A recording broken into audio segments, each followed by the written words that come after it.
変わらずやかましい奴らだ。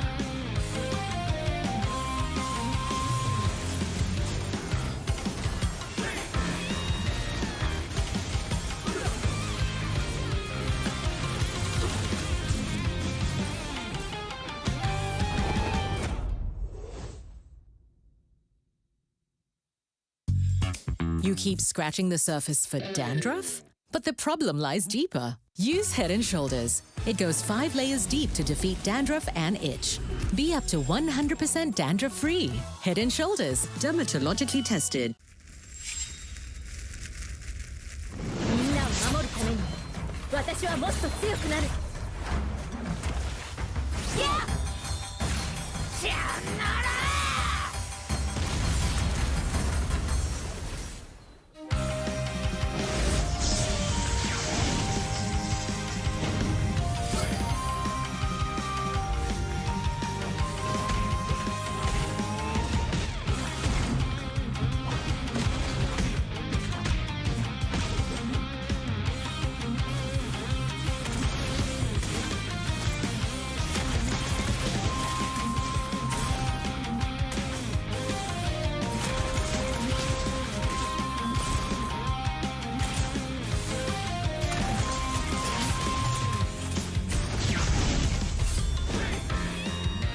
今度は背中合わせでいくわよ。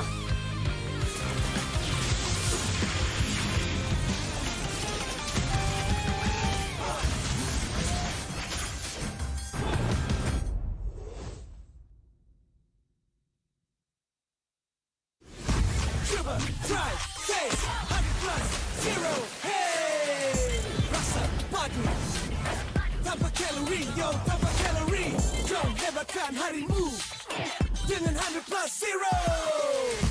Coba, try, taste. 100 plus zero. Hey.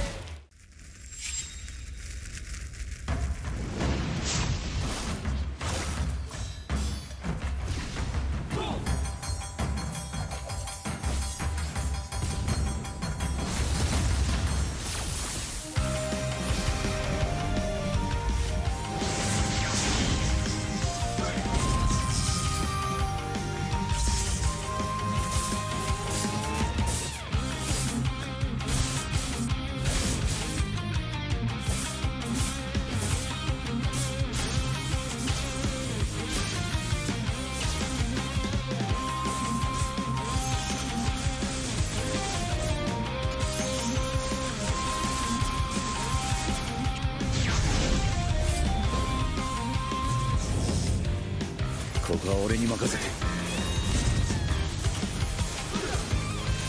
もらった。4代目他目を超える忍びはお前しかいないと俺はそう信じた。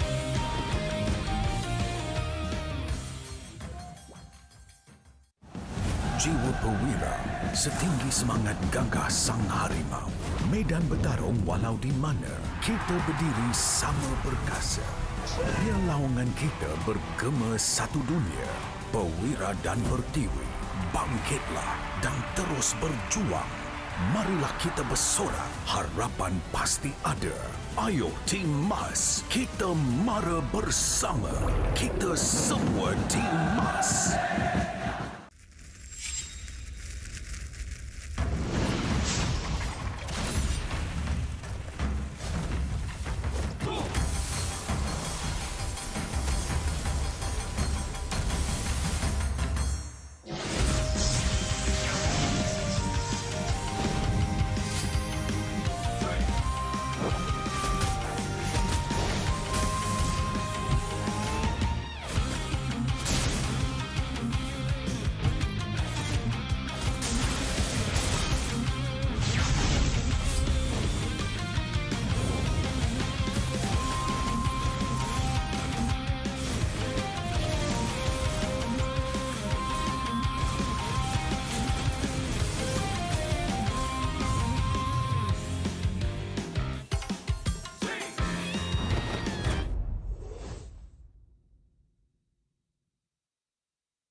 渦巻きナルトが帰ってきたぞ。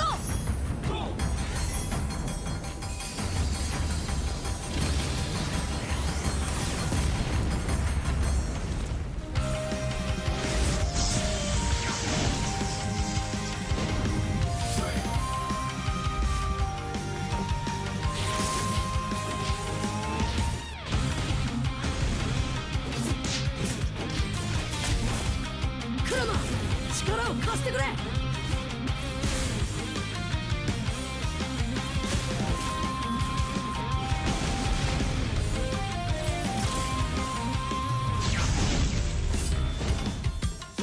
っしゃ第7班ここに復活だってばよ。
Bow your wretched heads before the Lord of Greed.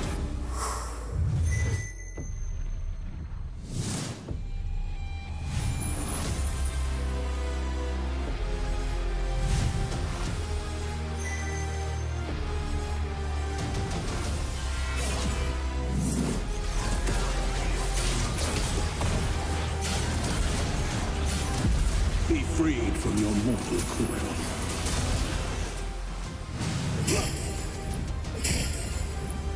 Wither! Ravenous Claw! My reign is eternal!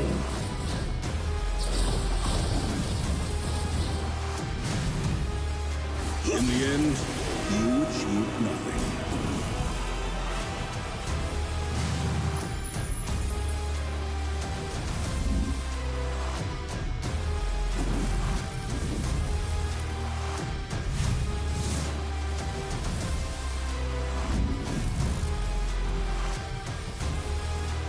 For defying the world, I was handed eternal reign. The feast shall wait.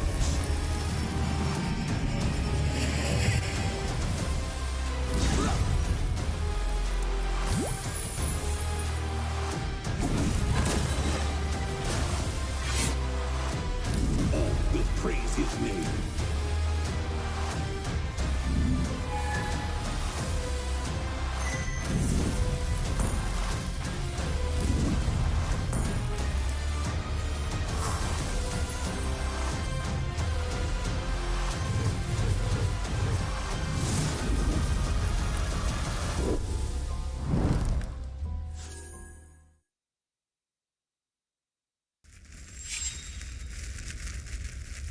見せてやるよ。シャリンガンの本当の力をな。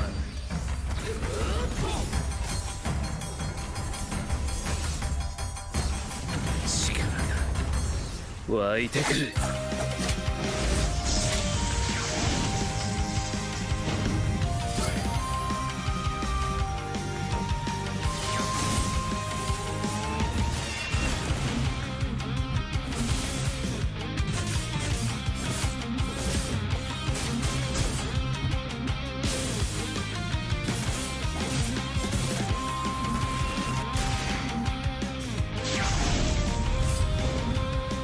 相変わらずやかましい奴らだ。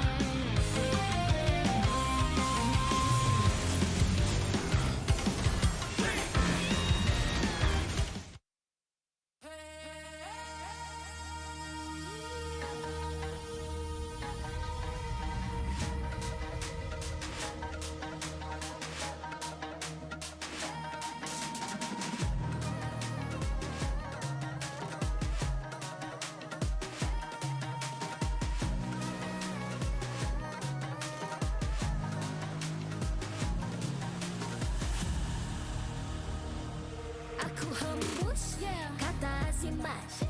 Bila terjatuh aku beringat. Jalan dah jauh cari titik bermula. Krak, krak, krak, krak. Jangan patah semangat. Semarak api bukan calon cadangan. Biar apa menghalang aku sambut datang. 1000 daya, 1000 alasan. Harungi semua sampai di akhir garisan. Eo, eo. Kami tak senang mengalah, kami luar biasa. Semangat membara, harungi bersama. Langkahlah sama-sama langkah, bergema di kiri dan kanan. Tak berhenti marah ke hadapan, tak mengalah berdepan cabaran. Jaga, jaga, kita jaga. Jaga, jaga, kita jaga. Jadi ayo.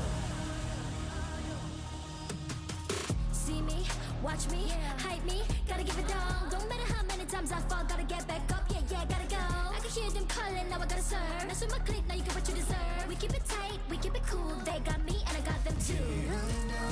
Rasa api tak kunjung padam. Marah ke hadapan kita sehaluan. Jangan simpan-simpan, kita anak Malaysia. Kami tak senang mengalah, kami luar biasa. Semangat membara, harungi bersama. Jaga, jaga, kita jaga. Jaga, jaga, kita jaga. Jadi ayo. Yeah.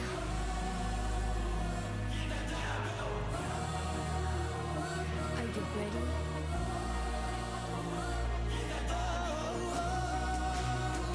Can you feel me now? Yeah, yeah, yeah, yeah. Let me hear you say. Oh, yeah. Langkahlah sama-sama langkah, bergema di kiri dan kanan. Tak berhenti marah ke hadapan, tak mengalah berdepan cabaran. Jaga, jaga, kita jaga. Jaga, jaga, kita jaga. Jadi ayo.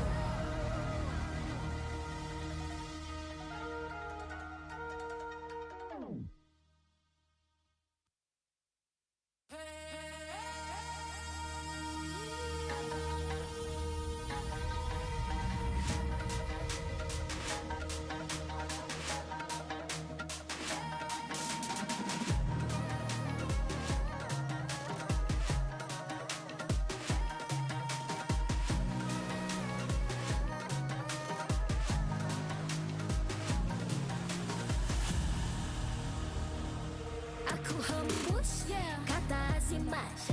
Bila terjatuh aku beringat. Jalan dah jauh cari titik bermula. Krak, krak, krak, krak. Jangan patah semangat. Semarak api bukan calon cadangan. Biar apa menghalang aku sambut datang. 1000 daya, 1000 alasan. Harungi semua sampai di akhir garisan. Eo, eo. Kami tak senang mengalah, kami luar biasa. Semangat membara, harungi bersama. Langkahlah sama-sama langkah, bergema di kiri dan kanan. Tak berhenti marah ke hadapan, tak mengalah berdepan cabaran. Jaga, jaga, kita jaga. Jaga, jaga, kita jaga. Jadi ayo. See me, watch me, hype me, gotta give it all. Don't matter how many times I fall, gotta get back up. Yeah, yeah, gotta go. I can hear them calling, now I gotta serve. Mess with my clique, now you get what you deserve. We keep it tight, we keep it cool. They got me and I I got them too. Renung tak rasa api tak kunjung padam. Marah ke hadapan kita sehaluan, jangan simpan-simpan kita anak Malaysia. Kami tak senang mengalah, kami luar biasa. Semangat membara, harungi bersama. Jaga, jaga, kita jaga. Jaga, jaga, kita jaga. Jadi idol. Yeah.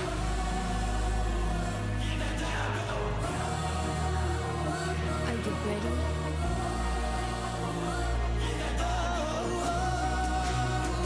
Can you feel me now? Yeah, yeah, yeah, yeah. Let me hear you say. Oh yeah. Langkahlah sama-sama langkah, bergema di kiri dan kanan, tak berhenti marah ke hadapan, tak mengalah berdepan cabaran. Jaga, Jaga, kita jaga. Jaga, jaga, kita jaga. Jadi idol.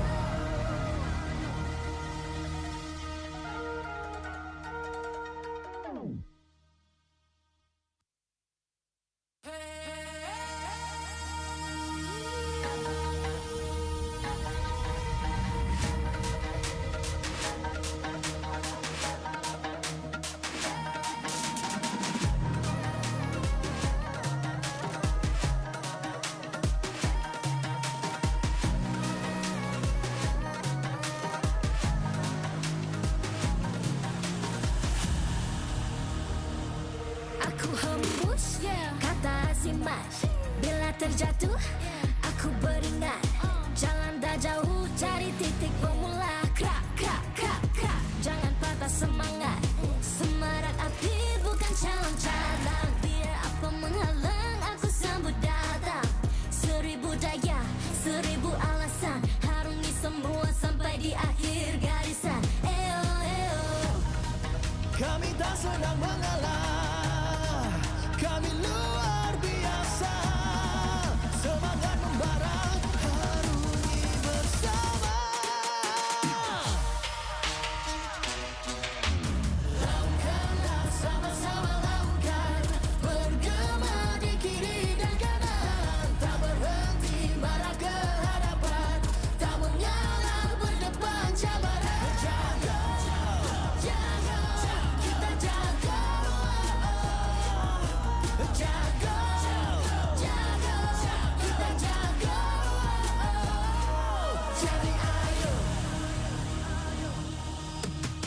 See me, watch me, hype me, gotta give it all. Don't matter how many times I fall, gotta get back up. Yeah, yeah, gotta go. I can hear them calling, now I gotta serve. Mess with my clique, now you get what you deserve. We keep it tight, we keep it cool. They got me and I got them too. Renung tak rasa api tak kunjung padam. Marah ke hadapan kita sehaluan, jangan simpan-simpan kita anak Malaysia. Kami tak senang mengalah, kami luar biasa.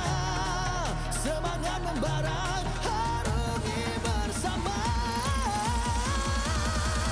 Jaga, jaga, kita jaga. Jaga, jaga, kita jaga. Jadi idol.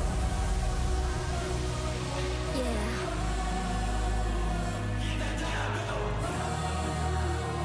Are you ready?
Mas.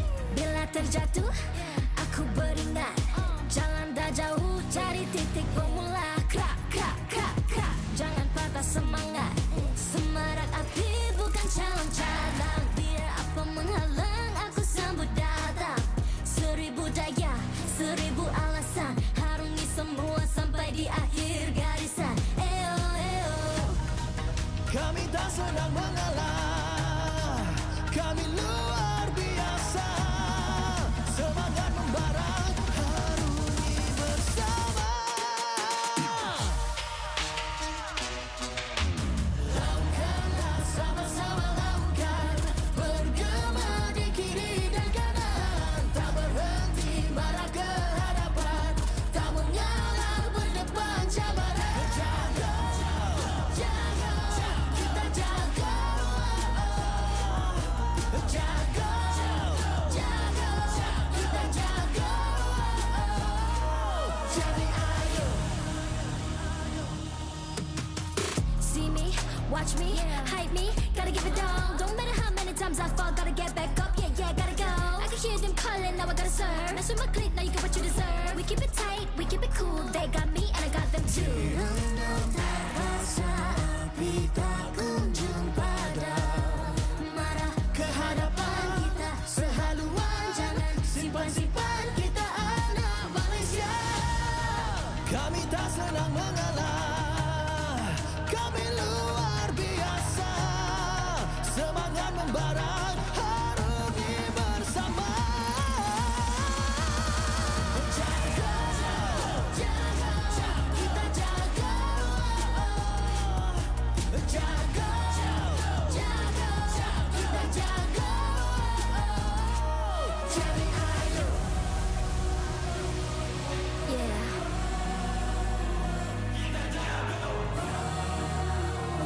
Are you ready?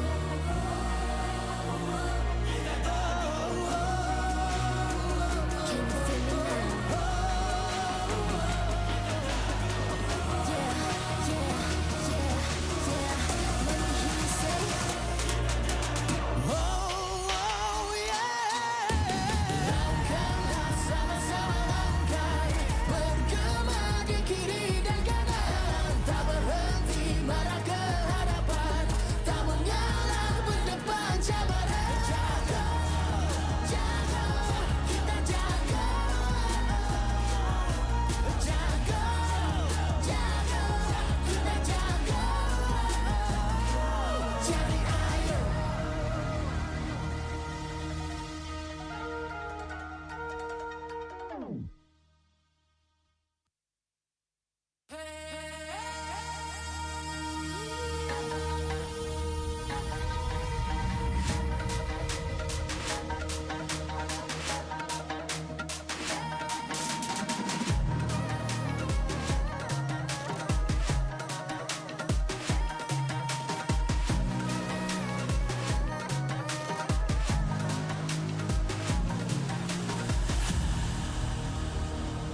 Aku hembus kata si Mas. Bila terjatuh, aku beringat. Jalan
pemegang tahta juara MPL MY sebanyak 2 kali berturut-turut, Selangor Red Giants OG Esports.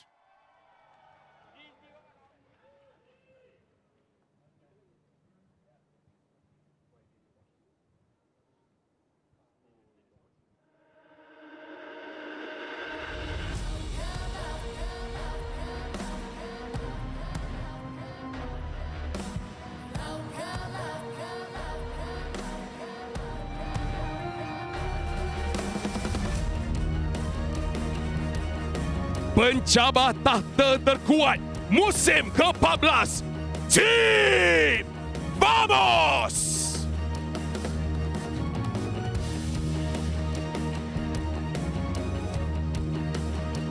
The Mastermind di sebalik pencabar utama trofi.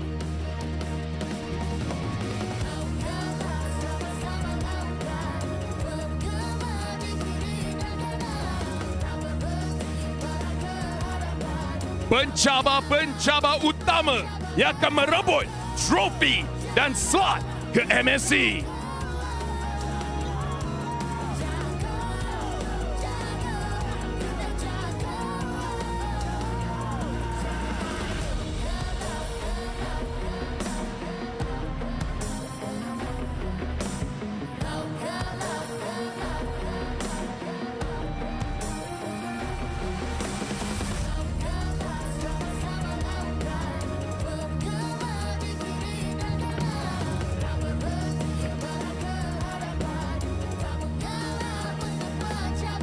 Adakah sejarah akan berulang sekali lagi?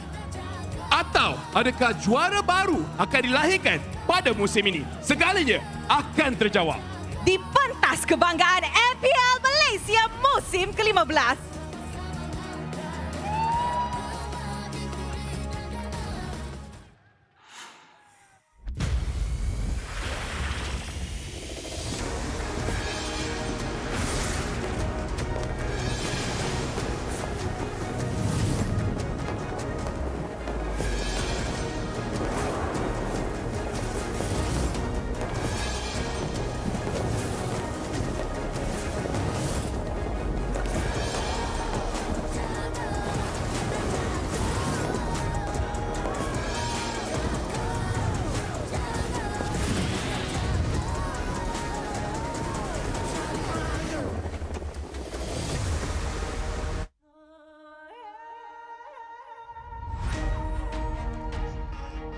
Official gaming smartphone, Infinix Note 50 Pro Plus 5G.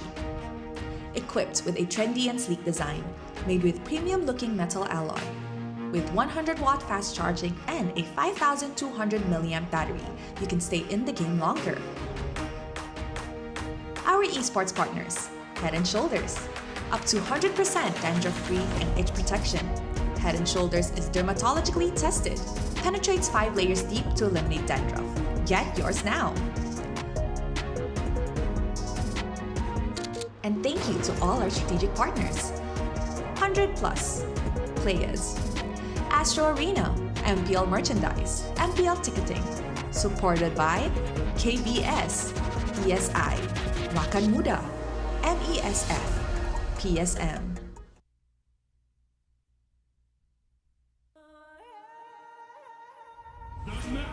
Are heating up, and it's time to bring in the one who'll lead the charge. Let's welcome the face of the show, our trilingual queen, Rose! Selamat Hari Raya dan selamat kembali ke MPL Malaysia musim ke-15. I've missed all of you guys. It's been a while since kita semua berjumpa and the last time was M6. Hari ini kita akan membuka tirai untuk musim yang baru dan dalam semangat yang menyambut Hari Raya. Untuk semua orang, once again, selamat Hari Raya. It is great to see you all. And kita bukan sahaja menyambut ataupun saksikan perlawanan yang sangat-sangat menarik hari ini, tapi juga keluarga, kegembiraan dan memori yang tak akan dilupakan. This isn't just a new season. This is the beginning of a new story. Dan apa cara yang lebih menarik untuk start the new season other than the rematch of the grand finale of MPL Malaysia musim kelepas? Yes, ladies and gentlemen, you guys have heard that right. Selangor Red Giants OG Esports akan bertemu semula dengan naib juara Tim Vamos dari musim lalu. Ini adalah perlawanan dengan penuh maruah, dendam dan mungkin kita akan menyaksikan pembalasan. We would never know. Tapi sebelum kita start perlawanan ini, I just want to say we have a new family member dekat MPL MY. He is not beside me right now, tapi mungkin korang boleh nampak dia dekat sana. So ladies and gentlemen, please welcome Poji! Hello MPL! Apa khabar semua? Poji di sini. Macam dekat rumah terbuka, saya akan beramah mesra dengan semua orang dekat sini. Hello, korang semua. Kenal saya tak? Poji, semua orang kenal Poji. Tapi kan, I nak tanya, kita bukan open house, ni bukan rumah kita. Kenapa buat macam rumah sendiri Sebab ini rumah kita dengan tagline ini, gaya kita, suka hati saya. Okeylah, suka hati siap baring lagi kan? Yes. So Poji, I'm sure you are aware of your mission hari ini kan? Betul. Okey, silakan. Macam yang kita dah briefing selama 1 minggu, guys. Korang boleh tak tunjuk paket hijau korang hari ni? Paket hijau, tunjuk sikit macam mana duit raya daripada Monson MPL. Mana? Tunjuk. Bunyi sikit. Woo, woo, woo. Meriah tak meriah? Okey, dalam kiraan 1, 2, 3, everybody! I love it. Energy is here, suasana raya pun dah ada, crowd memang orang kata meriah lah kan. Memang rasa kita buat open house dekat MPL MY. Are you enjoying? Enjoy tak? Enjoy. Saya nak duit raya je sekarang. Alright, nanti kita settle dengan Munton Baik. Alright, so obviously untuk semua orang yang hadir ke venue hari ini adalah hari pertama. Terima kasih untuk semua orang yang datang, yang jerit, yang support, yang datang dari jauh. Buat suasana ni hidup dengan, fiery. So guys, sekarang dengan suasana raya yang sangat-sangat hangat dan perlawanan pembukaan di hadapan kita, there's nothing more to say except let's kick off season 15 the only way we know how. And with that, casters, take it away.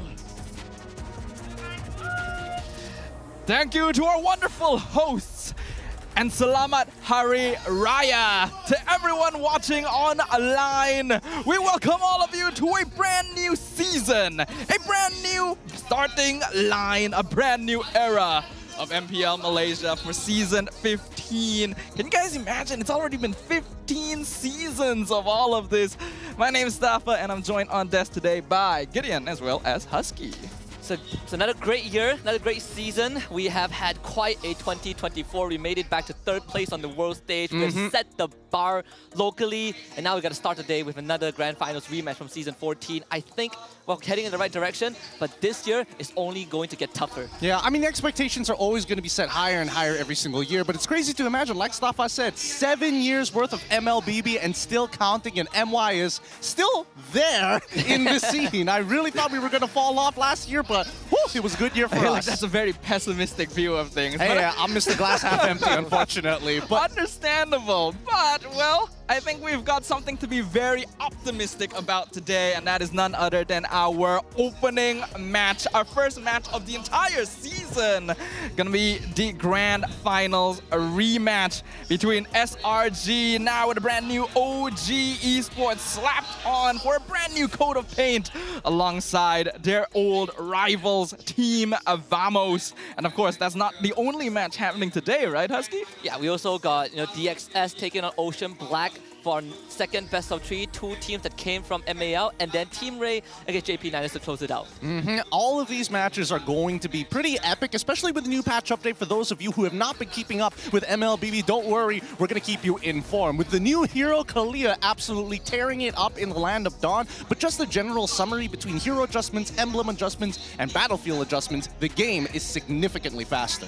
Yeah, a lot has happened in the break. You know, MPL Malaysia has started a little bit later than usual this year, but that just means that even more has changed since the last time we have seen you guys on this stage. Like you mentioned, Gideon, we got a brand new hero, Kalea. I definitely want to ask you guys' thoughts about that later, as well as a bunch of hero buffs, nerfs, adjustments, as well as changes to emblems, and of course, the big one, our big boy himself, the Lord, now getting a brand new upgrade. Yep, no longer do you have to wait for 12 minutes for the Lord to start demolishing structures. He does it the moment you take him down at minute 8 when he spawns if you didn't take the third turtle. But either way, with all these heroes adjustments, a lot of people can be assured that it doesn't change the meta that much. We have Kalea into the pool, but generally the strongest heroes are still up there. Yeah, I think that as of right now, the tempo seems to be really accelerated, for especially if you are having a strong early game lead. Coming into mid game as well, I mean, some of the adjustments that do seem very impactful, tenacity for an example, getting an extra 5% DR, damage reduction, so very nice. Yeah, that feels really good. I think it also feels very good for those of you who were fans of the Killing Spree emblem before this. The small change of making it so that you get that heal before your target dies really makes the difference in some of these tight trades, right? We're actually seeing more and more assassins picking it up once again, so that's really fun to see. Yeah, and also Temporal Rain users basically just joy. We'll also enjoy that little bit of that extra juice. Now when you get a takedown, it extends the duration of that talent. It gets better for Joy users, but thankfully, Joy, there's ways to deal with her. Yeah, there are a couple of ways to deal with it, but coming into this particular game here, we're starting off with a really big banger. And of course, as these big bangers come by, it's whether or not we're going to see our second place finishers go up against the Giants, previously winners of MSC. Are they going to try to exert their dominance, or is this another Giants conquest? This is a battle for the ages. All of you already know this is the Grand Finals rematch from the end of MPL MY Season 14. And throughout the entirety of last year, I believe, Vamos have not been able to take a match win against SRG. Now that they've got the OG esports name behind them as well, they're even bigger opponents. Not to mention, they have chosen not to participate in a lot of recent tournaments outside of MPL. So what kind of secrets might they be hiding? Yeah, hopefully it is a good one that can help restore faith in how shaky the performance have been at the start of the year in SPS. But I gotta say, you know, you have to be one of a kind to beat a roster that has changed team names and still do it consistently for a full year. But this one, I think, is going to be a big statement, right? If SRG OG does it again, then without a shadow of doubt, they are still the bar to beat. But here's the thing. Every single time we come into a new season of MPL MY, week one is a little wonky, right? I mean, I've seen enough MPL MY seasons, season week one, day ones, where teams who are expected to win suddenly drop the ball. And SRG also one of the few teams who dropped the ball early on. So for all intents and purposes, maybe this is not exactly the greatest litmus test. Yeah, not the great. I mean, dare I say it, you know, that's the Malaysian specialty, you know. If we're consistent about anything, it's inconsistency. And that makes things interesting, right? It's not necessarily a bad thing, of course, to everyone watching online. I sure hope that they bring their A game today, considering that our league started significantly later compared to everybody else. So if it's their grasp on the meta, there are a couple of templates already out there with ID as well as PH pretty deep in their own seasons. Yeah, and even before that, we had the Mobile Masters for SPS, right? For a lot of people to kind of reference. A lot of eyes are going to be on SRG OG, and they have been under the microscope since that attempt on the Golden Run last year. And those microscopes, they aren't going to go anywhere anytime soon. If we look here down at the bottom of the screen, we have our week one records of our MPL Season 14 champions. And yeah, across the board of many different MPLs, the champions from last season haven't really had the best start going into the most recent one. They usually don't. And I don't know whether or not it's going to apply. If it's worldwide already, I feel like it's just a theory, but if it happens here today, who knows? And to be fair, it's not just SRG OG esports that we have to worry about. It's Vamos, on the other hand, who could be the ones dropping the ball. Yeah, we've seen them sort of, fumble a little bit mid-season in Season 14, but they came back strong in the playoffs, right? And that's what we sort of saw from Todak too, almost taking that M6 ticket away from SRG OG last season in the lower bracket finals, which was something that I feel like if you missed it, you missed out a big chunk of history itself. That was honestly a big surprise. A lot of us were holding our breath when witnessing that event, but well, it is a part of history now. We're going to be focusing on the present, on the future that is upcoming, this very first match. And yes, it is the question, will SRG fall into the same sort of pit hole that all the other champions have, or if they'll bring something new out? I feel like they're the team that's most likely to break it though, because they have already been specifically waiting, right? We haven't seen them play in a tournament for a while. We haven't really seen them in a while, but at the same time, when we're looking at the lineup of SRG, you still think about that hope, that chance that maybe we can get another MSC in the bag. Remember, 2 MSC representatives are coming out from MPL MY, so if they make it to the grand finals, you might just see Innocent, Yums, Stormy, Sakai's, and Krem once again. Yeah, they've opened up the doors, the doors back up for MPL MY, and of course, with a bit of a slight change now with OG Esports being one of their collaborators, but at the same time, also a change of role in the IGL department. Right, Kram is now the newest leader for the team, and a lot of eyes is going to be on how he leads the squad and how Yums and Stormy work together as a duo. And I think it's going to be a level of consistency that we might not see from SRG, or really inconsistent. There is no in-between. Well, if we're talking about no in-between, I feel like we have to talk a little bit about Team Vamos as well, right? This is a team that will go all out or just completely flounder at the starting line, and that's why we love them for it. We got Smooth, we got Chibi, Zorn, and Nets Presco, but now joined by a brand new face on the roster, Clawkun. Yeah, Clawkun in the main 5. You also got Aero 404 in the jungle role if they ever want to field him some point down the league. But Vamos has never changed when it comes down to how they want to play, right? It's always fast and furious. They hit you hard. They make sure that they end the game as fast as possible. But now with the addition of Clawkun to take on roles that's previously held by people like Warlord and Udil, this is a good chance to see how they've integrated him into that Vamos spirit. Honestly, I wouldn't be too surprised if Clawkun is a good fit for this squad. We've seen many Indonesian mid laners actually join this squad, and you would have imagined that, hey, you have Malaysian, Indonesian, as well as a Filipino gold lane all kind of coming together. Most of that has been debunked at this point. I feel like Nexpresso is extremely vocal within the game now that he's more comfortable with the language, and I think for gold laners, you honestly don't really need that much of a push during team fights, so just let the mid laner handle that. Yeah, you could definitely say that's the case. I think that Vamos does a very good job of acclimating their new imports into the Malaysian culture, into the Vamos culture, right? And they're a very aggressive team, so they're fun to watch as well. But you know what makes MPL even more fun to watch? It is, of course, the Infinix Note 50 Pro Plus, which is, of course, very shiny, very brand new. We all got one as well, you know, to take a look at the chat on stream. So if you guys are chatting on stream, we can actually see you right now on the MLBB Esports channel. And if you guys want to win a phone potentially, scan the QR code at the bottom of the screen right now to join the fun on Infinix Malaysia's TikTok channel. The back is leather. I just found out. The back is actually has leather on it. I thought this was a sick bit by our producers, but no, it's real. It's real. Scan that QR code, please, dear Lord, please.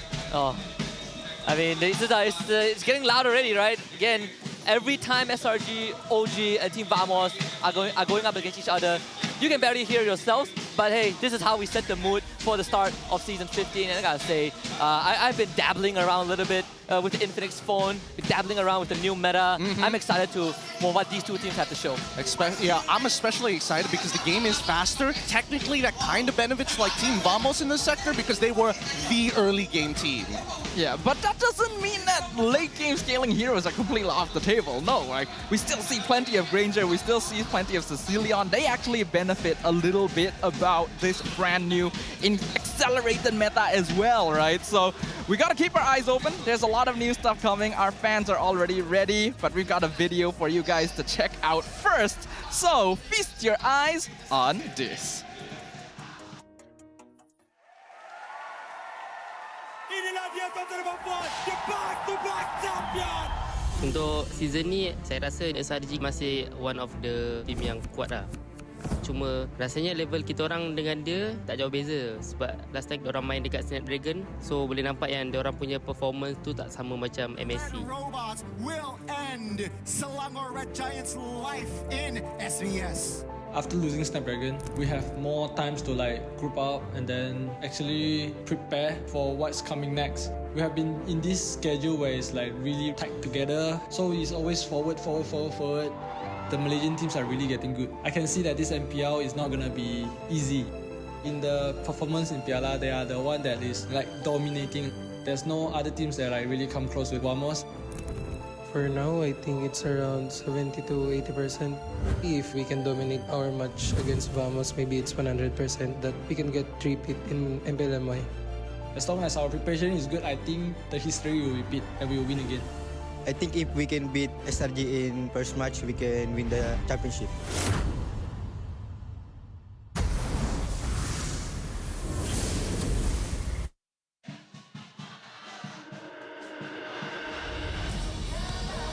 Closed out the last year with a blazing tale of glory. 2 back-to-back MPL titles, an MSC championship, and a third place as M6.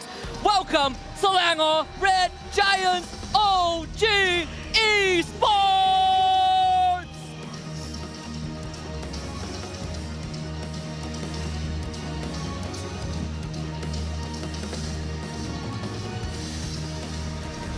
They came close before, but this time they're here to claim it all. Locked in, fired up, and chasing that MSC dream. Get ready for the rise of Team Vamos!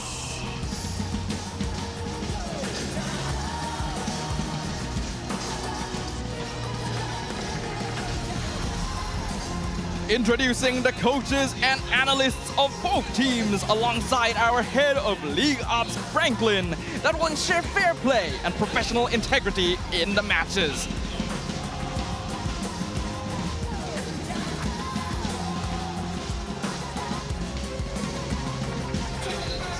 Time to keep it going with the fist bumps between the teams.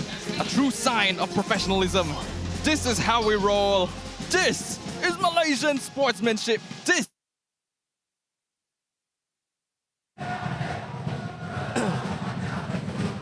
Alright guys, testing.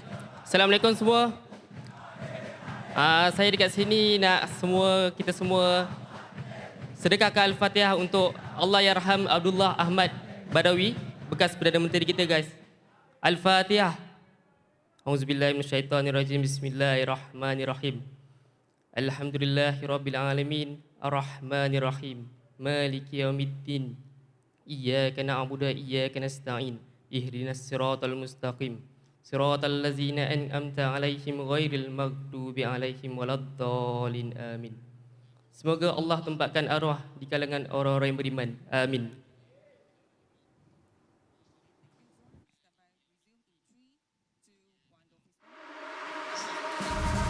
We thank Zorn for leading our prayers for a short moment here. And now it is time for the fist bumps between the two teams to demonstrate the true sign of professionalism and to demonstrate Malaysian sportsmanship for our opening match of the season. This is going to be a repeat of our grand finals. Will we see history once again occur, or will it be a brand new story? I'm very excited to find out. You saw in the video, Nespresco did say if they can beat SRG, they can win it all. And that's a high bar to set. As much as we all agree that week 1 is not the best litmus test, but if the players feel otherwise, I think for them, they understood how important this means. Well, let's see how this first match is going to go. We need to see the level of which they're going to play. It's been a while since we've seen either one of these teams, with the exception of Team Vamos. The last time we saw SRG, it was in SPS Challenge Finals, but they got grouped, so we didn't get to see them anymore even after towards the Mobile Masters. But Vamos, on the other hand, has played local tournaments, if not tournaments, around for a little bit between the spaces of the seasons. And I think we've seen them more often than SRG.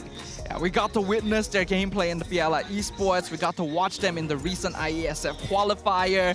But I think a lot of us are also wondering whether or not Vamos was really putting their full potential on display there. They were actually experimenting with some of their backup players. You know, we got to see a little bit of Error 404. But they're going to be kicking things off straight with Chibi still remaining on the main lineup. And it looks like for Game 1, SRG OG are going to be choosing for that first pick position.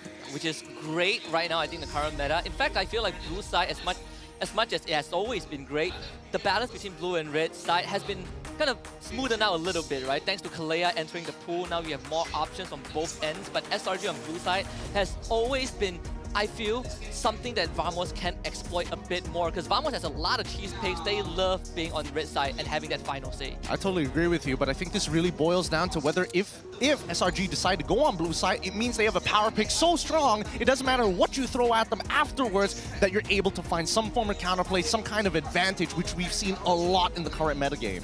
It's honestly even difficult to try and predict which hero is this power pick, because SRG OG has always demonstrated such a strong hero pool, such deep pockets overall. They could go Granger first for Innocent, they could go Joy or Fanny first for Skies. There's so many different options, even the Matilda on the table. So going on this blue side, I really wonder what is that plan that Coach Arcadia as well as Zorzor Veki have cooked up. Yeah, I'm glad you brought up those three heroes, because when we looked at the Mobile Masters, Matilda was banned, and every time Matilda gets banned, which is almost every single game, the team that bans Matilda has a 70% chance win rate, or almost 70%.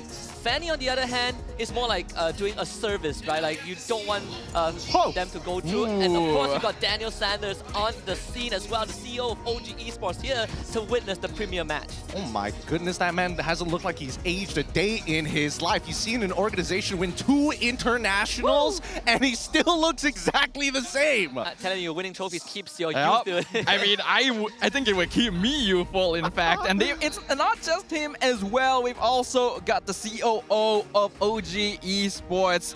And it's amazing to see these big names coming over to Malaysia to witness MPL MY. We gotta give SRG a bit of props, right? Bringing this big organization from Europe, having them choose Malaysia to be their first destination for an MLBB team is no small feat. I'm not going to lie, I think it is a risky move coming in for a team like OG, and they're looking for the best of the best, right? They're looking at MSC champions, people who have proven on an international stage that it is possible to put MY on the map. So let's see whether they're hedging their bets as we head on over into the drafting phase. People have been saying that Onyx PH is going to complete the golden road, right? After 3 failed attempts by 3 different teams. But there's a chance that SRG OD restarts that golden road from this moment. Gotta look at the drafts first.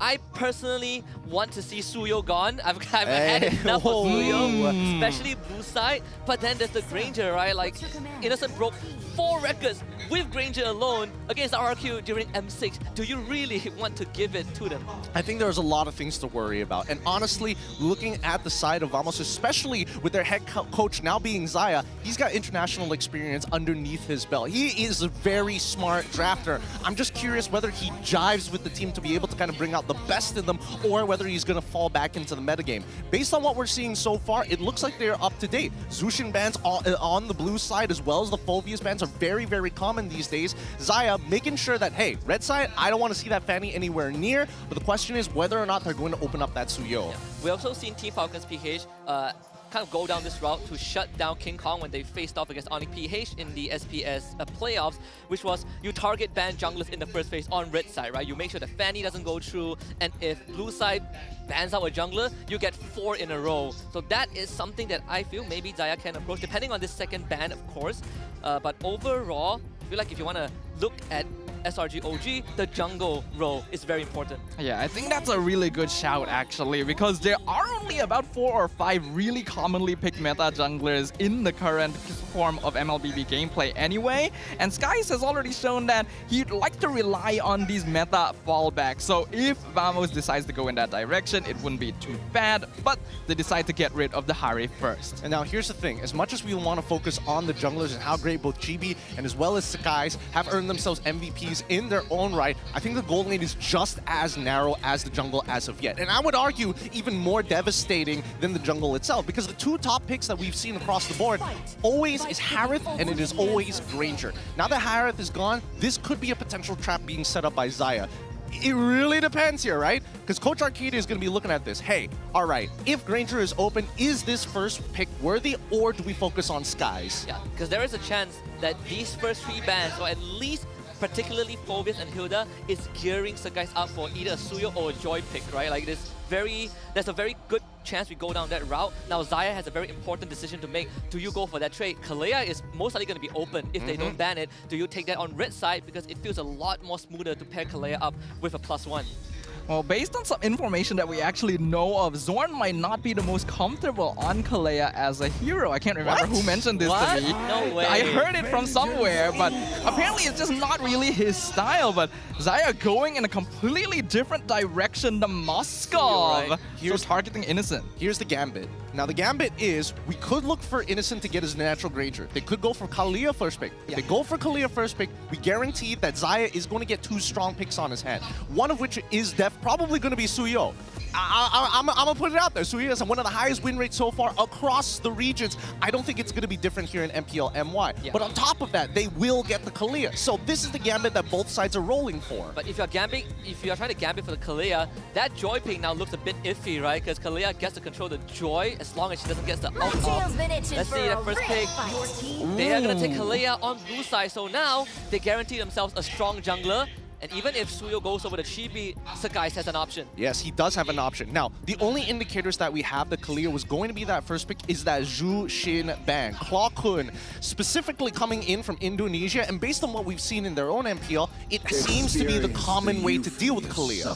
Yeah, and I think it's a very good hero pick for Vamos as well, since they like to roam around. They like to be aggressive in the first few minutes, so comboing that with some kind of setup tank like the Cho or the Jawhead just immediately gives Vamos a lot to play around, and SRG just doesn't want to deal with that risk, though this means the Granger will be left open over to the Vamos side. So we're going down kind of the hierarchy of gold laners, right? 3 of them have been removed, 2 banned out, and the next in line picked up by Nespresso. We have seen Kalea being flexed to the XP lane, although not as much. The Joy is the option, in fact, for Chibi. This has to be a Suyo, right? I mean, yeah. I thought it was going to be a Suyo, but I think Chibi is looking at Xayah and is like, trust me, coach, I'm better. I'm him. It could also still be the Hayabusa. That hasn't been banned out yet. That's the thing, but now I thought that Coach Arcadia was like, okay, it's fine we get Suyo, it's fine we get Joy, but I think Hayabusa was going to be the pick anyways, now that we see that, hey, Moskov was banned out by Xayah anyways. That's true. Really kind of, I think if you want that stability, it's still Suyo, because Hayabusa, you do run into the risk of getting shut down early on. So we get a, wow, Valentina, Lucas, and it's still a flex pick from SRG OG side. Are we completely avoiding Suyo? No way. I mean, let's see, because technically Lucas can still be a quote-unquote flex pick, and I want to see the next 2 bans coming out from Coach Arcadia, because if he's already taking away the Valentina, I feel like they want to set up for Cram, because this is very Cram style. Yeah, and by picking Valentina and Lucas together, they also deny the Valentina direct counter of stealing Lucas's ult over and over again, right? But it's very uncommon to see Valentina pick this early under the current meta, because she is quite item dependent compared to other mages.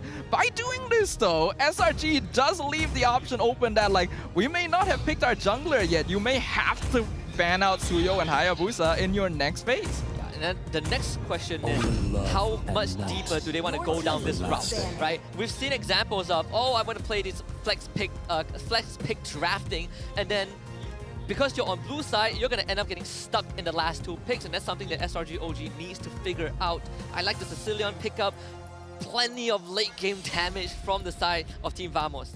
I think that Xayah at this point of time is making the correct choices. I don't necessarily agree with the Joy, but hey, it really depends on the jungler and what he feels most comfortable with at that point of time. If GB feels like he can outplay everything from the side of SRG, by all means, let's see whether SRG OG can do it. Now coming into that second phase is where it gets scary, because information is key. We see the Matilda finally banned out from Xayah. I think that's totally fine, but was that necessary? And personally for me, I don't think it was.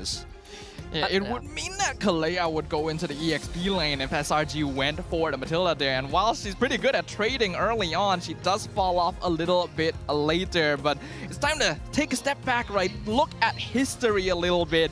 Because Skies and Gojes made their debut in MPL Malaysia Season 11 in Stadium Juara, the very same arena that we have finally returned to after many seasons.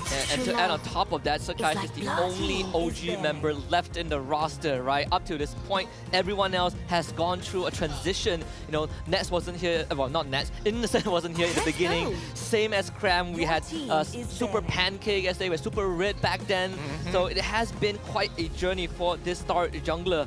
Iratel ban out last, so that's 5 4 gold laners removed from the pool. Yep, all of which do pretty well into specifically Granger. And at this point, Zaya's thinking, all right, Nets, you got this lane in the bag. If you lose this lane, brother, we're going back to scrims, and you got to start practicing Granger all over again, man. I think we can't deny the fact that Nets definitely left a bit of a question mark above our heads the last time we saw him as potentially being a weak point for Vamos. He farms really, really well, but his positioning in team fights was not the cleanest previously. So we'll see how much he has improved here now that so many of Granger's counters have been taken out of the pool, and Guinevere being the final ban of the game. All right, now Zaya has a couple of options, right? And we're all thinking, what exactly is going to be the support? I think they don't necessarily need to show their support unless they want Tigreal. Yeah, but not even better flex pick, both of which do pretty well. Great flex. I'm looking at SRG OG right now. Yoons has a couple of picks I can think of. Jawhead, Cho. I'm specifically leaning into Kufra a little bit. I think it also, but that is on the condition that they can accelerate the game pace. And I think against Team Vamos, you're not looking down that route. So I think Cho and Jawhead probably would be what they want to look at if this Kalea is a flex. If not, we might see that Cram pick come out here. The thing is, ordinarily, yes, you wouldn't really be able to accelerate game state against Vamos, but if you look at their draft, they really don't have a lot of lane priority. All of these heroes need items, need to scale into the mid to late game. So I think that's something SRG can take advantage of, and they go for the Hayabusa Beatrix. Okay. So, first game of the season, Suyo completely ignored. Yeah, Suyo completely ignored. This is a blasphemy. I don't know. We came back from SPS and this. On one hand, we wanted this. On another hand, it's like, yeah, I want to ban, not ignore it. We only want bans. It cannot be ignored. Suyo is going to be a problem, but we'll probably see it on a different game here. It's interesting how both teams are kind of like holding that in high regards, but at the same time avoiding the problem altogether. Maybe it's a gentleman's agreement. It's like, hey, no Suyo this time round. Let's see what the metagame has to offer. They shook hands. You know what they say, ignorance is bliss. So it's going to be a smooth Badang. We get that Cho on Zorn as always. And it's a good time to bring out the... We talk about seeing Team Vamos kind of really stepping it up with this new roster, playing in Piala Esports Malaysia and IESF. But the last time we saw SRG OG, it was technically at their weakest, right? Losing out to Bigatron in the deciding match to qualify for Mobile Masters and, well, Challenge Finals playoffs in that sense. So very different paths that these two teams have taken. Definitely very different paths, but the same destination. Our very first match, the opening of MPL Malaysia Season 15 between two titans of the Malaysian MLBB scene. SRG OG Esports versus Team Vamos, with a very interesting draft brought into the land of Dawn. Let's find out who is going to come out on top here for our very first game.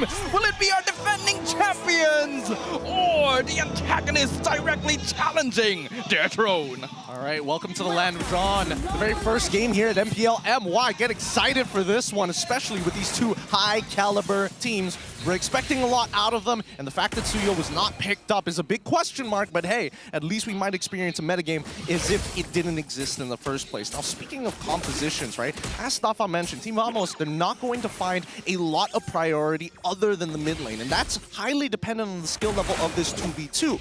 No matter what, Yoomsin as well as Stormy are going to be walking away with more help than Kokun and Zorn, despite them actually bringing in the Concussive Blast with Zorn and the help of the G-Kundo to split things up. And of course, one of the most important things when you're dealing with a Kalea is that push control, right? You want to make sure that Kalea doesn't get any priority.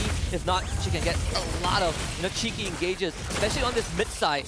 Not able to dodge that tidal strike, but still, look at the trade. Like you didn't mention, SRG OG walks away with more health. Now, there are a couple of things that are a little like, I would say vaguely could be a problem later down the line, and one of them is the way that Smooth plays his lane. As Badam, generally in the earlier stages, once you hit level 4, you want to sandbag the lane as much as you can and build up as many Thunderbelt stacks as you can, right? This is on the assumption that he wants to scale in that manner rather than just going for full tank, which we've seen a lot of international teams do across the board. Cram, on the other hand, he really wants to win this lane. He's taking the flicker too. Vamos already know they want to play for this EXP. They want to avoid Cram winning out the lane since he already has lane priority. They want to give Badang a bit more space, so they instant roam up top instead of prioritizing the goal lane to make sure that they're able to keep themselves in the game early on. Not to mention that I think that at least one of the POIs other than the turtle that both teams would want to play for, especially the junglers, is that EXP crab. EXP is going to be such a big difference maker in the first 8 minutes of the game. Yeah, Glocko is going to be the target. They jump him, force his Purify out, and First Blood almost attained. The blast missed, and in fact, First Blood for Team Vamos as they lose the guy. Storm now finds the king on the Stormy, but knocked back by Cram. Flickers to safety, and Vamos off to a good start. That was literally the most perfect way Team Vamos could have taken that fight. They didn't take any casualties despite the attempted split up by SRG. And in fact, they ended up splitting them up themselves, with Zorn even taking First Blood 1v1 against Skies on the Hayabusa. Maybe if Claw couldn't end up dropping to SRG, it could have been a little bit more worth it. But hey, at the end of the day, it does mean that GB now has a full level lead against the Skies, which means that Joy can get a little bit more aggressive. Now, keep in mind that Skies is playing Hayabusa, and there is an expectation of I need to get kills as early as possible to get the ball rolling. And if he doesn't find that, that means that Team Vamos will eventually come to a point where they outscale SRG OG. And they put a lot of investment into Sagais, right? With the initial bans. Again, Phobius, Hilda, they want to make sure that Sagais, he gets his hands on the Hayabusa, he gets a good time. Obviously, for Team Vamos, just off of that small interaction, they've already amassed a 1.2k gold advantage, which for a comp that usually doesn't play as fast as you want them to, it's pretty good. It's actually really good, right? They literally have Granger and Cecilion, two of the most late-game heroes in the entire game. And SRG is playing Kalea, Lucas, and Hayabusa. There's actually a timer on the SRG side where they need to be somewhat ahead in the early to mid-game to make sure that they don't just get completely outscaled, and that timing is already starting to pass. I mean, Zaya has done a really great job with the way that he looks at the draft. But here we go, next fight. Trying to punish Zorn. Zorn Stews get the knockup and the king! Disastrous for SRG OG, losing 2 and not even getting Zorn as he reminds them who he truly is. This is actually incredible from Team Vamos. Their positioning is so clean, and from a lineup you wouldn't expect to be this strong this early. I think a lot of good decisions were made. Smooth knows that he's a level above his opponent in a lane in Cram, but more importantly, the gold plating is still up. Even if Cram is to get a little bit more gold, it doesn't really change the lane state at all. So Smooth is able to walk off of it, take 0 structural damage, and sacrificing a little bit of gold to get people ahead. Good clicker from Yoon to escape that, but still, that is a big resource expended. I think we can also take some time to talk about this Beatrix pick from Innocent, right? He was forced into this hero selection. The last time we saw him on Beatrix was almost never. The only time he got on Beatrix, it wasn't really the best game from him. So Zaya really putting his finger on the pain point of this gold lane. I mean, he can force out the lane as soon as possible, but we're looking for that big Kalia-Beatrix combo or something of the sort. They need to get the ball rolling. They need to start taking that gold lead back. If not, Team Vamos is going to double their lead by that 8th minute. Yeah, and that's going to be a very important timing here for both these teams, right? Team Vamos will feel very... Oh, hold on. I think that the only target is going to be Smooth. They're trying to blow him up. He's terrified. Good kill going over to Innocent. He needed that goal. Look at the map pressure on the top side. GB will be able to take a tier 1 for himself. Solo bolos the tower, and that's what you want to see from Vamos, right? Again, EXP in the... Oh, hold on. Okay.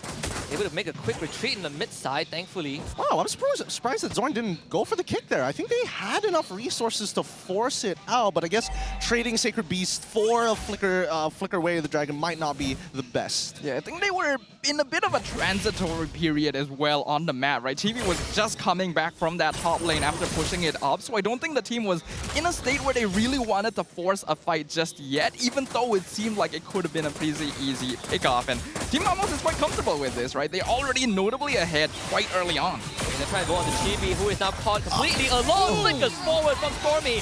So guys, finds a good punish. Oh, so far, the battle spells are working out for SRG OG Esports, right? I mean, Team Vamos, they're the ones taking the safe battle spells. Clawkun as well as Nexpresso, both taking Purify for good reason. Oh! Another cash into a slam dunk. Innocent with a second one. Fast pace, fast moving, Slimer Red Giants clap back instantly, making sure that this next turtle falls into this hand, and it's always the first and third turtles that you should be keeping your eyes on. Yeah, we're starting to see a little bit more of that signature SRG playstyle. They've always been known to not be the most effective early game team. Hold on. Cram is going to get punished for sure, right? A 3-1 delivered to Chibi. As much as SRG kind of balance out the skills a little bit, still got to work on that macro game, right? Both side lane tier 1s have gone down. They did get the top tier 1, but bottom tier 2 threatened by Chibi. I'm pretty sure Stormy checked that bush, and I saw Zorn lose a little health. So it should have been known. I guess they just had no confirmation of whether or not he was going to stick around and find out, and apparently they found out pretty soon. Even though tier 2 are now being threatened on the bottom side, we're seeing that Vamos is now clumping up real fast. Oh, good trigger finger on the electrifying beat.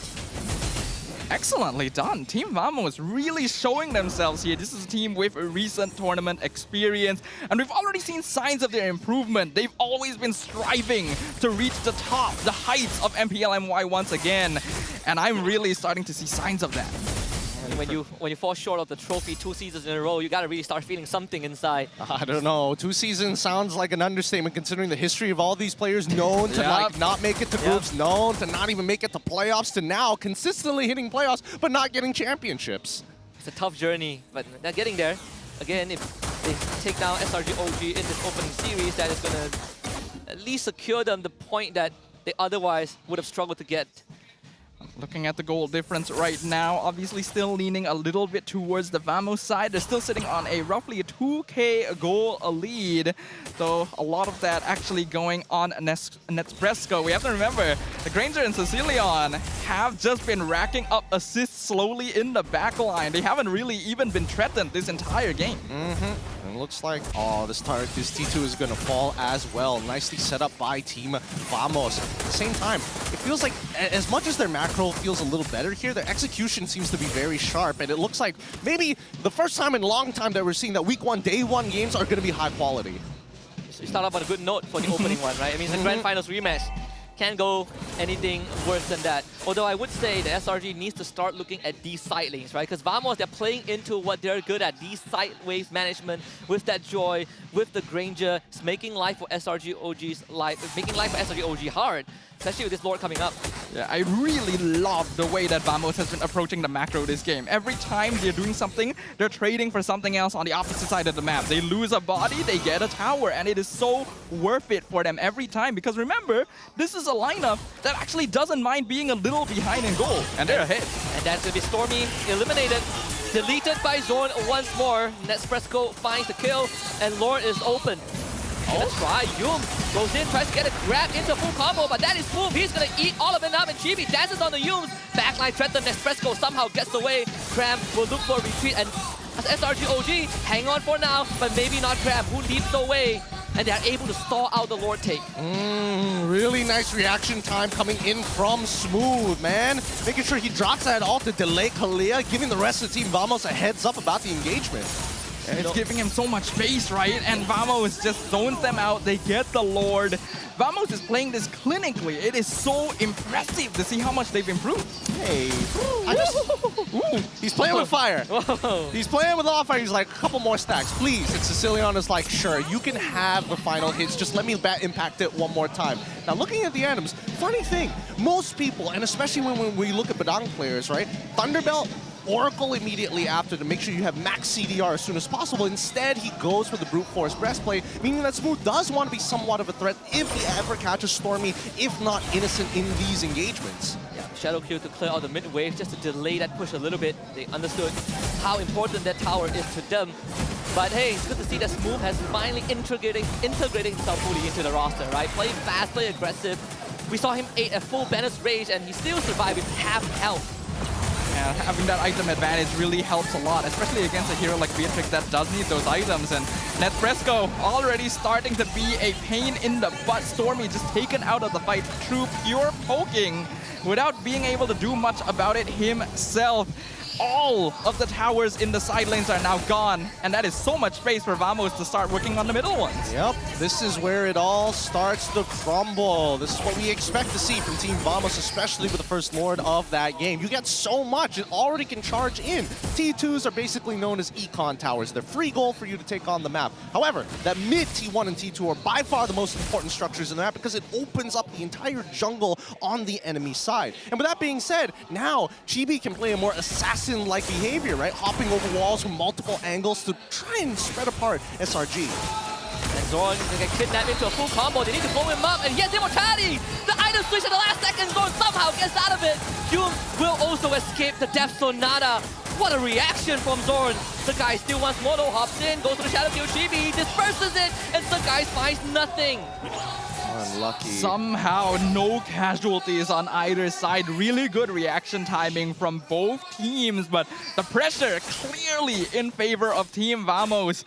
The item of the fact that Zorn was able to grab the immortality in that small amount of time that he was being grabbed in and pelted with the Bennett's Rage goes to show this is a veteran player. He may have been here a long time, but he has not lost it. No, his mechanics are still top-notch here. That's why he doesn't want to waste this season at all. He doesn't want to retire this soon. Conceal. Here they come. This could be it. Second attempt. That's going to be Nespresso with the one. But he still goes down. The Stormy. Chibi runs him down. Cram and News wants to hold the back line, but it's not easy though. Innocent as the guy's still alive. They will try to keep this right in for his passion. Zorn goes down, but Innocent flickers forward and the front row. Back like Clockwood. Winter Truncheon will delay his death, but Chibi comes in to pick up Innocent. Doesn't win the fight. And it's a 4-for-4 trade. Oh my goodness, one more auto attack was the kill. Difference maker there. Had he gotten one more auto attack, that would have been a quadra for Innocent himself. GB, a really good shutdown, but this means that Sakai gets to push the turrets back, gets some structural damage, permanent structural damage on Team Vamos. And even trade right now is actually pretty good for SRG OG. They needed some control on the map no matter what they needed to trade to get it. And that is actually 5 total kills for Innocent right there. So that's going to be a good amount of gold injection into their gold laner. Already getting close to that full build. Just needs the 2 more items left. Team Vamos needs to be a bit more careful now. SRG has adjusted their playstyle. They are going for the carries. Well, here's the thing.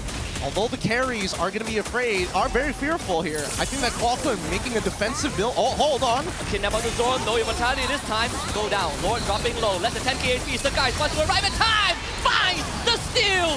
Daylight robbery for SRG OG. Chibi gets out, but not for long. A snipe from Innocent and SRG OG have found their way back. Nespresso, he just doesn't have enough stacks. He doesn't have enough stacks, man. He was 1-0. He was 1-0-4 previous. No, sorry, 1-0-2 previously. But each of those kills just being an assist ain't giving him as many stacks as he would like to. And then having cut in half after that death in the middle of that fight.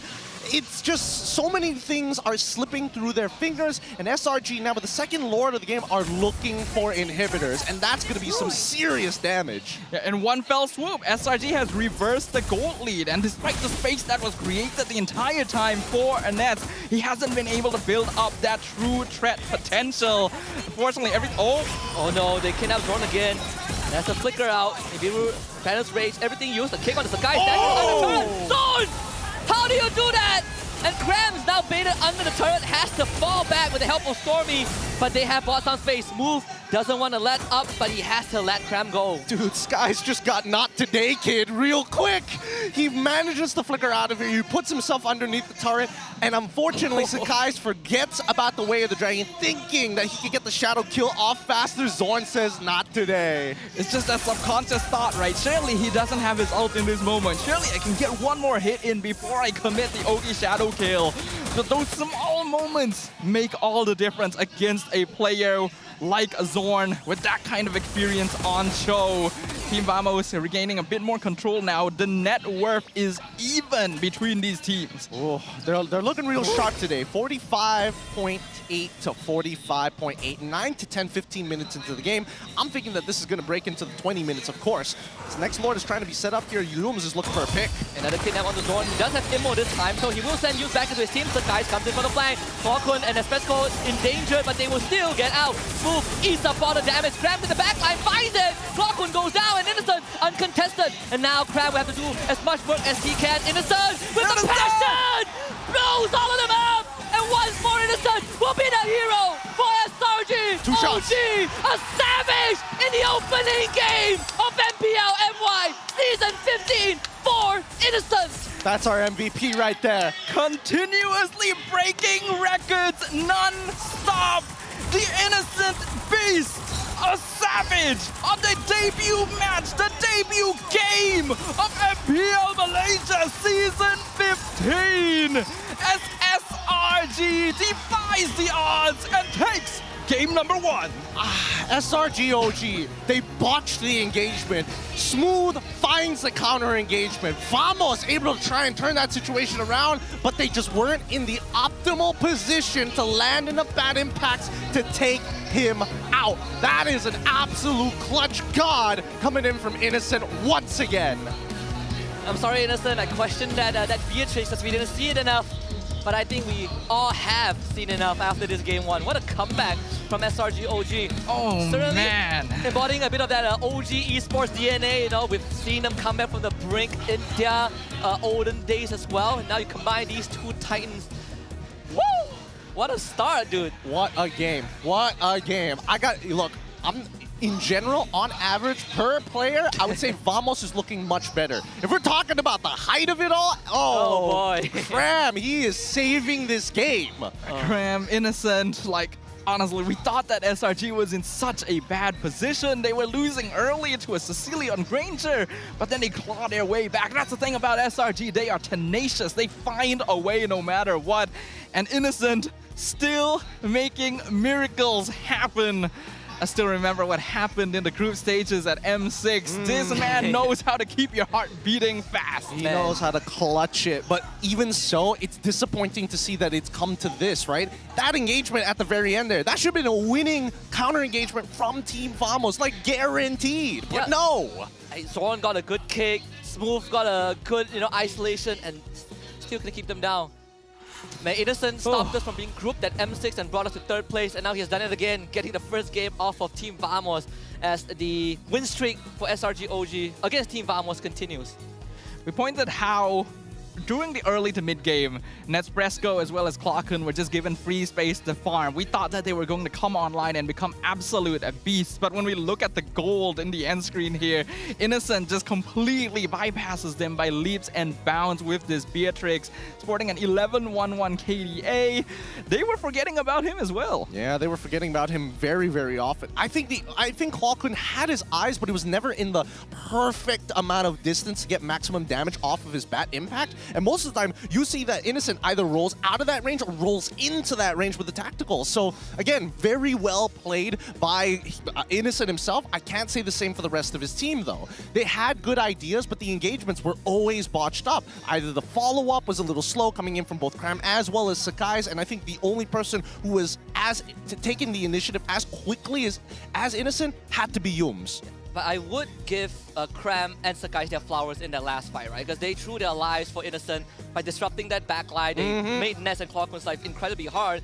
But I agree. I think there have been moments where the rest of SRG OG weren't really on ball, right? Certain, micro mistakes, especially from Sakai's in that bottom push, trying to go on the Zorn and getting kicked back underneath the inhibitor. These moments need to be polished a little bit. I know it's just week 1, but I think it's time they get serious, right? Every single game matters at this point. Every single one of these games. Man, so greedy from Team Vamos. Look at that. All of them taking assassin emblems. Even Smooth, he's like, no, I don't want the support emblems. I don't want the extra CDR. I want to hurt bad. Because the plan coming in from Team Vamos here is just to basically overpower SRG with direct damage, right? You have to remember, once you take out the Cho and the Badang, they are so susceptible to dive, right? That's why SRG was just targeting Zorn every single time. Just open up the fight, and then Cram and Skies can dive into the backline. They're basically playing utility role at that point, right? Because they weren't able to get an early game snowball. They're just throwing their bodies to make sure that Innocent has the space and time to dish out his DPS. Well, I do think it's a bit of a gamba, right? A little bit of a gambit, as we like to call it in the biz. Because Team Vamos, at this point, I still feel that Smooth, if he went for support emblems, he would have been totally fine, right? Because again, he's not the main engager. He's looking to disrupt, if not, make sure that the follow-up is going to be clean, they have enough space, and if Cram gets too far, well, guess what? As soon as he throws out his first ability, I can push him away and continuously peel for my back line. Yeah, and which was also something of a miss in that last fight. He wasn't able to find the 2 key targets, right? He got Yums, he got Stormy, but not Cram. Sometimes these small moments makes all the difference. Makes all the difference. Really does, really does. But I think generally Team Vamos shouldn't be too disappointed about how that fight went. You can't stop a super play. Obviously, you make some mistakes in the play itself, but when you have someone like Cram on the other side, you don't feel too bad about it. Yeah. That and Innocent, of course. That and Innocent, yeah. My man John did it. We have to remember as well, this is the first game that Cram is taking over as the in-game leader. So I think his shot calls were pretty solid there. While early on, maybe a little bit shaky, it kind of picked back up later on in the game. SRG is known to be a team that's able to figure out a way to find those opportunities, and they were able to create them for themselves. Oh man, such an unfortunate scenario, especially with Vamos actually taking a good amount of the lead for the earlier stages of the game in EXP and Gold, but especially EXP. Having that level lead over Sakai's helped out a lot, but when they lost that third turtle, I think that's where they got a little scared with the way they should be playing out the game. A 4.4k peak is not that bad, but it definitely isn't past the 5k mark. And more importantly, had they had at least an 8 to 10k lead, they could have closed out this game much faster. That also kind of brings back to not just the adjustment that SRG OG made, but also the bush control, right? Bayums on this Kalea, the conceal plays, he's able to get into positions that forces Zorn to try and go for a blind check, and Smooth doesn't want to show himself. And every time Zorn does it, he gets grabbed, they slam him, they take him out. Yeah, I don't think Zorn was really expecting that, because the plan is like, let Kalea go for my backline and then I dive their backline instead. But when you're this far forward, it's very easy for them to decide, we'll take you instead. And then your team doesn't really have a front line to play around. But the MVP still going to be our local beast, Innocent. I want that hat now. I mean, he's trying to show off the new swag, but even for Innocent. What a graphic, wow. Hey, we got cool transitions for our MVP of the game. Give it up for Innocent. Again, still an import from the Philippines. He is showing off why he was coming over to MY. He didn't want to be outshined, but he also wants to show what his worth is on the grand stage. 11-1-1, having a near perfect game from our boy, Innocent SRG OG. I mean, what else can you say about it? This man came over from the Philippines and decided, I'm going to be #1 in Malaysia. His score is literally all ones. He is embodying the goal of every local player. He clutches up so well. Every time you think SRG is in a tough spot, Innocent's got your back. His positioning also has been perfect, right? Like when Innocent isn't in the fight, you can see the impact that Team Vamos brings to the fight in their advantage. But even so, you can see the clutch genes in Innocent, understanding timings and making plays like this. Also kudos to people like Clawkun, able to draw out time with Winter Crown. But this was the only death for Innocent, and he almost made it happen. Yeah, just keep in mind, like, look at his positioning. Every single time he knows exactly what he wants, right? First, it's initially Chibi, even snipes him out of the way. He is not wasting a lot of movement, but he is also ensuring that these kills are actually secured. Even in this very last fight, Smooth does find the initial 2, and it looks pretty good from this point onwards, right? But it's just a little too much. Especially, yep. They just forgot. They just forgot. It just walked right into the line of fire right there. The Nibiru's passion. Props to Skies as well, keeping Chibi occupied for so long. SRG knew, right? As long as we keep Innocent alive, as long as we make space for him, he will carry the game. And they do this by removing the threat of Zorn. The Cho is literally the only thing that is preventing Vamos from just straight up playing that front-to-back playstyle, right? So by taking him away, by forcing him to use his kick on the Kalea instead, Innocent has nothing to worry about anymore. Yeah. I can already see Ozoraveki changing his Facebook profile pic to Innocent face superimposed on Beatrix. I can see it already. I can only glaze Innocent so much, but someone make it happen. You know? Yeah, I mean, it's bound to happen. It's bound to happen. It's bound to happen. His teammates just eat to the guns. Savage on day one. Who does that? Innocent, bro. He is one of a kind. Definitely one of the more talented mechanical players overall in MPL MY, and I think that's just without a doubt, right? There's no argument there. He is clean. He is, honestly, with the amount of hair he has, I would say dandruff-free at the same time. Absolutely, right? And I think a lot of that is also thanks to our official shampoo partner, right? We're gonna be seeing just exactly how clean the gameplay continues getting across the rest of the season. Because already on day one, Innocent is standing heads and shoulders above the rest. Shout out to our official shampoo brand partner. Head and shoulders. What else is there to say, you know? 100% free from dandruff, baby. That's why he's allowed to wear hats. He's allowed to keep his hair that long, man. He's a clean boy. In and out. Got rid of Team Vamos, just like dandruff, dude. Just gone. So you're saying if he had dandruff, he wouldn't be allowed to keep his hair? I'm saying that if he had dandruff, his gameplay inside of the game, he probably would have max triple kill. Yeah, like he would start heating up and then he sneeze and he goes, And then week 2, he shaves off the hair. He's like, I'm done with this. It's blocking my vision. Yeah, it's blocking your vision, you know. It's like I have to use one hand to scratch all the time, you know. It's just not good, you know. Get some head and shoulders, guys. Keep it real. Keep it real. 1-0 so far in this best of 3 matchup between the two. I think that as much as our clutch god, Innocent himself, is doing God's work, I'm having a bit of an issue with it. The rest of the team needs to step up. And I think that even Sakai's, in the first early minutes of the game, made a lot of mechanical misplays. Yeah, I agree with you. I feel like SRG, what we've always known, aren't like the cleanest early game team. This was one of their weaker performances. And we gotta give props to Vamos for being able to force out that position in the first place. But going into game number 2, I'm really hoping that we'll get to see something a little bit more consistent overall. Anyway, let's let Poji take over for a short bit while we prepare for game 2. Sok recall. Kuek. Bunyi itik. Apa khabar semua yang berada di rumah dan juga venue MPL? Sekarang ni ada satu persoalan yang bermain di minda saya. Baju tim mana yang paling lawa untuk season 15 kali ni? Bang, saya nak tanya sikit boleh? Boleh. Baju tim mana yang paling lawa? Tapi tak naklah bias. Jujur. Kita tengok dekat atas. Dia fikir saja OG lah. Dia lawa sikit lah daripada dulu punya baju. SRG paling lawa. Kita tu ada gambar tak kat atas? Tu nampak tu bang. Ada 10 baju. Pilihlah. Please lah pilih. Saya tak SRG OG. Sebab baju dia nice. Bosan lah bang sebab abang ni fan SRG. Sini. Assalamualaikum warahmatullahi wabarakatuh. Sis, saya nak tanya, kalau ikut baju dekat atas tu ada 10, baju mana yang paling cantik? Of course lah, Bang. Sana tanya SRG. Sini tengok. Macam diorang, kita nak tanya orang lain lah. Kita nak tanya.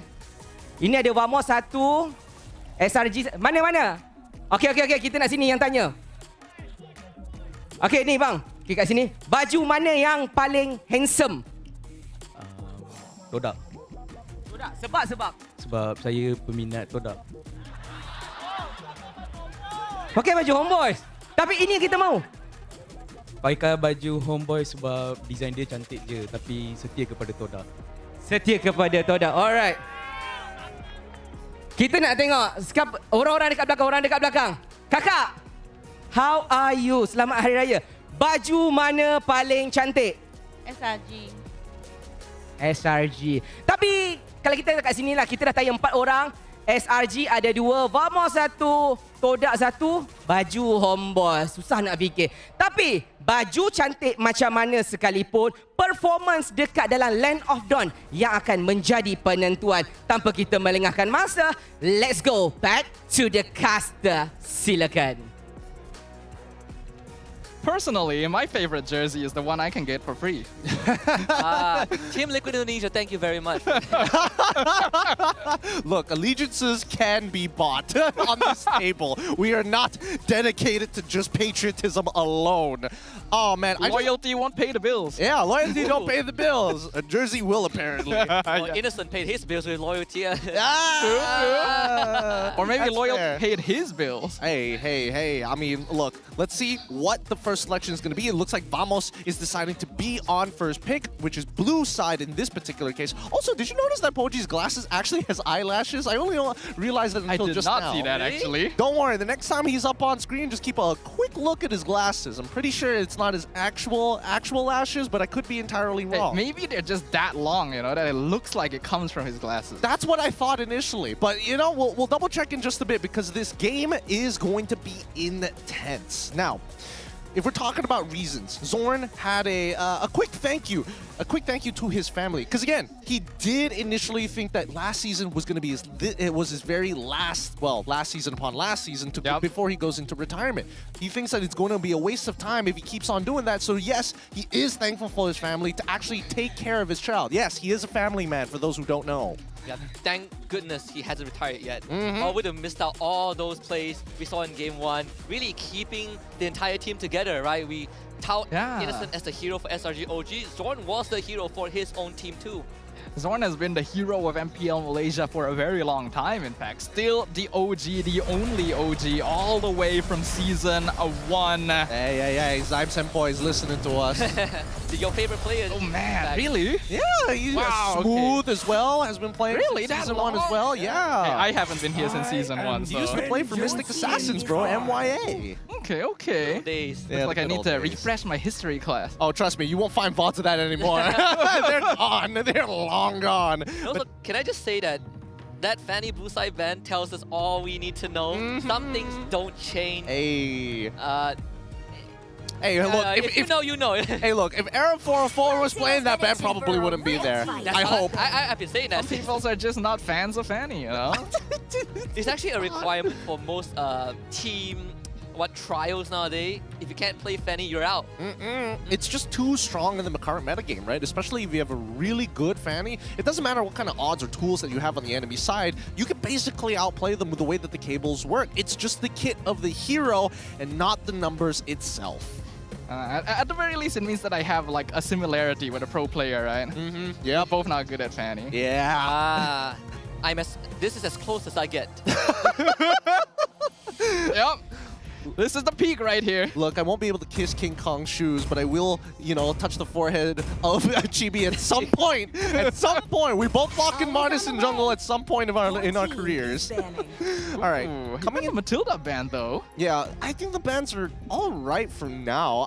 Surprisingly enough, Zaya still wants to double down on specifically Moskov, which opens up quite a lot. I mean, Phovius from the last game might see play in this match. We might even see a little bit of... Oh, no. Kalia got banned by Coach Arcadia. Hilda is still up, but not really first pick material.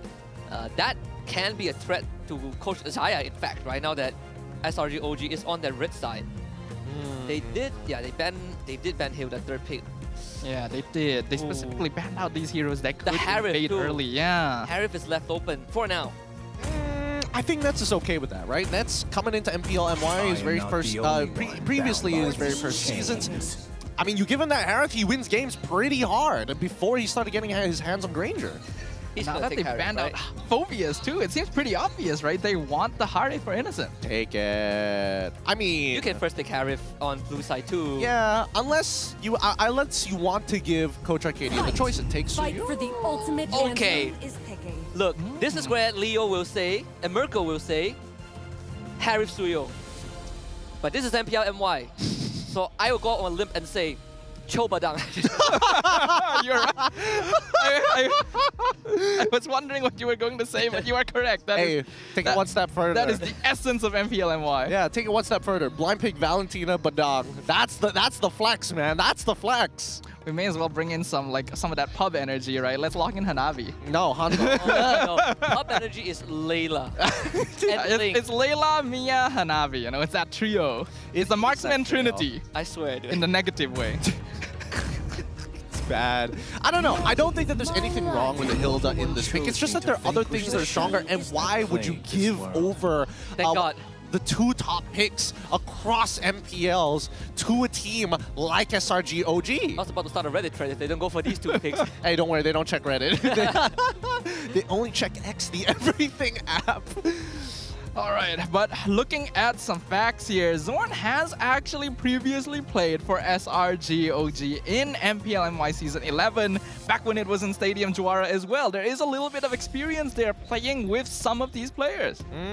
And that's why they're the top. That's why that big question of the next generation of MLBB here in MY. Are they going to take over? And I feel like even when we're looking at our own MAL and the current new players that we've seen over the years, there is still a little bit of a disparity. There's a pretty significant gap. Yeah, I think the good news is that we will get to see some of them playing later on, right? We have some up-and-comings in teams like DXS and Ocean Black. That is also pretty exciting, but I mean, the bar is being set right here. I mean, everyone in the comments is already waiting for DJY. If they feel DJY, as a mid laner, by the way. As a mid laner, it has to be a mid laner. I will personally sub to him 10 times. 10 10 times? gifted subs. Ooh. But they will not do it. They're probably not. And after DJY hears that, it's like, okay, say no more. I'm coming on for at least one of these games. Let me on, coach. Let me prove him wrong. Please, it's 10 subs on the line. Coach! Coach!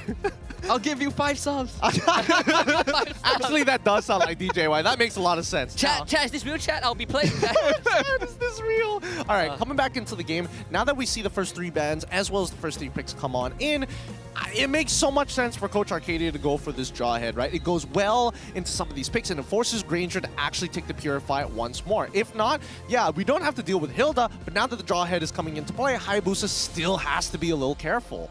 Yeah, having a Jawhead and Suyo immediately gives SRG a lot of early game burst damage to play around, and even some ways of kind of circumventing the potential Hilda invade. So that denies a little bit of Vamos' signature super early game aggro, but I do wonder if it's still going to be enough, because this Granger really will outscale if given the space. Yep, and speaking of which, now that the Cho is banned out, the Badong is going to be a quick follow-up from Xayah. They're not wasting any time. I mean, Xayah's not wasting any time on these bans. He has the flowchart in his head. I think the Badong is always going to be good in these types of cases because it feels like Coach Arcadia is going to be a more jungle, goal lane-centric composition based on what we are seeing. That, and also you want to give Smooth a good lane into Crab, right?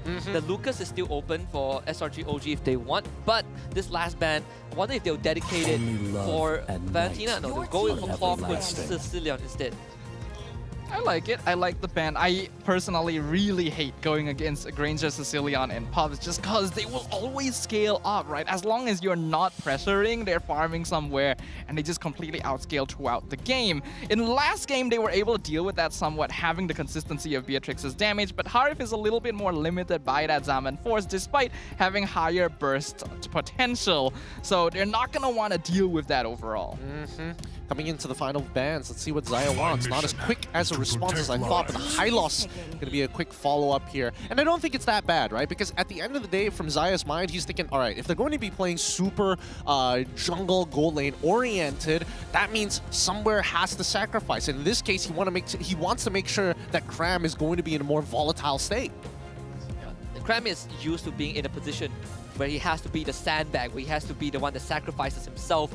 And as a Nika leader, that's sort of what you would allude to. Selena gets picked up first time in our opening series too. And oh boy, we are in for a treat. Already very early game centric, right? Suyo, Selena, Jawhead is a very powerful mid trio. A lot of catch potential, a lot of burst potential to play around. This is also quite a challenge to Clawkun, right? It's like, I'm gonna take the Selena, we'll ban the Sicilian, we take the Selena. What else do you have left in the tank?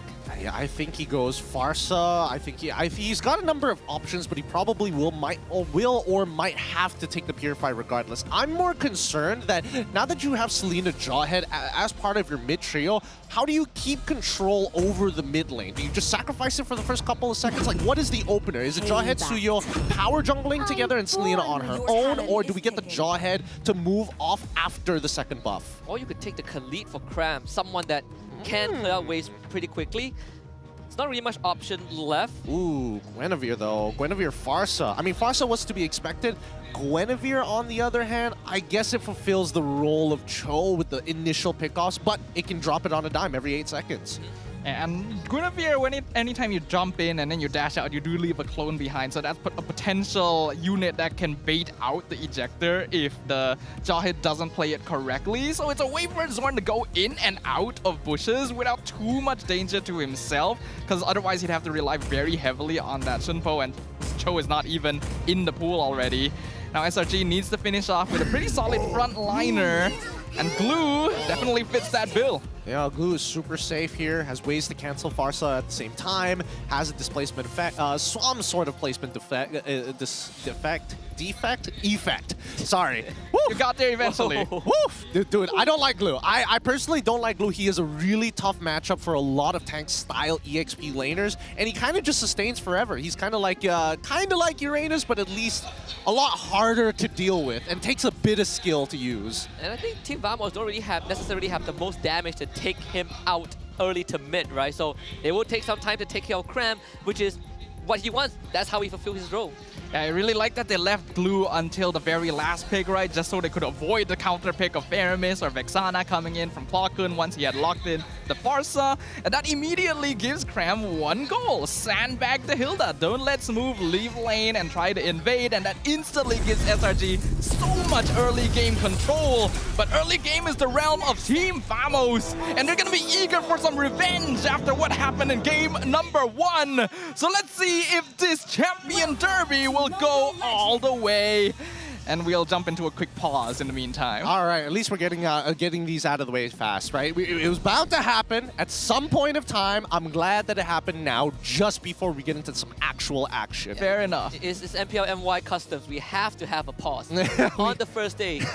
We gotta officiate it first, that we still have this function in the game, and then we get to introduce who's the unpaused person this time.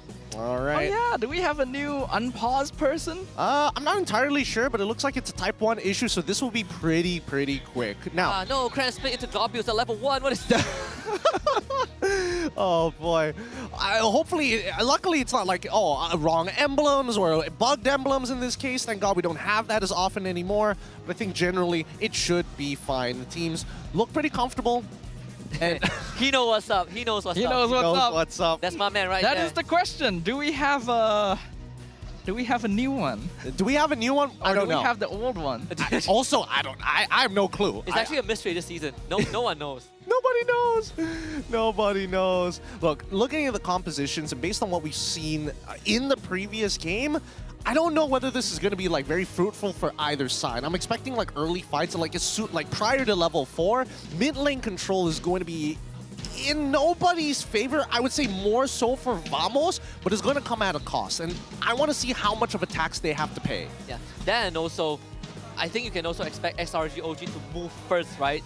Selena, Jawhead, they want to be together, and one Abyssal Arrow lands, it's over. That's it. We get the man himself. It is a new one. Woo! Well, let's jump back into the land of Dawn. Thank you once again for being patient with us, ladies and gentlemen. Let's get game 2 underway. Yep, and it looks like the power farm is similar to both sides, both Jawhead and as well as... Walko and Dash Purify. Wow. Ouch. Not the position they want to be in, and if Smooth goes down, this lane basically explodes, and he will go down. Double kill for the guy. That's actually so smart to use your Retribution to get an early level 2, because as a jungler, you don't take any EXP or gold in the first couple of minutes of the game, allowing Cram to hit level 2 faster and to secure that kill instantaneously. Yeah, that is not a timing that anyone would really be prepared for. And we're talking about Vamos here. This is one of the best early game teams in the league. And they were just caught with their pants down, just shot out of the sky instantly. 2 kills, the SRG, both on the Suyo, which is very good news for them. Yep. Yeah, Zorn kicking himself right now. He went to check the bottom jungle, and then Falcon went alone top side, and he's gonna go down again to Yums. This is the punishment that we were looking for. Whoever loses their Purify first is going to get hunted down very quickly. And right now, between Team Vamos as well as SRG has a faster tempo. Their only big difference is in that mid control. So now that Slanger Red Giants are just hitting them right at the ankles, the next 2 turtles should fall into their hands. And they're gonna start working on that first turtle. Very free for them, in fact. And even there, we get a milestone, right? Innocent first Savage in MPL MY. And I can't even finish talking. Zorn's already dead. Yeah, they still go for Chibi, who ended up in the jungle. The shadow kill didn't even get used, so a pretty weird position to be in, but 5 kills for SRGOG. Now, Vamos' jungle is going to be under threat. But yes, first Savage for Innocent in game 1 of MPL MY, and this is the first time it's ever happened in the league in 15 seasons. Yep, I mean, Cram does lose an entire wave up top side. But does it matter? They've already put 2 in the ground, 2 in the dirt, and now that Chibi, as well as Zorn, are pretty significantly behind where they're supposed to be in the match, SRG have absolute control over it, right? They can make off-tempo plays, and regardless, it comes at 0 cost, right? No matter how much gold Team Vamos are able to get. Let's say, how much gold are you going to get off of those structures unless you break the structure on top of taking away the barrier, then it'll be worth it for Team Vamos, but I don't think they're going to have enough damage to do so anyways. Yeah, Ness is not getting help anytime soon. Espresso, his lane is frozen by Innocent, and he's down in experience. You got this Impure Rage Blue running around the map, and Chibi is gonna try and get away, buy some time, dodges the toss, but that means he's going to be forced away. Yeah, good spacing from Chibi. He knew that he could use his quad shadow to get away from that, but the pressure really building up. 3K gold lead in 3 minutes is almost unheard of against a team like Vamos. And we knew that SRG had a really powerful mid trio going into this game, but they've already surpassed all expectations. Yep. Great. Honestly, Cram, really good use of the Wilderness Blessing. Help mid lane. Once mid lane collapses first, which it will always collapse first compared to the side lanes, help clear that up, instantly rotate to the back top side to minimize the amount of EXP loss you have. And that's why you're seeing that currently both of them, Cram 6, Smooth also at 6, but slightly behind in EXP. Yeah, and now Clockun is just on utility duty, right? This Barca has been essentially negated for the first few minutes. Thanks to that early Smooth death, has to cover for Nespresso down bottom. Shadow kill. Not going to get a kill to Stormy as Yum saves him with the toss. So at the end of the day, SRG OG gets control of the turtle, and without any contest, will secure the second one. Yep. Oh my goodness. How do... Oh, so clean. Oh, it's actually so clean. It is the complete opposite of what happened in game number 1. SRG saying, early game didn't go so well for us last time. Let's focus a bit harder on that this game. And well, we are seeing it firsthand. Now, it's not completely out of the way for Vamos to take this back. Farsa, Hayabusa, Granger all do still scale pretty well, but they're going to need to get that space, and I don't think SRG is going to give it to them. Never, because keep in mind that right now in the metagame, the EXP laners are generally looked as is a second roamer, right? And now, Sakai's, he's 2 levels ahead of Chibi. Even Smooth, I can bring you down to 50%. Not really going to matter at the end of the day, right? Because Sakai's is just that far ahead. They try and blow up Cram at least, and with the help of almost the whole team, they do so. All right, they at least find 1 bag. However, the kill does end up into the hands of Smooth. Not exactly the best choice, because regardless of how much money he gets, he's always going to hit his cap a lot sooner compared to the rest of the team. Yeah, unfortunately, I do feel like Smooth, like, at the 2-minute mark, already lost his purpose in this game. That's the risk of going a hero like Hilda. You really need to create pressure really early on, and SRG is specifically drafted to deny that ability from him. Well, I mean, he hasn't lost all of his purpose just yet, right? He can still body block arrows from Stormy. He can still get into Sakai's face, ideally get in front of Stormy's face, and make sure that Innocent doesn't get too far. But this is under the assumption that Innocent gets involved in these fights, or at the very least, has his 3 core items. Then also a Purify to add on top of it. So it's not the easiest target to jump on. You would need a concentrated effort to take him down. SRG OG, they're not really sweating, right? They got the bot tier 1. Innocent can take double waves whenever he wants. The person Team Vamos is worried about right now is definitely Nespresso, who is struggling to get farm. And on top of that, Clockun. Yeah, Clockun, while he already got picked off twice in quick succession early, it was early enough that hold on. Oh, because Zorn is gone. That's the beauty of the SRG composition, right? You just fight on a dime. If you see Stormy land an arrow on anybody, that's the go button. Yeah, Yum just goes in, gets a easy kidnap, and the job is done. The turtle for SRG. We talked about Guinevere offering Zorn a potentially safer way to dash into the bushes and get out without too much risk, but if SRG is just all waiting for him with an ambush, there's not a lot he can do in that position. And it's a similar case to game number 1, right? When Vamos doesn't have Zorn to play around, their backline is so exposed. I think booby traps everywhere with the arrows too. Cram's gonna get on top of Smooth, pull him back. They use everything onto the Hilda, and she is no more. Clockun's Feather Airstrike did nothing, and Zorn is now in danger. Has spatial migration to safety, but SRG OG thinking about potential dive, and Cram will get into the face of Nespresso, who will be forced back.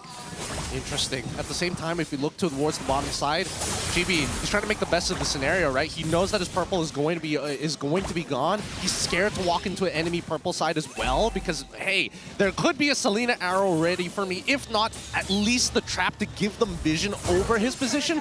But as he takes his bot tier 1, because Selena, what is she going to do against Hayabusa? SRG, in response, takes the entirety of his jungle.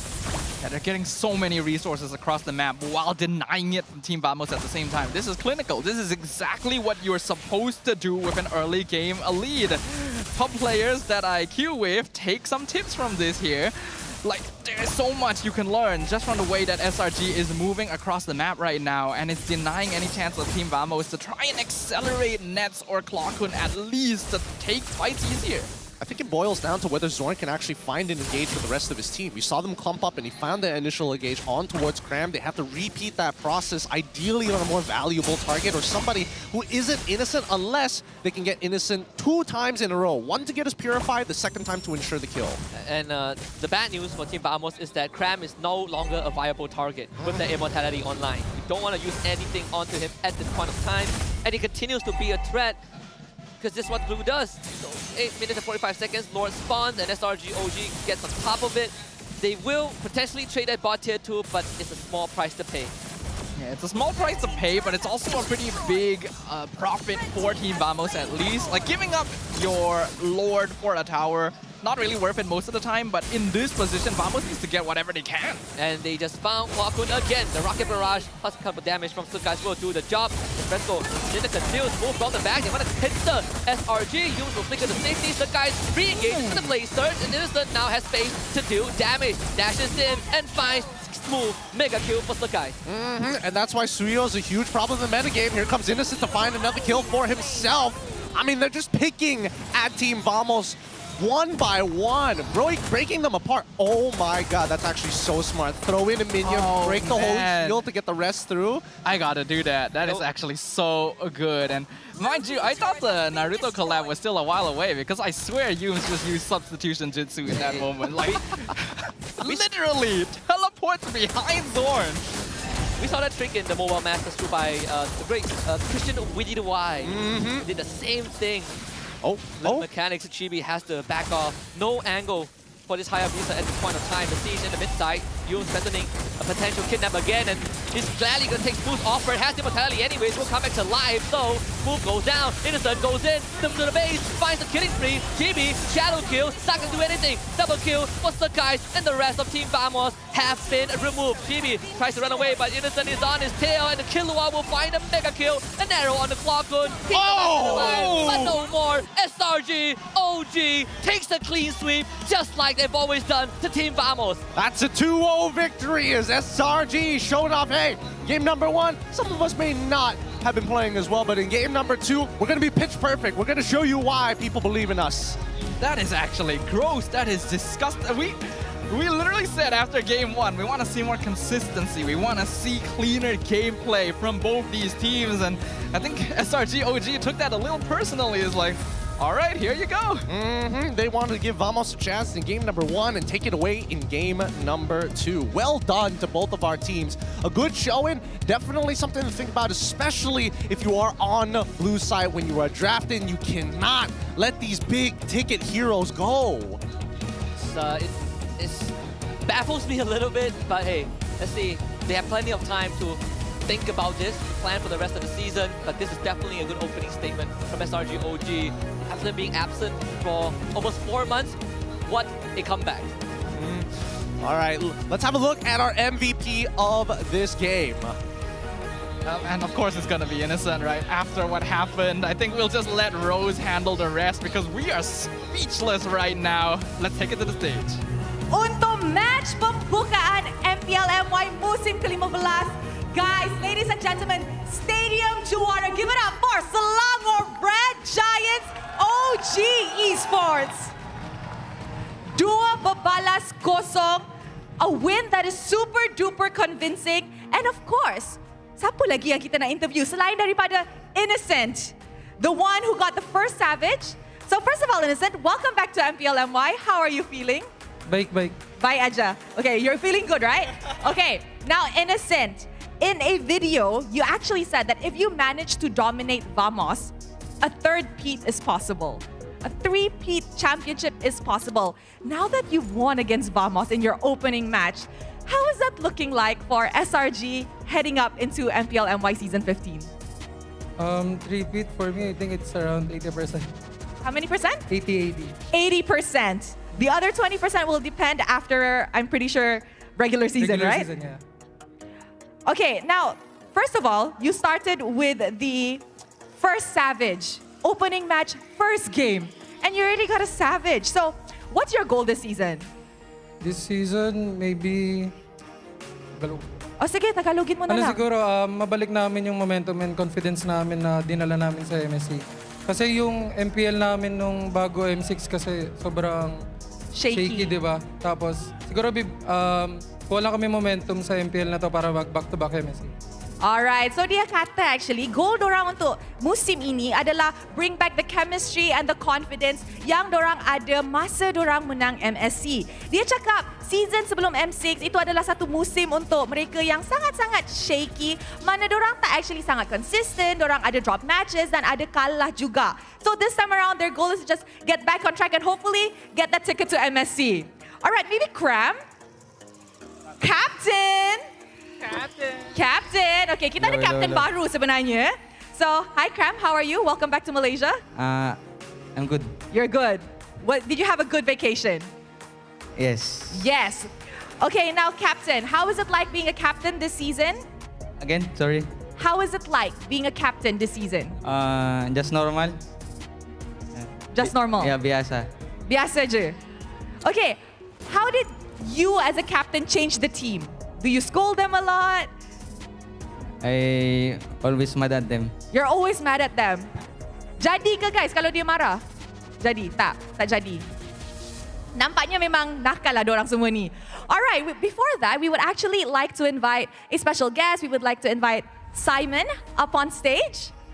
As well as, somebody from OG, the CEO of OG Esports. A round of applause, everybody. Well done. Nice one. Well done, boys. Well done. An incredible opening matchup. And now we have Simon and the CEO of OG Esports. Hi, Simon. Glad to see you back on stage. Okay, now, Simon, we could see that these past few seasons, SRG has dominated the Malaysia scene. Technically, the entirety of last year. Now that, we're in season 15, maybe you could tell us a bit about SRG's growth? Actually, I'm very, very proud of the boys. How they grow from boys to men. Yeah, they matured a lot. They basically literally matured a lot. And the way they think, they are very professional now. They train hard. They know what they want. And they are very, very hungry. We want to go for defend our title in the EWC. Right, boys? Wow, we love that. They're hungry for victory. And you know what? Hopefully, Malaysia can defend its title in EWC that is coming up very, very soon. Yeah. Thank you so much, Simon. Is there anything you want to say? Let's go SRG! Thank you very much, Selangor Red Giants OG Esports, and congratulations on that convincing win. And tanpa membuang masa, mari let's show it back to the casters to break down what happened in the opening match this season. You can tell that SRG OG is hungry for another victory, hungry for a chance to defend their title, not just in MPL, but in EWC MSC. And they've already taken a huge step towards that, with our MVP of the match making a name for himself straight away. Innocent, what can stop this man? It seems like SRG OG have renewed their trial card. Now we go back to full subscription. Match was something else, right? A 902.5 GPN, 108,000 damage. How do you do that, dude? It's just 2 games. It's just 2 games, dude. I don't know. The fact that his GPM is already above 900, I can't wait to see what the rest of the season is going to look like, to see what his end game stats are going to be. I got to give it to SRG. They are looking to find that confidence that they were previously missing coming into M6, and honestly, their peak looking towards EWC. But in this particular match, especially against Team Vamos, a lot of it has to do with the draft, and they attacked the draft in the perfect way. Attack through the mid lane, make sure you have no priority. Next thing, take away their one big initiation tool in Zorn, and you basically got the lane done. Yeah, it definitely felt like SRG OG had kind of figured out Team Vamos' intended playstyle, right? Where they want to be standing behind Zorn a lot of the time and are relying on their roamer to basically open up the map. But when you're dealing with a Jawhead Selena, it's already very difficult for you to hold any bushes in the mid lane or across the ganks. And then you add the Suyo on top of that for extra burst damage, plus an ultra-aggressive style where SRG is already ganking EXP lane before the first minute mark. Team Vamos didn't know what hit them. Yeah. It's a tough situation to be in as well, because you want setup for Farsa and Granger, but your setup is merely Zorn, right? And you can't really do the setup because you get tossed backwards. So when your main initiator gets blown up just like that, you have no secondary plan, and Team Vamos, they just collapse. I mean, we also have to talk about the initial plan coming out from Team Vamos' side, right? I mean, we saw Claw Kun rotate up towards the top side of the map very early on, might I add. Like, it wasn't those traditional setups where you look to join the EXP to hit level 4 at the same time. This was still level 1, level 2. This is what was going on. He was looking to hit level 3 for some reason and take EXP away from Hilda, right? At that point, what is the jungle and supports doing? In this case, it's clear to see that the duo of Jawhead and Suyo significantly faster compared to Hayabusa and as well as Guinevere, who was, again, on the opposite side of the map and still slower in taking those 3 same camps. Not only that, they checked the skill lizard of SRG OG and realized that it wasn't taken. Zorn got the info, Chibi was on his orange buff, but as a Pharsa, you go into a glue lane. That is something that when he got punished, there was no going back. Right? That glue lane was never going to be won. I get the feeling that Claw Kun was trying to release Smooth from the lane, you know, just like affect it early, poke out the glue a little bit so that the Hilda can start roaming around and maybe invade a little bit alongside the Guinevere. But SRG moves so much faster. I think Claw Kun just walked into lane, realized I'm in the wrong neighborhood.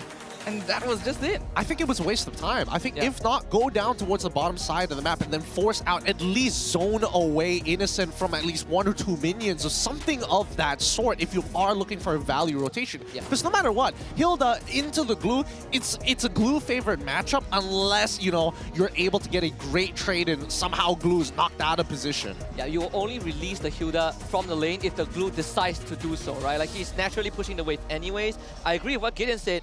Your jungler and Roma bot side, you should be looking at Innocent a bit more. If a gang squad comes, Hilda should be self-sustainable with the sprint, and you have your team to back you up bot side. So I think a bit of a macro decision from Team Vamos that really costed them that early game, which they have no way of recovering. Exactly, because again, Claw Kun is such a pivotal point for this composition. Against the Selena, you actually have natural priority, especially in level 1s, level 2s, and I would even argue level 3 as well, if Yums is doing the same rotation with Sakai's to clear up, to supersede all 3 of those camps together with Sakai's. And I think that if Team Vamos made sure that Claw Kun was all right in that mid lane and having Chibi as well as Zorn look to attack the Selena in that lane, maybe even dive it, they could have opened up more opportunities. Yeah, I think Vamos kind of underestimated the kind of aggression that they would be dealing with here because they were basing their experience off of game number 1, right? Yes, they knew that SRG had a more aggressive mid-trio this time, but based off of their gameplay previously, surely they wouldn't go and play like this, right? And, well, SRG proves us, proves them, proves everyone wrong. And again, Innocent shatters another record. Man's collecting records like Pokemon at this point. He has everything. He's had 4 records at M6 in 1 game with Granger, and now first ever historical Game 1 Savage in MPL MY history. Like, he's taking everything from us. Hey man, he's catching them all. He's catching them all to bring it back. I mean, there is a reason why when his debut as a professional player in MPL PH was looked down upon because of the results of his entire team, all the players from that team ended up in good spots and are making internationals. If that doesn't say something, it just shows the level and quality that that region brings on over elsewhere. Yeah, I don't think we have officially announced this. I'm going to induct him in the Hall of Import Fame, you know, joining the likes of Raizal and Demon Kai. Yeah. I'm sorry it took this long, but he's there. He's out there. He's technically been there this whole time. Yeah, he's just very humble about it. We just never knew. We forgot to say it. Look, I think the imports coming into MPL MY, I think we've got some of the more quality imports in comparison to like what we've seen. I mean, there are other imports that we've seen go who've made an impasse, like MP the King, for an example, also making a statement in the other regions as well. And also coming back to MPLPH now that I remember it. But even regardless, I think that so far SRG is in a pretty good spot. I think that Vamos, unfortunately, in that game too, really just boiled down to draft rather than decisions. Kill the first pick, man. Never do that. Yeah, I think never do that. SRG kind of baited them into it a little bit. You know, they let it through. They thought, hey, they banned it in game 1. Maybe they don't want to deal with it. Turns out there was a plan the entire time, and that's why this team is still so scary, right? And that creates yet another question. I think a lot of us went into the season thinking Vamos is the team that is most likely to pose a threat to SRG, and they've just been clean swept. Is this going to be another SRG season? I hope so. Part of me hopes so, but a part of me wish that the power gap isn't too big. Well, we do hope so. But for now, we're going to take a break before we jump into game number 2. So let's leave you guys with the mic check, and we'll tell you, we'll be right back after this.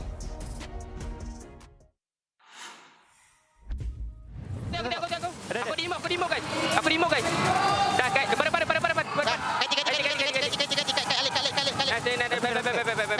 Cukup. Ayo besar dah lagi kan. Ayo lagi. 1B. Sini barang. Sini. Nice one. Limit. Aku kau ada nature nak bahaya. Mana. Tidak pasti. No dash. Agak. Go fight. Follow me. I cancel. Almost. Nice one. Chill. Chill. Bot. Bocor kena ulti kau. Bedek. Ada. Nice one. Tiga lah guys, aman. Kena snipe ni bos. Ini saya Beatrice bos. GG Kiara. Oh nice. Sia Kiara. No ni. Ayo lemos. Nice turn. No dash. Boleh. Nice one set. Nice. Grab. Depan. Aku tengok kau ni. Mati grab. Mati nice. Aku mati guys. Careful guys. Respect guys. Respect. Come on B. Let's go to it guys. Guys, respect lah net. Asal kau masuk net. Nice start guys. What a side. Save tangan net.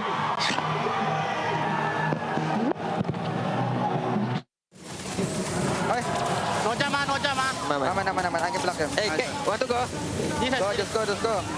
Tower first. Bot.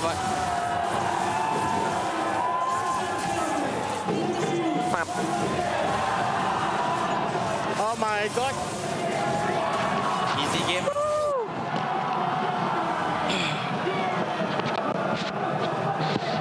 Astagfirullahaladzim. Ada mati lagi. Terlalu fail game kedua ni. Kalau kita menang awal. Yelah. Dah korang tak nak menang.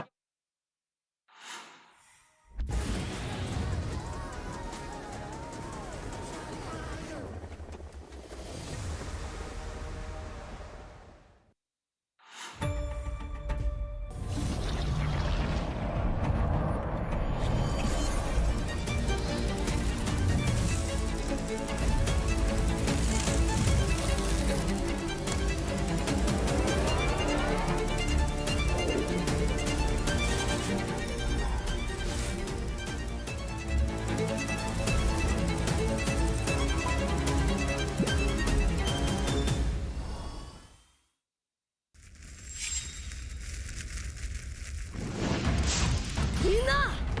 内巻ナルトが帰ってきたぞ!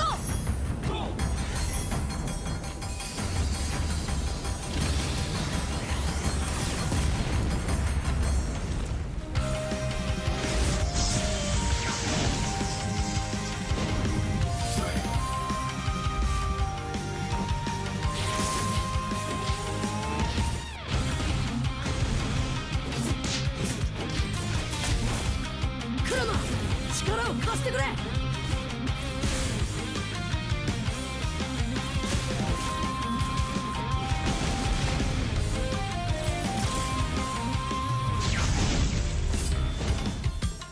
Yosha! 第7班ここに復活だってばよ!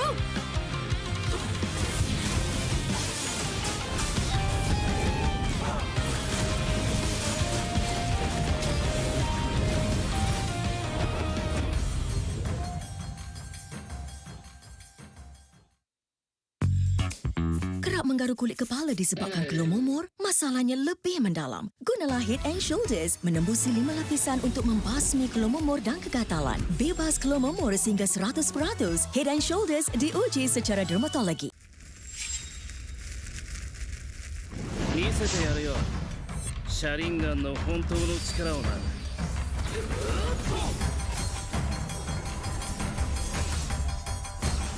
力が湧いてくる。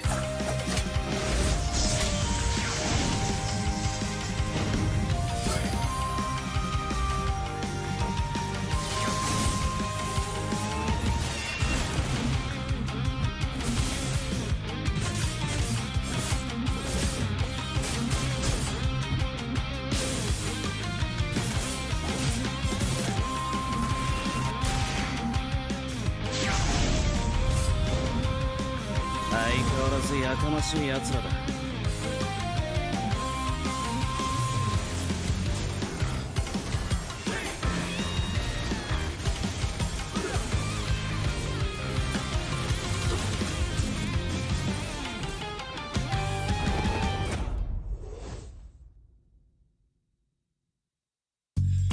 You keep scratching the surface for dandruff? But the problem lies deeper. Use Head & Shoulders. It goes 5 layers deep to defeat dandruff and itch. Be up to 100% dandruff-free. Head & Shoulders. Dermatologically tested. みんなを守るために私はもっと強くなる。やっさよなら。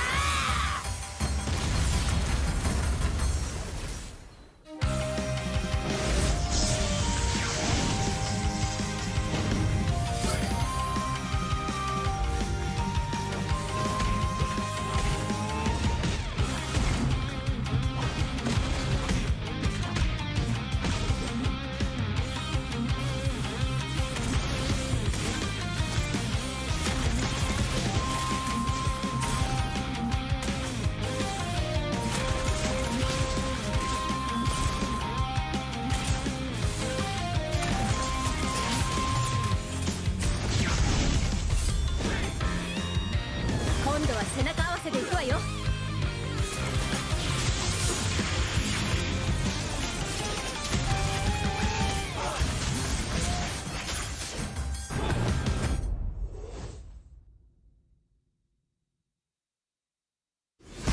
Shiver, drive, face, 100 plus, 0, hey!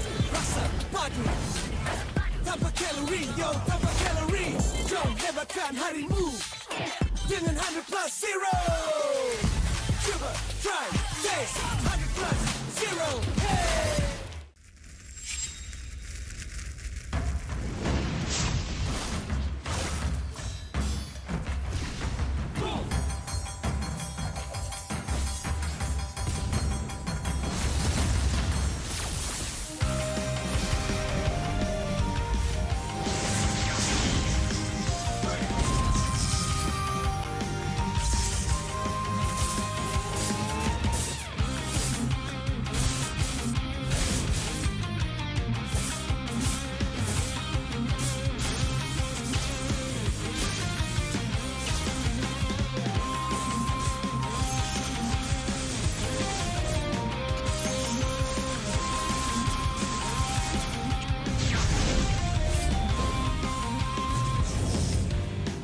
ここは俺に任せてもらった。4代目他にを超える忍びはお前しかいないと俺はそう信じて。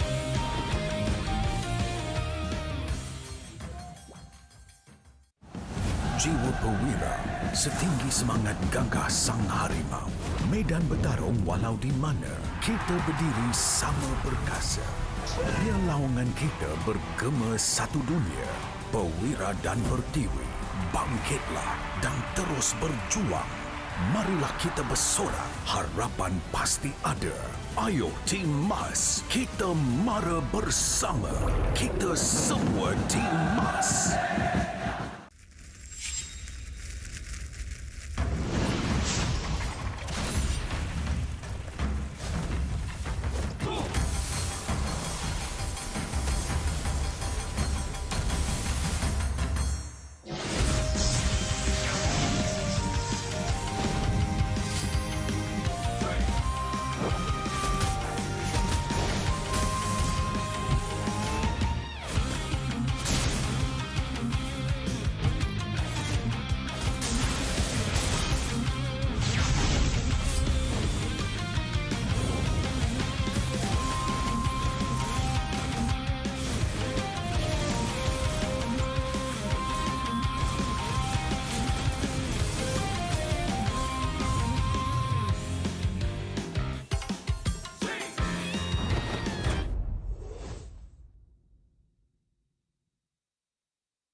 巻ナルトが帰ってきたぞ。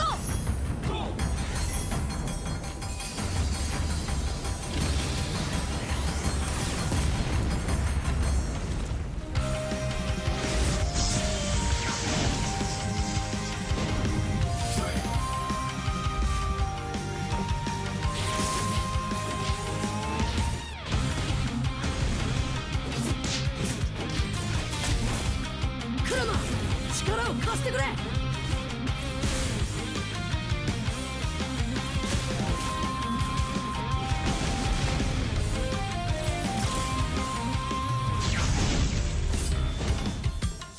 っしゃ、第7班ここに復活だってばよ。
Bow your wretched heads before the Lord of Greed.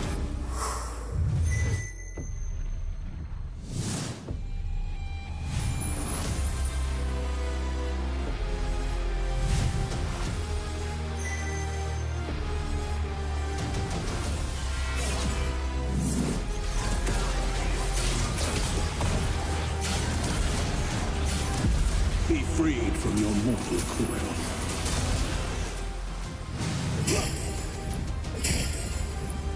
Wither! Ravenous Claw! My reign is eternal!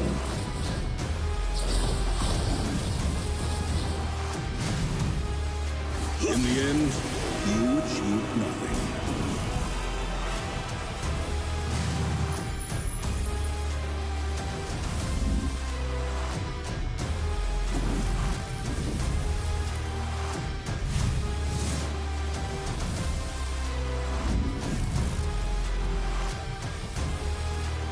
For defying the world, I was handed eternal reign.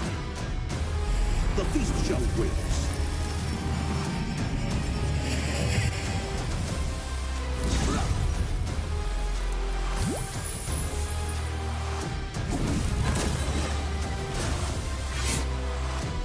All will praise his name.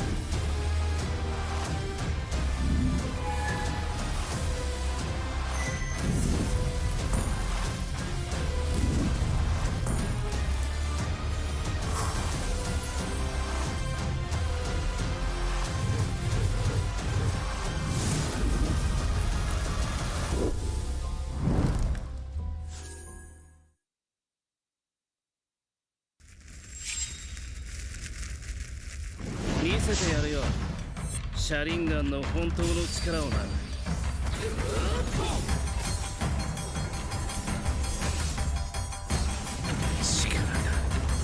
湧いてくる。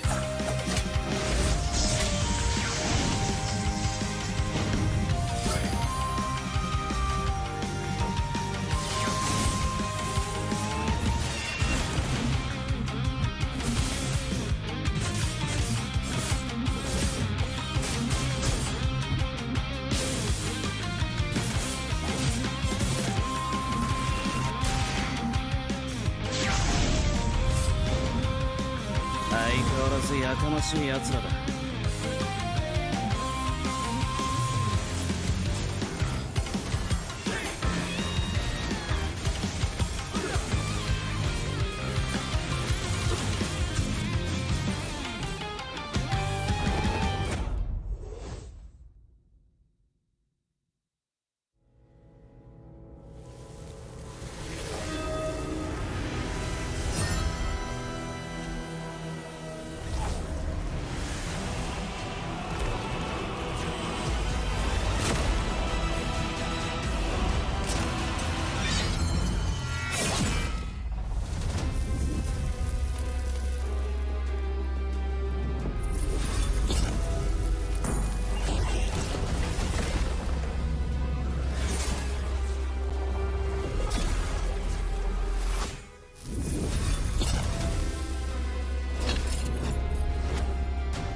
wretched heads before the Lord of Greed.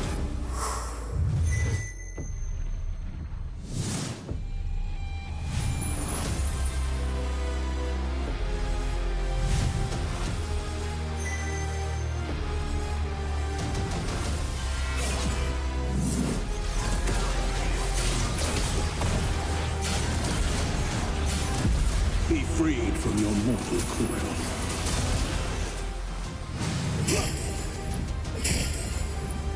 Wither! Ravenous Claw! My reign is eternal!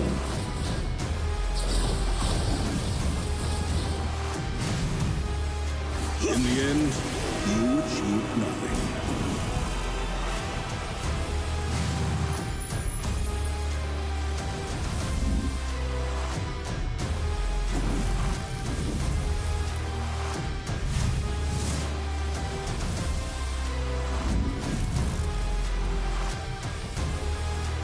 For defying the world, I was handed eternal reign.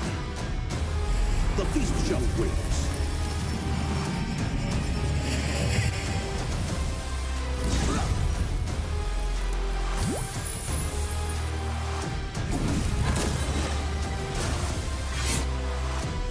All will praise his name.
ここは俺に任せて。もらった。4代目他目を超える忍びはお前しかいないと俺はそう信じた。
渦巻きナルトが帰ってきたぞ。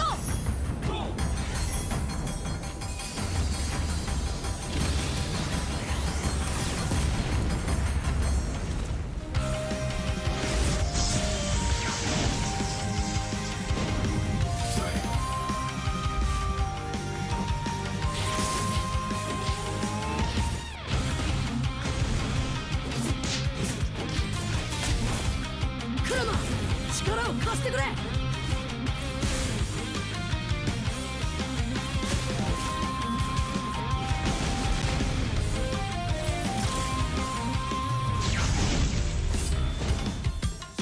っしゃ、第7班ここに復活だってばよ。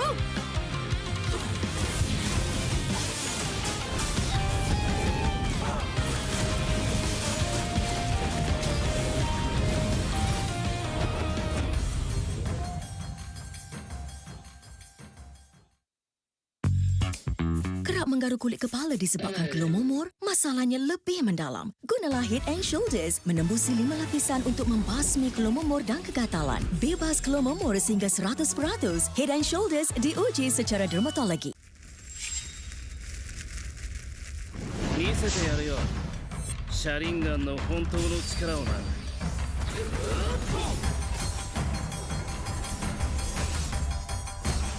力が湧いてくる。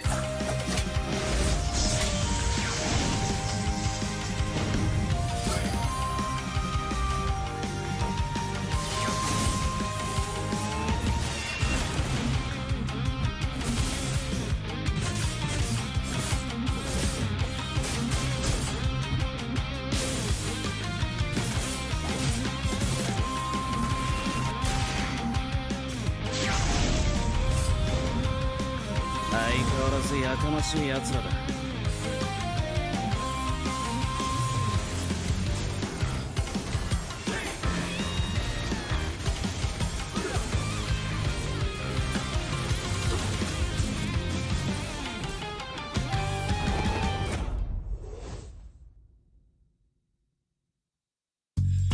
You keep scratching the surface for dandruff? But the problem lies deeper. Use Head and Shoulders. It goes 5 layers deep to defeat dandruff and itch.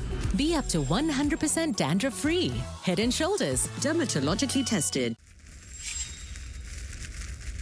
みんなを守るために私はもっと強くなる。やっ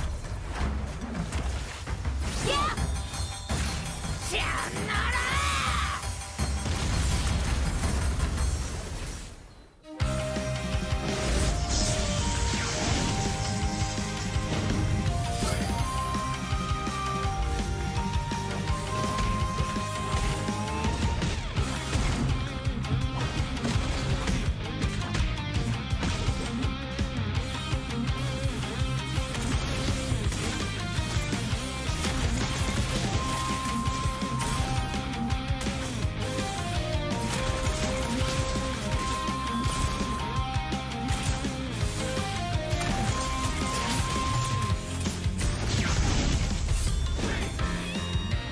今度は背中合わせでいくわよ。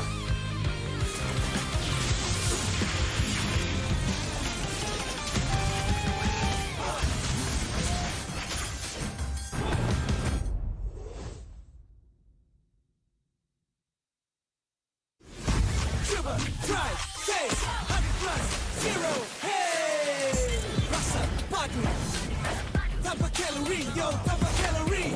Yo, lebatkan harimu dengan 100 + 0.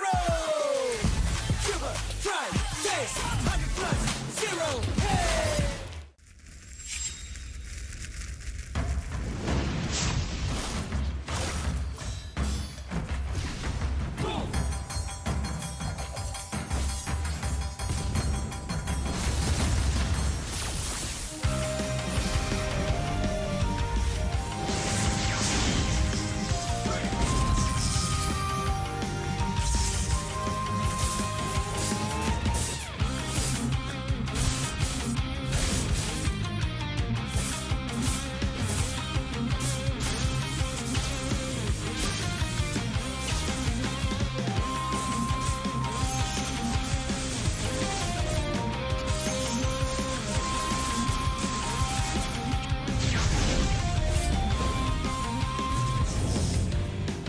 とは俺に任せて。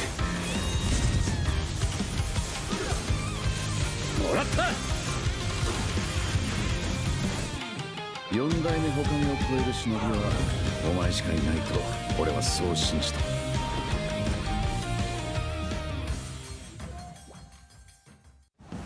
Jiwa perwira, setinggi semangat gagah sang harimau. Medan bertarung walau di mana, kita berdiri sama perkasa. Biar lawangan kita bergema satu dunia. Perwira dan pertiwi, bangkitlah dan terus berjuang. Marilah kita bersorak, harapan pasti ada. Ayo Tim Mas, kita mara bersama. Kita semua Tim Mas.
Minna!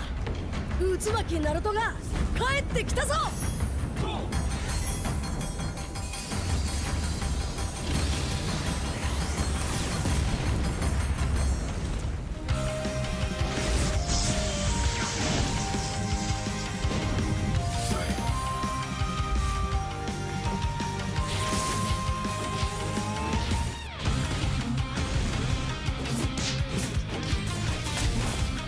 Kurama! 力を貸してくれ! よ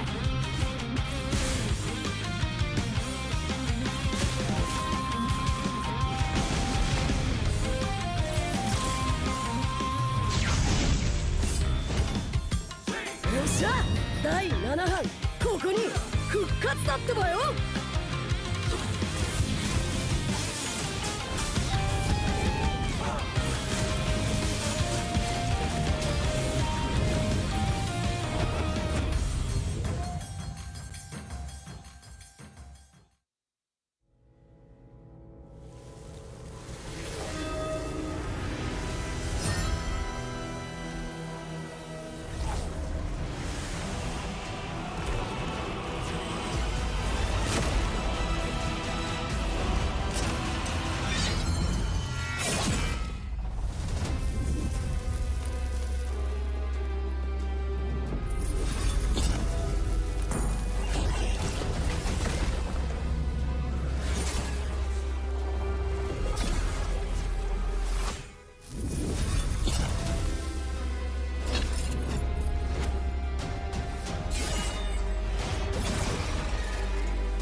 your wretched heads before the Lord of Greed.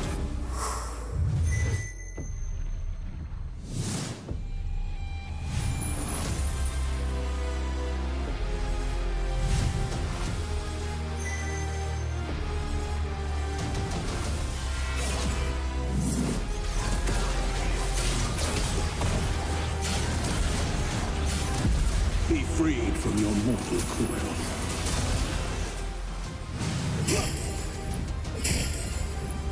Wither! Ravenous Claw!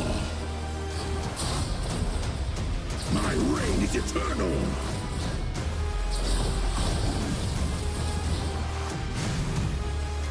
In the end, you achieve nothing.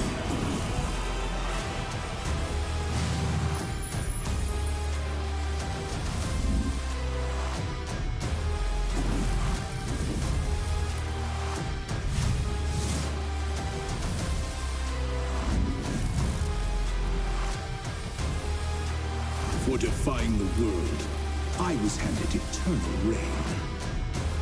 The feast shall wait.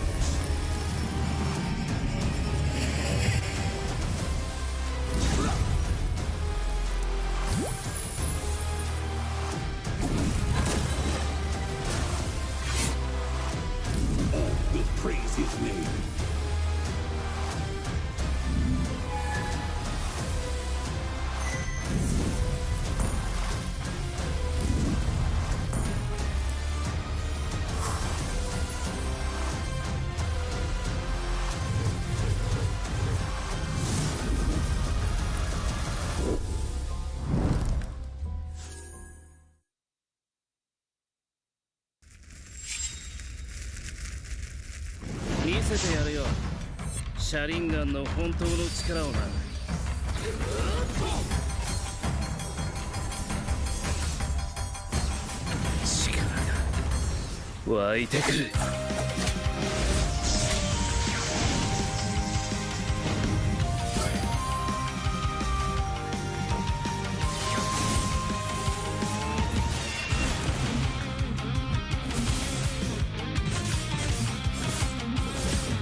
Bow your wretched heads before the Lord of Greed.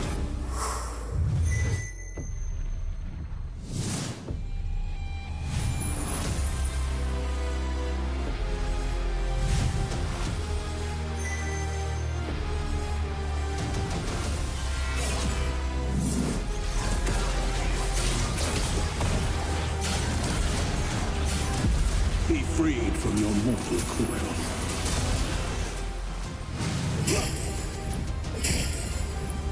Wither! Ravenous Claw! My reign is eternal!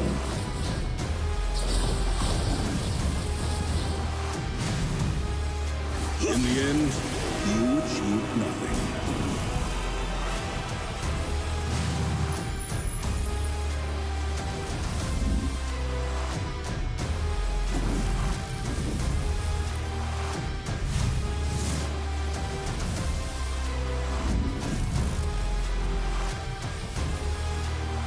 defying the world, I was handed eternal reign. The feast shall wait.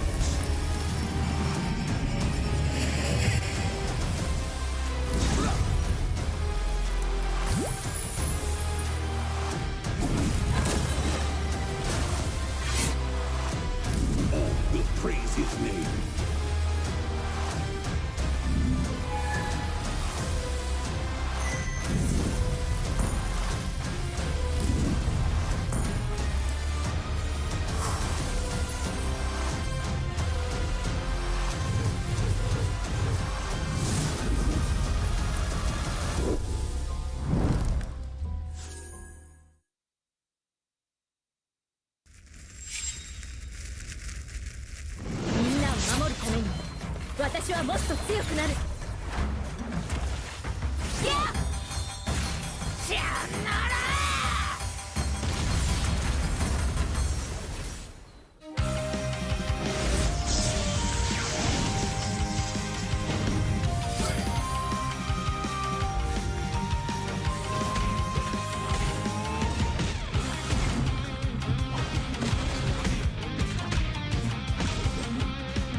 ここは俺に任せて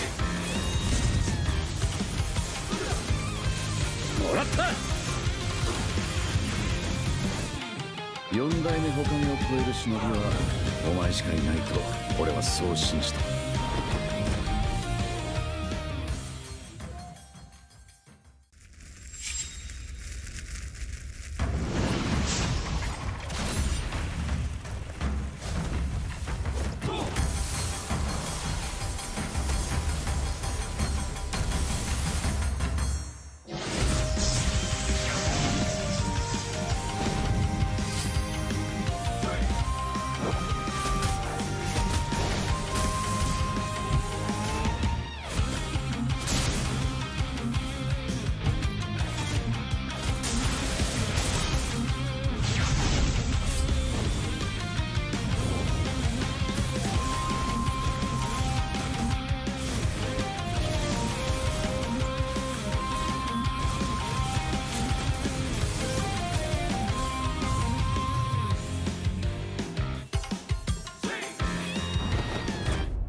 椿ナルトが帰ってきたぞ。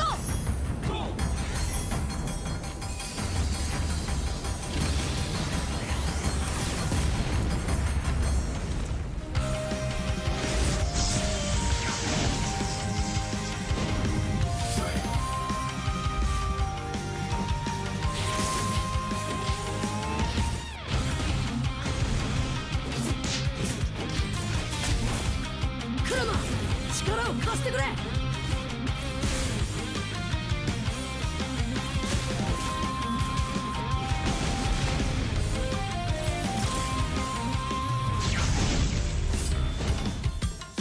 っしゃ、第7班ここに復活だってばよ。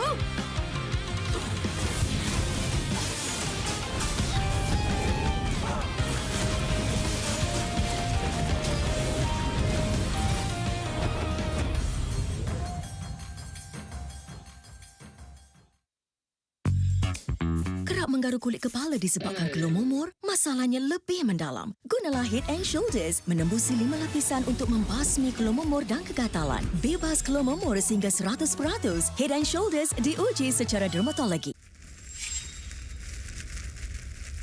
見せてやるよ。シャリンガンの本当の力をな。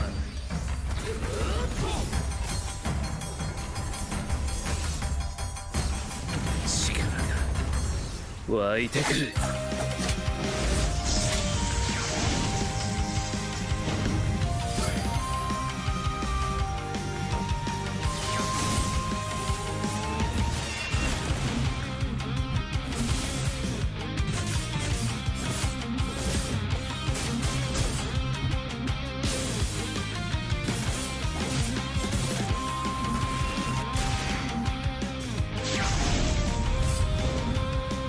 相変わらずやかましい奴らだ。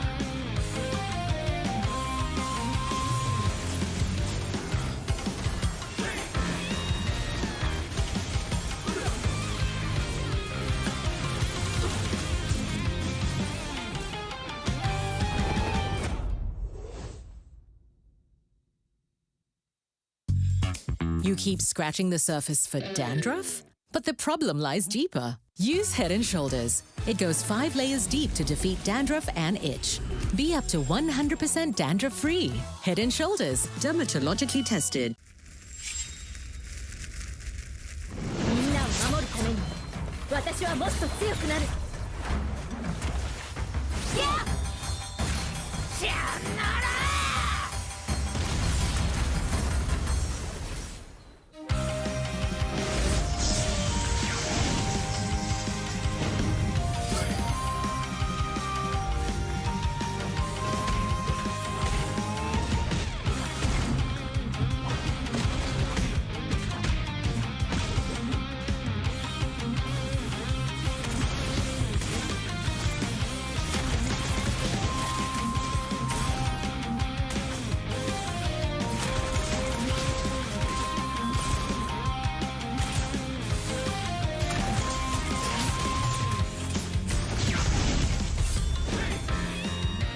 今度は背中合わせでいくわよ。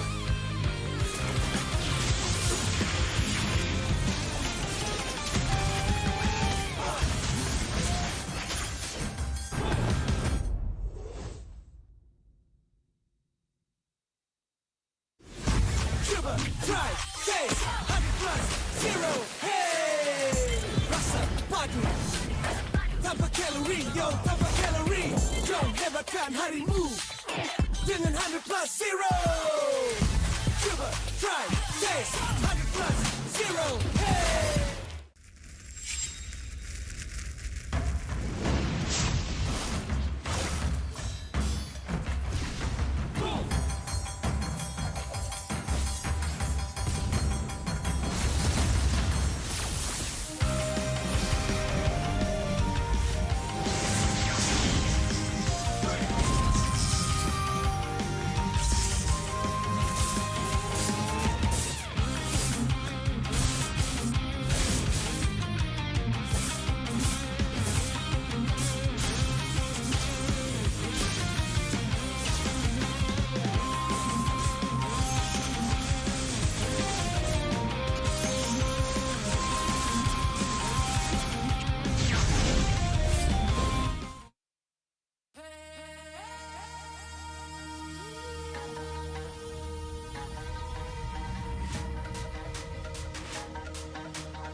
Aku hembus kata azimat. Bila terjatuh aku beringat. Jalan dah jauh cari titik bermula. Krak, krak, krak, krak. Jangan patah semangat. Semarak api bukan calon cadangan. Biar apa menghalang aku sambut datang. 1000 daya, 1000 alasan. Harungi semua sampai di akhir garisan. Eo, eo. Kami tak senang mengalah. Kami luar biasa. Semangat membara. Harungi bersama. Lakukanlah sama-sama lakukan. Bergema di kiri dan kanan. Tak berhenti marah ke hadapan. Tak mengalah berdepan cabaran. Jaga, jaga, kita jaga. Jaga, jaga, kita jaga. Jadi ayo. See me, watch me, hype me, gotta give it all. Don't matter how many times I fall, gotta get back up, yeah, yeah, gotta go. I can hear them calling, now I gotta serve. Mess with my clique, now you get what you deserve. We keep it tight, we keep it cool. They got me and I got them too.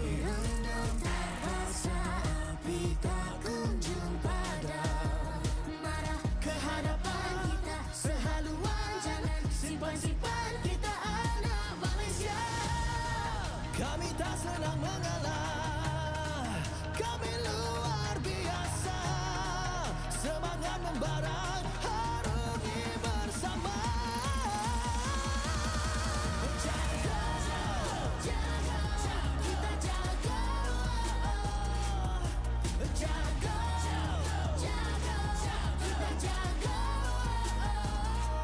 Jadi ayo. Yeah.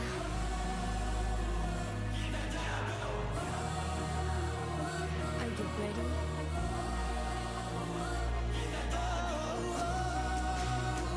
Can you feel me now? Yeah, yeah, yeah, yeah. Let me hear you say.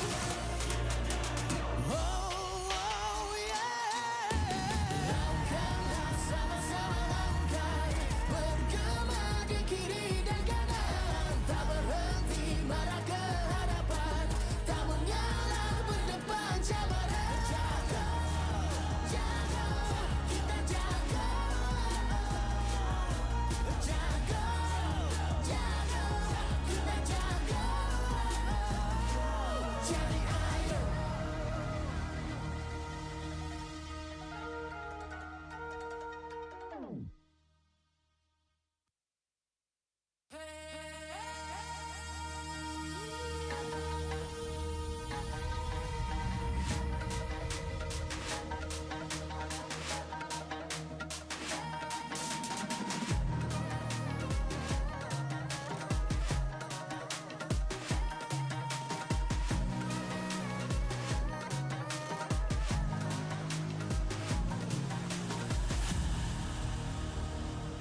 Aku hembus kata azimat. Bila terjatuh aku beringat. Jalan dah jauh cari titik bermula. Krak, krak, krak, krak. Jangan patah semangat. Semarak api bukan calon cadangan. Biar apa menghalang aku sambut datang. 1000 daya, 1000 alasan. Harungi semua sampai di akhir garisan. Eo, eo. Kami tak senang mengalah. Kami luar biasa. Semangat membara. Harungi bersama.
official gaming smartphone, Infinix Note 50 Pro Plus 5G.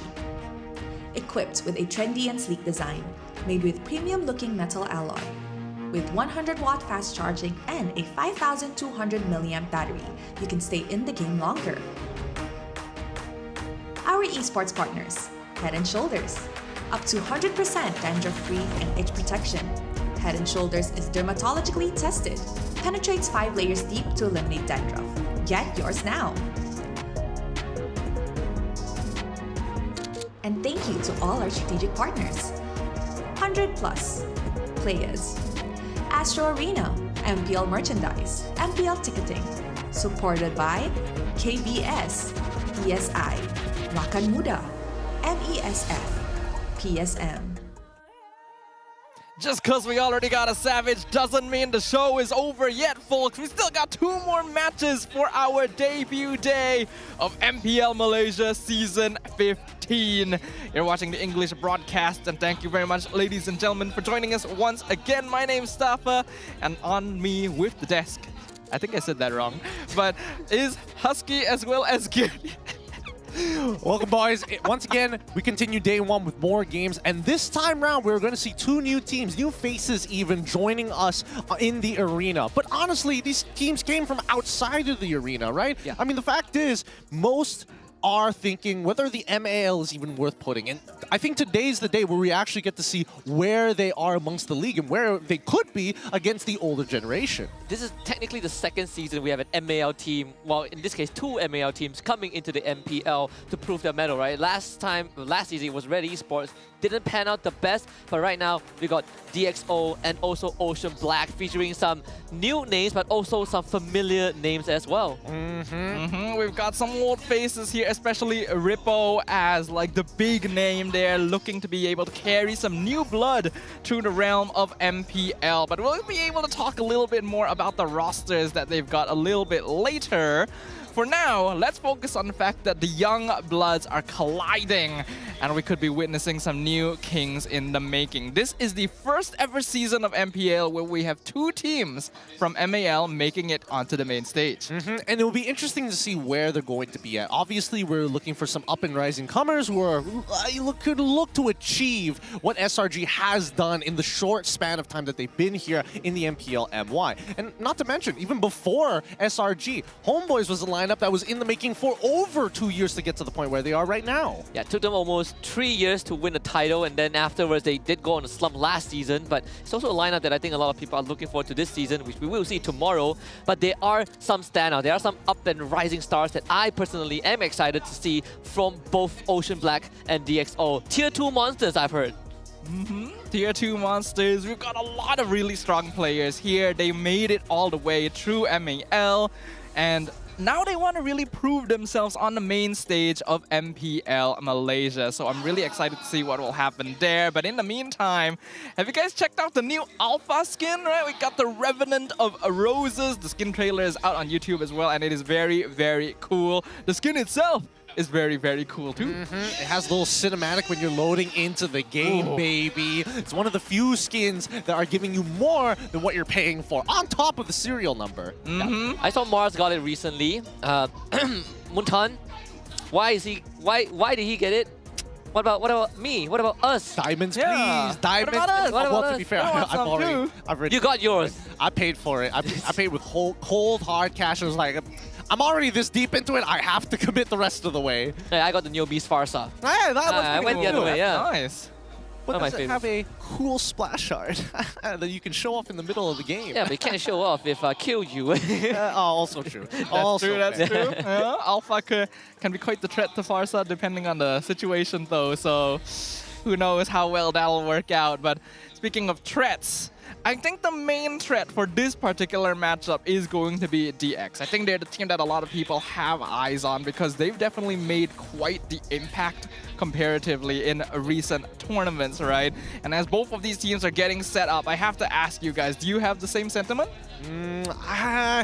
I'm not entirely sure yet. I think I do want to see these teams especially play on the official gaming smartphone Infinix, because again, there is going to be that adjustment from what they are used to in the MPL, where they basically use their own devices up until recently that the MPL has been sponsored with their own brands of phones. But coming into the MPL is a whole different ball game entirely. Whether it just be the hardware that you use, the level playing field, probably this is the only best of 3 where they're going to feel like it's somewhat level. Yeah, there's a very big gap, right? Like there's a very big gap between MAL and MPL. Like I've been able to catch some of the earlier days of week 1 of MAL, and I can confidently say there's still a lot to work on, but again, I want to see what these new up-and-coming players have to prove, right? On both sides, junglers, right? Keemin on one side, Jun on the other. I've heard lots of things about Jun. Teams want him, but he didn't want to go.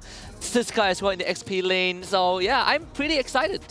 I'm excited as well. I personally don't actually watch a lot of MAL, so I'm actually going into this fairly blind, right? Even I don't really know what to expect from a lot of these newer faces. So this will be their official debut, their chance to really show the world what they're capable of. But of course, they have a few old faces joining them as well.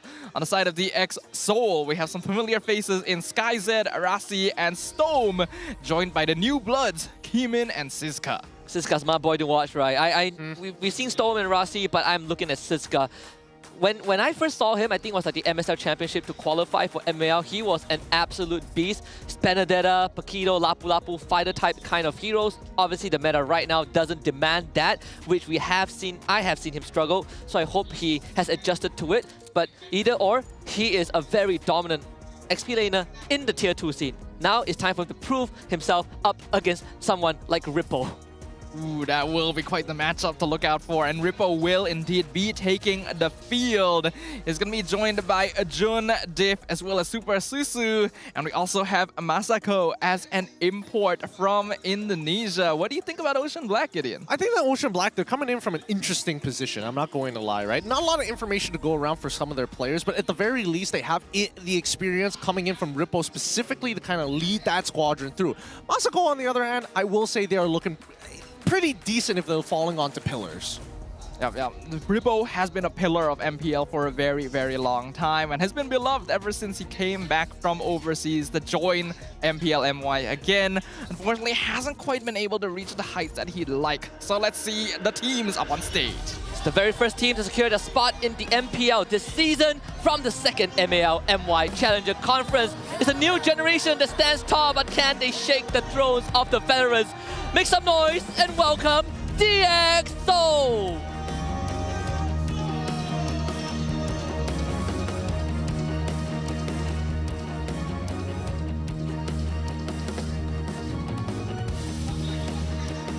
Another team rising from the MAL MY Challenger Conference. Top of the regular season, they come to make a statement. Welcome, Ocean Black!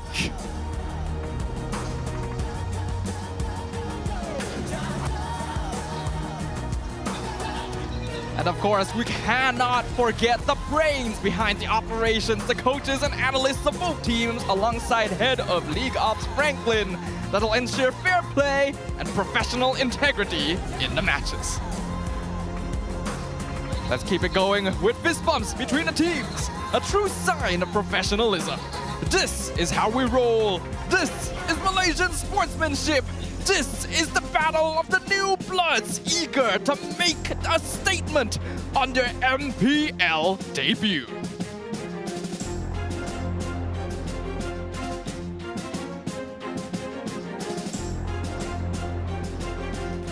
There's certainly a lot of stakes here. Debut matches for many players up on stage. In fact, this is the season with the most rookies that we've had in quite a while. Yeah. I think especially for DXO, they had solid warm-up ahead of MPL. I remember that they played in the Piala Esports Malaysia. They also played in the ISM qualifiers, and they actually made it quite far in PEM. So coming into this one, obviously it's going to be a true test. It's good to see both teams having veterans as well. You get a good balance of battle-hardened elites and newcomers, and of course DXS having first pick. I think it's going to benefit them quite a lot, especially when you have key picks you want, not just for Siska, but also for one of their star junglers, Key Min. Yeah, keep in mind that, the brains behind the bronze as well has experience in the game as a whole. They've coached teams before, but they haven't really risen up to the success that they've been looking for. And here in MPL MY, they're looking to make that debut actually happen. Now, let's look at the MAL Season 2 regular season, just to give you an idea of where these teams' stats looked overall. After 17 games being played, the win rate still astoundingly 73.08%. Yeah, it's the same across both teams, actually, with the same number of games played and the same game win-loss. Ocean Black did end up as the champions of MAL, but I think DX Seoul has done a lot to be able to catch up in recent times. You can definitely see the improvement from them in the recent PEM, and now they're eager to face off against their MAL rivals once again on the biggest stage they've ever played. Yeah, and to get to this stage, to get two MAL teams in MPL means that the second place team, DXO, had to go through a gruesome best of 5 against one of our 9-seeded team. I think it was Team Hak the last season, and they beat Team Hak in an astounding 3-0 sweep. So it's quite an achievement coming into this. Obviously, there was a bit of a shake-up in the roster afterwards, but the key members are still there.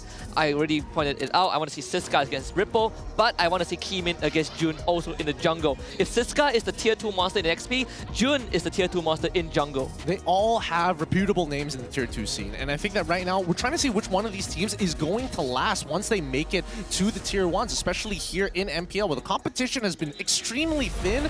Those who are doing well stand above and beyond. And then there's the middle pack, where majority of people stay. But then there's the bottom of the pack, where these MAL teams looked at each other and was like, actually, this is doable.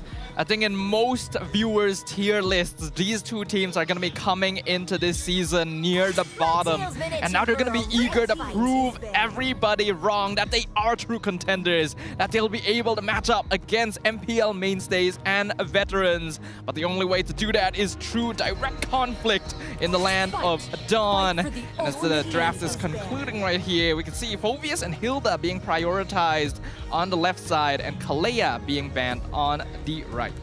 Something of attention on Coach Theo also, right? Very decorated coach from Indonesia, has been with, I think, EVOS at one point. So right now leading an MAL team that qualified through blood, sweat and tears to get to this point. It's going to be quite a challenge, but this opening match is also a good litmus test to see where DXO sort of stands in their current position. These two bans definitely feels like they want to set up for Keymin in that jungle. Matilda ban out by the side of Ocean Black, so two support picks ban out by red side. Unironically, these first 4 picks that we've seen from Theo and as well as Lionheart are looking a lot more international meta-centric than we saw in our previous game. Now we see the Fanny from Theo, and it's really checking the boxes for me.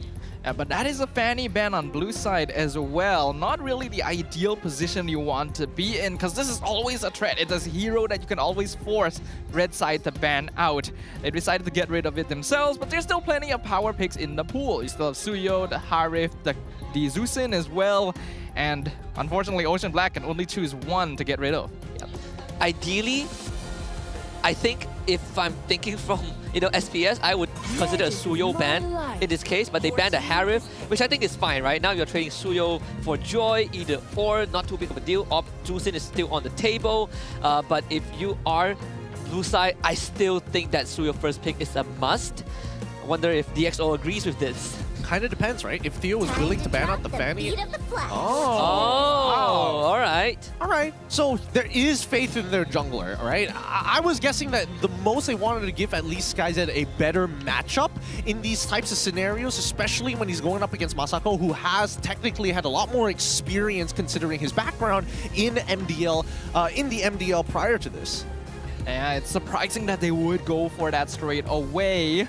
This means that Ocean Black can pick up the Zusin, but the Joy isn't actually too bad a matchup in that regard, so that is probably what Coach Theo was already thinking in that first place. The Granger, though, will get let through, so they'll lock that in alongside the Zusin. Yeah, no rush to take the Suyo since jungler was already revealed by DXO. You get 2 power picks for yourselves. Good control in the mid lane, obviously strong gold laner as well. The next in line is probably the Irithel that you will probably be looking at if you are DxO. Could look for Irithel, you could kind of look for Moskov. Kind of depends on what kind of game Coach Theo has in mind for DxSoul. And it's tough to say, right? Especially considering that the DX that we saw in the MAL coming in towards the MPL is very different with the veterans that they've added to the table. And not to mention that Storm, previously playing in the roam position, now back into his original mid lane position. How deep is his pool actually? Yeah, Storm did, honestly, a pretty good job when he first initially transitioned over to the roam role, but hasn't quite been able to reach the same peak since, so it is nice to see him going back to something that might feel a little bit more comfortable, but we're very curious about how his performance is going to be there overall. Looks like DX gonna go for that Irithel as the lane counter to Granger, but they also lock in the Gatot. One of the weaknesses of Dusin is she is pretty susceptible to being dove. She doesn't really have the biggest health pool, regardless of Flicker or Purify. If she gets stuck on by Joy, Hayabusa, anyone that can get in her face, you can take her down. Suyo gets picked up by Ocean Black. So far, the draft has been going the way that it's intended to, at least according to international standards. Yep. At least for the side of DXS, the Gatot works as a flex pick, right? So it's not necessarily a pinch if they want to look for roamers or even EXP laners. I think the big question is whether Lionheart really wants to clamp down on those mid lanes, anything that could really, access that backline, whether it be the Farsa for an example, or whether it's just raw lane prio. Because if you're looking for short to mid range, that's where it gets really awkward when you're up against that Jushin who can harass you in the lane for basically free. Yeah, that's why you typically want to play more backline artillery, and Coach Lionheart already aware of that, getting rid of the Selena to make sure that the Zusin is able to maintain control over the mid lane as well as exert a ganking pressure. There are of course still plenty of artillery mages in the pool though. Farsa's still there. Xavier, if you want to pull out something a bit more niche, surprisingly as well. You brought this up earlier, Gideon. We didn't see any Lo Yi in the first match. Yep, no Lo Yis at all. I mean, Sicilian is definitely, I would consider the most safe pick if we're talking about like artillery mages in general, but Lo Yi, there's a certain level cap to her, right? Yes, you can do them cool mechanics of being able to get her stuns off with her passive as many times as you want, but the usage of that ultimate really tells you the level of which you are playing the game at. Yeah, I was also thinking about the Sicilian too, right? You technically outrange the Dusin. Every time she gets into your range, your Sanguine Claws are guaranteed to hit her, so she doesn't want to do that. You get to basically stiff arm this Dusin and skill harder than her. Of course, blue ban out by Ocean Black, so now they're looking to get Ripple a decent lane. Okay, I think that's totally fine. I think Ripple could still technically play into super safe EXP picks that work well with the Jushin. High losses, that is one that comes into mind. Coach Theo, smartly enough, getting rid of the Jawhead to make sure that this Suyo isn't going to be able to hit level 3 as quickly as it should be, and maybe even force out some mid-prio. Yeah, we saw earlier that Suyo, Jawhead, Selena was such a powerful mid trio that Team Vamos literally couldn't do anything about it. And in this game, Jawhead Zusin would be an even scarier matchup potentially, because there's so much displacement potential between these two heroes roaming across the map. That's just not something you want to have to deal with. And then they also get rid of the Badang. So we're already seeing DX maybe lean a little bit more into that mid-game team fight-oriented style. Badang ban does free up essentially all their 3 picks, right? Who don't really like getting trapped, especially when you have a Gatot, regardless which role you're in. Once you get in, if you get stuck on by a Badang, there is no way out. Yeah, it does provide a lot of good peel, and I think that in that case, how much does Theo care about the synergies that Lionheart has access to the Zushin, or are they looking for just raw lane prio? Because at the end of the day, I don't think it's that bad of a matchup depending on how Granger, how they're going to influence the Granger's lane. But they're going to instantly go for that high loss, pick it up early, utilize it as a flex pick. That's totally fine with me. I really like the Hylos in this position. Works well with the Zusin as a very solid frontline core for Ocean Black.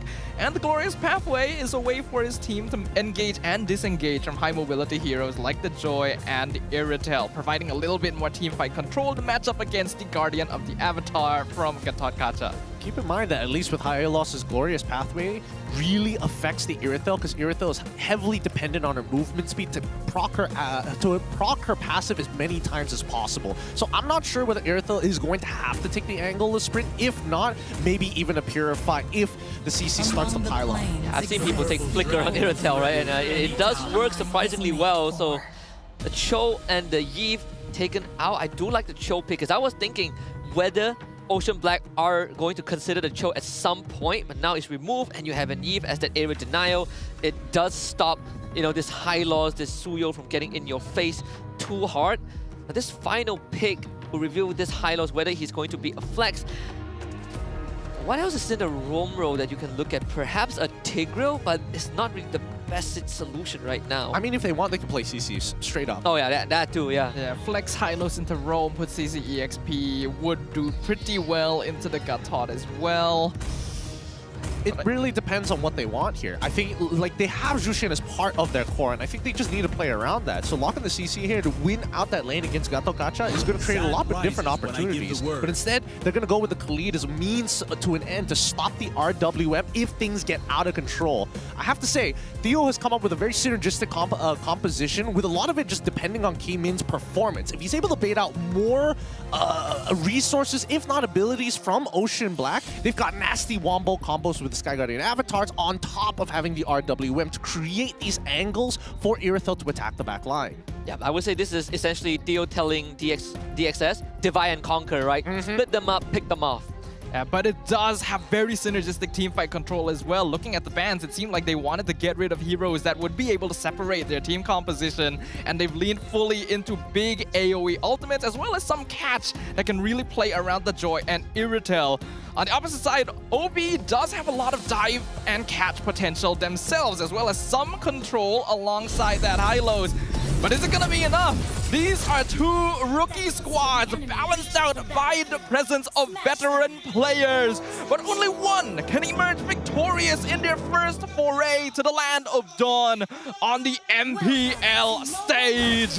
Let's find out who it's going to be. All right, let's get into our second best of 3 of today between these two rookie squads. You know, I am a little disappointed we don't get to see DJY coming in for Ocean I know, Black right? At the very least. I thought maybe, hey, you know, if anything, the first game of the season. Yeah, I remember doing like a team tier list, and I was like, this is probably the only match series that DJY has a chance to get fielded, because every match after this is going to get tougher and tougher. I don't know, DJY, you better fight for your slot. Ooh, interesting. Storm actually pull yourself together. There has been changes on this emblem itself, allowing you to get shorter cooldown times on towards your flicker, which is probably why he got it in the first place. But I am curious to see whether, you know, it's going to punish him later down the line, because I do feel like Wilderness Blessing is pretty much needed for how Ocean Black is going to play the map. You can't blame that Roma DNA still in him, right? A little bit, yeah. Still sticking to that supportive role. Because, like, I don't think Eve would need to rely very heavily on Flicker in the first place to bring this around, and having the mobility to match up Terasi moving around on this show would probably be a bit more appreciated, but let's see if this does end up working out for him. For now, at least they've opened up the map and figured out where exactly Jun is going to be. From this point onwards, the mid lane prio, as you can see, that Stone doesn't mind getting shoved in when he doesn't have his support next to him with the concussive blast to clear up that lane quick, but at the very least, it forces Div to actually recall in this lane. Yeah, which is something that Eve actually has an advantage, right? With that Void Crystal, you technically get to poke out the juice in every time she tries to walk up to you with the Lantern Flare. Bit of a scuffle, Rasi will get caught, goes back in with the Jit Kundal, gets sniped, but doesn't go down. Very big exchange in the mid lane, actually. Basically a 4v4 in that particular situation, but looks like Ocean Black will be able to start getting control over the Turtle Pit first, since Kimin went for his next buff. Not too sure if he's going to be able to clear it in time, actually. Jun is rushing it down. Yeah, Ripple just forced Storm away. They both hit for Turtle. Of course, Ocean Black, Ripple, big rating sandstorm. RWM from Storm, forcing Ripple to flicker, but Super Susu is in their face with the Glorious Pathway, trying to look for any sort of a kill. AOG doesn't do enough. First blood going over to Jun, but a trade back instantly for DxO. Ocean Black, in the end, still comes out on top. I don't know how to feel about this one. I feel like the initial rotation coming in from Ocean Black to get Ripple to level 4 while Div maintained at level 3 for a good amount of time, all of that could have been diverted had DxO just decided, hey, well, let's use our comp ultimates like roughly at the same time. We can get everything out of them. We know that Div isn't level 4 on time unless they take the turtle, so drop the AOG, drop the RWM all at the same time. That's what they needed. Yeah, it honestly felt a little bit messy that last fight from both teams actually. There was kind of a disconnect in the way that both sides were approaching it, where you would see players kind of rotate out but not really in the most clean or consistent way. And then, like you mentioned, Gideon, the ultimate's not really being used together. And Ocean Black did end up coming out on top because of some good catches from Rippo, as well as the Glorious Pathway allowing the team to reposition themselves. But so far, still not the clean gameplay we're hoping for. Well, look, I mean, the score is still 1-2, and based on what we were seeing from the raw rotations, it looks like Ocean Black has a rough idea of how to try and get under the skin of DxSoul. I get it. Ocean Black understands that if they drop all their ultimates at the same time, there's not much they can really do about it, other than, like, you know, utilize a battle spell to move yourself out of the RWM, or maybe even the AOG in those times. But their main win condition is in Masako, right? So if they can stall this game out until that point and utilize Rippo as the spearhead until he gets to that max stacks, well, a mass accumulation of gold, then I think they'll be okay. Even in this early front-loaded damage, I think Ocean Black has a lot more of it, right? Low investment with Lantern Flare, with Rhapsody, Ring of Punishment, compared to what DxSoul have to invest. Eve doesn't have the damage yet, so they're looking to keep it a lot to make these pickoffs happen, get these kills at least. Second Turtle. You can definitely tell DxSoul needs to play together a bit more because of all their teamfight ultimates, and that means OB are able to move around the map a little faster, a bit more independently, and just secure objectives without having to contest much for it. I think that DxSoul need to recognize that, hey, we don't need these turtles. We don't need to show up for them. We just need to make sure that Cayman is able to get those 2 items and actually be a threat towards Diff or maybe even Masako when the time comes. At this point of time, we're seeing that Siska, he's not getting Diff that much in the lane. It's just that, unfortunately, Rippo is able to clear just ever so slightly faster and walk away healthier to help out the mid. Just expect the result, right? You get Sandbag. Rippo does have a slight XP advantage thanks to the earlier 2 assists. Siska did ended up going down. Though, DxSoul maintaining that goal difference at merely 1.2 to 1.5k, I think is pretty good spot for them. Rossi has to be a bit careful because they have to jump on him to try and burst him down, force him away. RWM and also AOG committed. That is what we want from DxSoul. But still, Rippo finds the backline. Rossi goes down, and Ocean Black have pushed DxSoul back. Okay, in terms of ult execution, nicely done, right? You wanted to try and save Rossi, I get it. I don't think the RWM was necessary. Probably the AOG would have been enough there. They could have held it for a different fight. Yeah, I think they called the fight a little bit too desperately there. They were trying to save Rossi, then they saw, hey, everyone's in RWM, we can actually engage this. We saw Kevin try to come in from the flank, but the Electrifying Blitz was used too early on for it to actually matter, so he actually couldn't join the fight anyway. And because of that, Ocean Black were able to once again make use of that Glorious Pathway to position themselves in the fight. And Rippo also doing a lot of work for OB right now by just zoning out the backline and just being a nuisance. Yeah, I mean, it's just small advantages being utilized by Rippo as of right now. His relevance will eventually start to fade as this game drags on. And I think that DxSoul, they don't need a fight. It's a numbers game at this point of time. Unless they are able to get primary picks like, oh, hold on. And look for Masako. Flickers away. AOG doesn't catch him, but it does catch Rippo. Will try to heal out with a quicksand guard and survive for a bit longer than they wanted. Still, Masako finds a trade. Backstorm uses RWM, gets lifted up, thrown back. SkyZ joins the fight, but too late. Ocean Black have just found 2 more kills. Very, very messy from DxSoul, and Ocean Black is taking full advantage of it. Rippo surviving that long really should not have happened, and it made Siska stay in front to deal with him, which meant that the backline was just being free to be dove by OB. If Cayman doesn't one-shot Rippo, I think they need to call it off straight away. Yeah. There's just, you don't have a choice. Again, you have Quicksand Guard. They're aware of the Quicksand Guard, but only Siska and Rossi have the CC to actually break it. And I think at that point, once the Way of the Dragon was out, and you've already used 3 hits of Jeet Kune Do, even if Siska was able to get in there in time, I think there needed to be a faster call. And I think right now, that's what DxSoul is kind of lacking, right? That foresight, that level of foresight, and more so the current state in the game, which honestly is not looking good right now. Yeah, I'm not really seeing the initiative from them. Ocean Black is dictating the pace of the game. They are controlling everywhere they move on the map, and DX are just being forced to respond to it, and not in a particularly good way. They actually do have some good counter-engage with the ultimates, but so far it has not been used effectively, and that's allowing OB to just take advantage and take him out one by one. Yeah. Oh, even for SkyZ, he's not getting as much farm as he would like to. At this point, Cayman's the only person you can really rely upon only after he gets that Holy Crystal. In the meantime, you're just going to have to take the L's. OB also basically, they're just abusing the fact that they have a draft. You let them take space, they will take it, right? Khalid, Jusin, they just walk up in your face. And DxO, they want no business with it. Rasi and Siska definitely doesn't want to be pulled back by Lantern Flare. Ocean Black extending that goal advantage to 3,000. 40 seconds until Lord spawns on the top side. DxO will have one goal, defend this mid-tier 1. Okay, DxO does have another line of punishment. If they want to hurt Ocean Black at its center, it's either you find Masako or you find Diff. Both of them, which I do realize, don't have Purify. So again, it's just mass respect, and you can even force it out. And I think that Rasi's pretty much the only one who can reliably do so, which is probably why Ocean Black are playing this, heavy guerrilla warfare, hide in the bushes, make sure you have map control to keep account of where Rasi is going to be. Yeah, they're very comfortable allowing Rippo to just run across the map, because even if he gets picked off, his job will usually have been done by Den of just poking out and zoning DX entirely. And because of that, it's very difficult for Rasi to actually try and open up the map. He can't really go for a bush play. He can't set up catches with the rest of his team because they're a little bit slow behind him. This is, again, giving so much advantage to Black. Okay, Kimi is going to try. They blow up Masako. Caught him out of position. Rippo, Raging Sandstorm, but there's the RWM. They are all going to be forced to trap. Trying to fight back. Kundo into an AOG by Siska.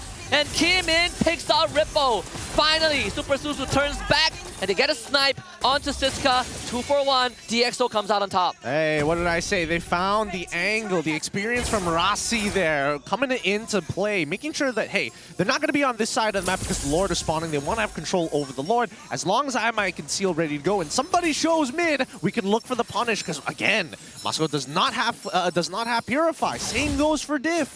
And that was a bit of a mistaken positioning from Ocean Black there. It literally just said that Rasi cannot find catches because Rippo is running around opening up the map, but then they position themselves horizontally so that their goal laner is just left alone. Rasi did get forced back. Lord very, very low. Ocean Black will walk away with the objective, but DxO seems like they want to chase. Rippo will have to ult away. Rasi looking for a kick. The wrong direction. Super Suzu escapes. Kimin goes in, gets control, but still gets his ult off. What an RWM by Stoem. Div also will go down. Double kill for Stoem, and they trade Kimin. Ooh, that was some risky business from Ocean Black. They already secured the Lord on their side, but they wanted to greed out just a little bit more. So, I mean, Diff tried. Masako, if he just landed one more shot onto Cayman, they probably would have ended the engagement much sooner. But that's a 2-for-1 trade in favor of DX, and this does mean that they get to scale to the late game. Very important fights for DxO at a very crucial timing around the mid game there. This is where their team fight comp is going to be the strongest, and we can see how Ocean Black is starting to have a little difficulty dealing against it, because they do need to be able to slowly separate them and pick them off one by one. And now that DxO is a little bit more synergistic and has a little bit more leeway for mistakes thanks to their extra items, they're able to play around that. This guy is in quite a poor position, so she has the AOG out, which gives Ocean Black some breathing room. Unfortunately, the Lord take is a net negative. They get nothing from it. Didn't even get the bottom tier 2. Lost almost everything that they worked hard for up to this point. It's down the drain, and I think now Ocean Black has to rethink the strategy, right? They're going to have to fall back into Masako to kind of set everything up, because Diff at this point doesn't have much damage, but he is a CC machine. So even landing Death Sonatas is pretty valuable for Diff. That is definitely the case. Jun is definitely still a threat as well. The Suyo has not died just yet. Definitely not as big of a snowball as you'd like, but still a very solid position, especially since Rippo will start falling off. And what a catch for Rasi. No Purify means he's dead. No Diff in this fight. Ocean Black will have to run. Rippo gets blown up. A flicker forward into RWM. Stolen with the follow-up. And now, Kundo into AOG. They just line it up perfectly like dominoes. Killing spree given over to SkyZ 3 for DxO. Ooh, their early dominance and overconfidence starting to bite back a little bit here for Ocean Black. They're making mistakes in their positioning on the map. Why did Ripple flicker there? He had 3 in the... He had 3 in the Raging Sandstorm. He could have maybe even saved his teammate there, unless he knew it was dead. But even then, why would you flicker immediately after? Let's look at the instant replay as that fight. Right there! He could have landed on all 3 of them if he wanted to. And even Super Suzu tried to disengage Rippo as well. Bit of a mistake, yeah, because Yeah, I don't really know for sure what exactly occurred. I think he was expecting them to back off just slightly, but no, they actually full committed to it. So he only landed on one, and not even an important target at that. I mean, not entirely sure what the plan there was for the counterattack of Ocean Black, but maybe just a miscalculation of how far his teammates actually were. In the meantime, the next Lord is about to spawn, and at this point, Ocean Black has to be careful because the raw control, especially with all the ultimates coming in from DX Soul, is going to make this take way more difficult. They definitely missed their window. Now it's their turn to play from behind. Lord started up by DX Soul, down to 50%. Keemin making sure that if Ocean Black shows up, he's just going to pull off the Lord. There's no rush to get this objective right now. Yeah, they can take their time with this. They know that Ocean Black are now in a position where they actually have to force something. And we can see that Rasi as well as Zed are already set up on the opposite side. They want to take advantage of Ocean Black potentially mispositioning their gold laner or mid laner once again. And OB right now just trying to go for the front to back, hoping to regain control over the Lord Pit. Concealed by Rasi. That is going to force Ocean Black back off a little bit, but the Lord still under siege. He's not going to get a full reset. DxO making sure that he's kept at 50% HP. Rasi again finding a pink flicker, and that is what they're looking for. Div able to use the Crimson Beacon to get out, but SkyZ is going to be the target, and they have no one to deal with him. Keemin able to escape. SkyZ still pelting them with the heavy crossbows, and this fight is done. DxO finds 2 kills and a Lord. Beautifully done by Storm. Essentially looking, hey, who are my top priorities to get out of the way? And in that case, it was picking up and cleaning up the mess that was already done by Ocean Black, but at the same time zoning out Jun. He cannot get near the Lord Pit at all. This way, they're able to zone out, secure everything that they need, and now they're looking for an endgame scenario. And Lord's gonna break this mid inhibitor. A good taunt on a Ripple. He will try to get away, but the damage is just too much at this point. SkyZ and Keemin have all the time that they need to clean up the mess. They've been given a space, and DxO will claim game number 1. Well played by DxO. Rasi's confidence and veteranship shining through for this squadron.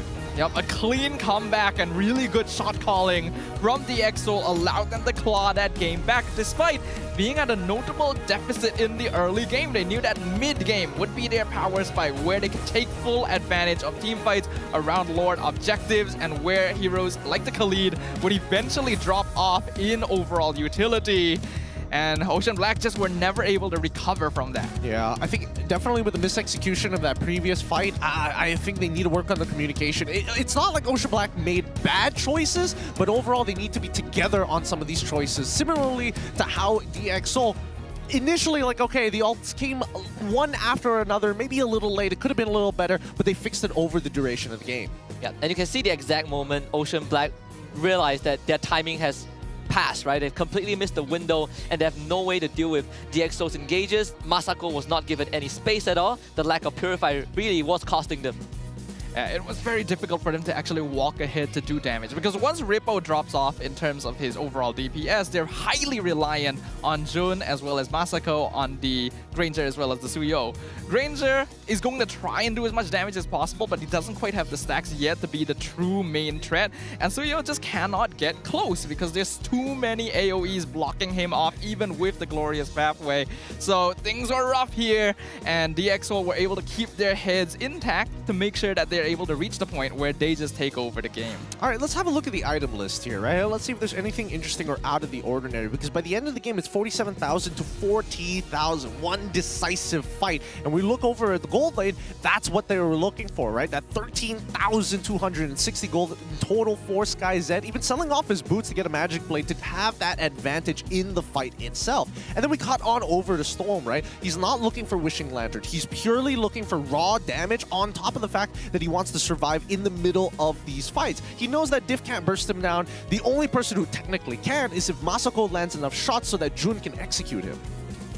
And that basically just never happened once you reached a certain point in the game. I think Ocean Black did a very good job in the early stages, taking advantage of the fact that they are very tanky heroes, they can dive very far, but then it becomes more difficult the more scaling comes into play. And yeah, there's some very interesting emblems there. The Master Assassin on both SkyZ and Rasi. I refuse to believe that Siska went Assassin Emblem on this guy thought, dude. He went Assassin Emblem, Super Susu went Assassin Emblem, Div went Assassin Emblem. I don't think that might be the case here. I don't know. If the emblem choices is what's, you know, setting them apart, I mean, keep doing what you're doing, but eventually it's going to hit that brick wall now that you're here at the MPL. And I think for now it's okay, but there are things to learn. However, when we're talking about objectives, 3 turtles, despite having 3 turtles for the side of Ocean Black, they could not roll that lead into something more, and they needed that first lord to make that happen. Yeah, that is the risk of drafting really early game lane dominators these days. If you go into heroes like Hilda or Khalid, you really gotta make that early game snowball carry over into the game as long as possible. And while they were trying to do so, the EXO immediately cut that off. Once they got a couple of catches with Rasi, then the fall off was so quick. Yeah, and you can see it was that mid fight, right, where Masako was caught completely out of position by a concealed play and it just started collapsing from there. We saw the combo really polished by DxSo, and Ocean Black, it felt like they kept running back into DXS to try and make something happen. Yeah. I think there are a couple of opportunities for Ocean Black to maybe even look to proxy waves, try to kind of set up the side waves to force somebody to move off to turn into a 4v5. But it's tough. It's really tough. However, let's have a look at our MVP. Our MVP going to be awarded over to Sky Z on the side of DxSoul Esports. Gold lane still remains a very important position here, and by playing it safe and keeping himself in the game, making sure he got never picked off throughout the entirety of the early game, he got to scale up and reach a power spike exactly when his team needed him to. Freest Iratel game of his life. He was running into Ocean Black and no one was stopping him. They were too preoccupied by trying to get out of RWM, trying to peel away from Siska's Gatot, and then you just have an Iratel running around with Sprint. Yeah, nothing you can really do about it, right? The only ways is if you're able to find some form of CC, and I think that right now both teams are doing their best to try to show off everything that they have in their arsenal to show that they do belong in this Tier 1. You can really tell the impact of some of these more veteran players. Rippo was able to put a lot of pressure onto DxSoul early. The combo of Stome and Rasi together really made it so that Ocean Black couldn't continue onwards in that mid game. This was definitely a missed call, the flicker on the Raging Sandstorm, but at that point the fight was lost anyway. You could see that Ocean Black are just not able to engage anymore. They were put in full defense mode after the 10-minute mark. Yeah. And funny enough, this was also one of Rippo's signature pick, right? He loves that Khalid pick, and right now it has been completely shut down. We saw that weakness of the Khalid. What does Ocean Black have left in the tank? I think they could have just played standard, you know? There's a good chance they could have played some standard stuff. This is definitely one of their styles, something that they're comfortable with, playing on heroes that they're comfortable with, but we need to see whether Ocean Black can go above and beyond just comfort. Comfort is a good and reliable fallback, but you don't want to have to rely on that fallback too often either. You are now on the big stage. This is MPL. You gotta be proactive. You gotta be able to make people uncomfortable. And here we got to see DxSoul doing exactly that while still maintaining that signature team fight style. Can they keep that going forward? And what kind of adjustments will we see from Ocean Black in game number 2? Those are the questions we need to be asking. Hopefully for Ocean Black, again, I think the draft, just go back to a more basic one. I don't mind having a Khalid on the team, but they have to be able to keep accelerating the game, right? You can see the exact moment, like we already discussed, that they hit the brick wall and there was no secondary plan, there was no fallback action, especially when you're running a Zusin. There's really only so much she can do. She likes prolonged fight and she hates it when the fight ends in 5 seconds.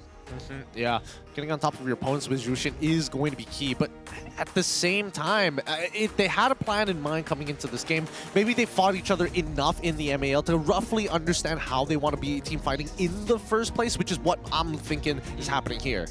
Yeah, but I do wish that OB tried to do something a little bit different there, because yeah, they were forced into a very reactive position. But if they tried to go for a bit of a macro play, proxy waves like you mentioned, get some side pushes in, because we have to remember, DX does need to actually play together quite a lot, right? They have a lot of AoE ultimates that forces them to generally be 4 or 5 man a lot of the time, especially around objectives. They could have used that space to maybe drag someone over to a side lane, but, well, I digress. That could be a tip for them in game number 2. We'll see if it actually does happen. But for now, I believe we have an interview happening on stage with a Rose. Yes, that is correct. So we'll go ahead and get things set up here while we throw it over to the stage. Rose, please take it away.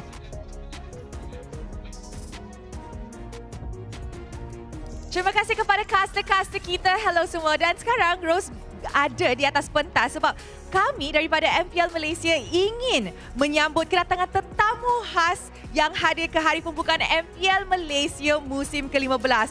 Dengan segala hormatnya, saya ingin menjemput Yang Berhormat Adam Adli bin Abdul Halim, Timbalan Menteri Belia dan Sukan untuk naik ke atas pentas dan memberikan sedikit ucapan buat kita semua. Hi YB, long time no see. Selamat Hari Raya. I'm good. Selamat Hari Raya YB. How's your Raya been? Busy. Still celebrating Raya today, but here we are. Congratulations everyone on your commitment and congratulations MPL. Thank you very much. Now, YB, I am sure that you are very well aware that the community and actually everybody in the industry has been talking about a new format or a new system that might come in the near future. In YB's opinion, do you think this can affect and actually give us like benefits in the esports ecosystem in Malaysia? Saya rasa rencana yang bakal diperkenalkan, especially for, I think for the next season, franchising the MPL and all, saya rasa ini adalah satu langkah yang sangat besar yang untuk pastikan ada kemampanan. Meaning that we can sustain the game that everyone love dan kita boleh sustain penglibatan lebih ramai lagi pasukan-pasukan yang baru nak naik dan kita juga pastikan professionalism liga ini sentiasa terjaga. So I think it's a good news for the community. We are looking at a sustainable future for the league especially. Yes, I think a sustainable future is what semua orang yang nak dalam industri ini. Okay, YB, now we also know that aside from the news that has been going around, another news that actually break waves internationally, which is Selangor Red Giants dapat collab dengan organisasi besar di antarabangsa, which is OG Esports. YB, in your opinion, how does this collaboration actually benefit the ecosystem in Malaysia? Saya rasa ini satu yang sangat besar bagi pasukan-pasukan tempatan negara kita. Kalau kita tengok, kalau kita buat comparison dengan banyak pasukan-pasukan serantau kita di Asia Tenggara sendiri, collaboration mereka dengan Gaming House International tu banyak bantu untuk bangkitkan pasukan mereka. Dan ini adalah satu berita baik. Maksudnya pasukan tempatan kita diiktiraf dalam radar global. Dan ini yang kita lihat harus dimiliki ataupun dapat dicapai setidak-tidaknya oleh banyak lagi pasukan-pasukan ternama dalam negara kita. So I hope that this will not only be the success of SRG but also for every local homegrown team dekat Malaysia pasti. Okay, one final question. Now that OG has actually entered Malaysia, mestilah ramai organisasi luar yang nak masuk ke Malaysia. In your opinion, as a Malaysian, why do you think they would want to enter Malaysia? Because of the community. I think that's it. Community has been very supportive of this very league since the beginning of it. Remember M6 last year, we really showed how big is our crowd, how big is our community, the market and all. So ini adalah potensi-potensi yang orang luar nampak. So tanya kepada community, especially community ML dan esports Malaysia. Alright, thank you very much YB Adam. Thank you so much. You may now head to your seat. Guys, betul juga apa YB Adam cakap. We all know that our community is one of the, foundation of MPL MY, and nampaknya as time goes by, our community gets more driven and we expand continuously. So thank you so much for your support and terima kasih juga ke YB Adam. And with that, let us show it back to the casters untuk mulakan game kedua dalam pusingan Best of 3 ini. Casters, silakan. Thank you very much to Rose and to YB2. Of course, it is amazing to see the growth that MLBB and our Malaysian esports ecosystem has gone through as a whole across the past few years, and very eager to see how it will continue growing thanks to the strength of our community. That includes all of you guys watching online as well. But let's get down to business. Game 2, DxO currently 1 game up. What do you think needs to change, Gideon? Well, I think a couple of things are going to need to change. Number one is the priority of bans, and more so, I feel like overall, it looks like there are some strong synergies that Theo is looking at as the big picture. And I think that Ocean Black, right, if they are going to play their own game back onto comfort picks once more, they have to rethink the order of which they pick them. I think that very first phase, interestingly enough, holding up to that flex pick for so very long was all right, but coming into that second phase is where things got a little bit strange, right? It's good to see that at least for Storm, he's got some meta mid laners in his pocket just ready to go. Yeah. Yeah, I still remember actually that Eve was one of Stone's comforts when he did play mid lane. So it's nice to see him pulling that back in here. Looks like DxSoul will actually remain on the blue side here, still prioritizing that first pick. And so far, this has been quite a powerful position, right? Being able to grab your choice of all the meta heroes right away. Yeah, I think this also kind of tests the red side in terms of how they want to ban, right? Are you able to figure out a loophole to force a trade, and which it doesn't matter who blue side gets, you get something back in return. But now, let's focus a little bit on that jungler. Both of these teams have brand new junglers making their debut in the MPL. We got Keemin on the DX side, and then for OB, we have a Jun. And Jun definitely seems to be standing out right now in terms of average KDA, as well as GPM and DPM. Look, I mean, these guys are the assassin players, right? It's surprising that his KDA is 9.4, significantly dwarfing the number of 5.3. But then we look at the average GPM, and it's not too far away. The average DPM also not too far away. Considering the picks that they have, I'm guessing that he was huge on Roger and he knew how to get those easy executes. Yeah, that's what I'm thinking too, and that's why he is one of the more decorated tier 2 junglers. Very sought after, but again, right now the stage is definitely different. It's just great that both junglers are from the MAL, so you get a more even playing field.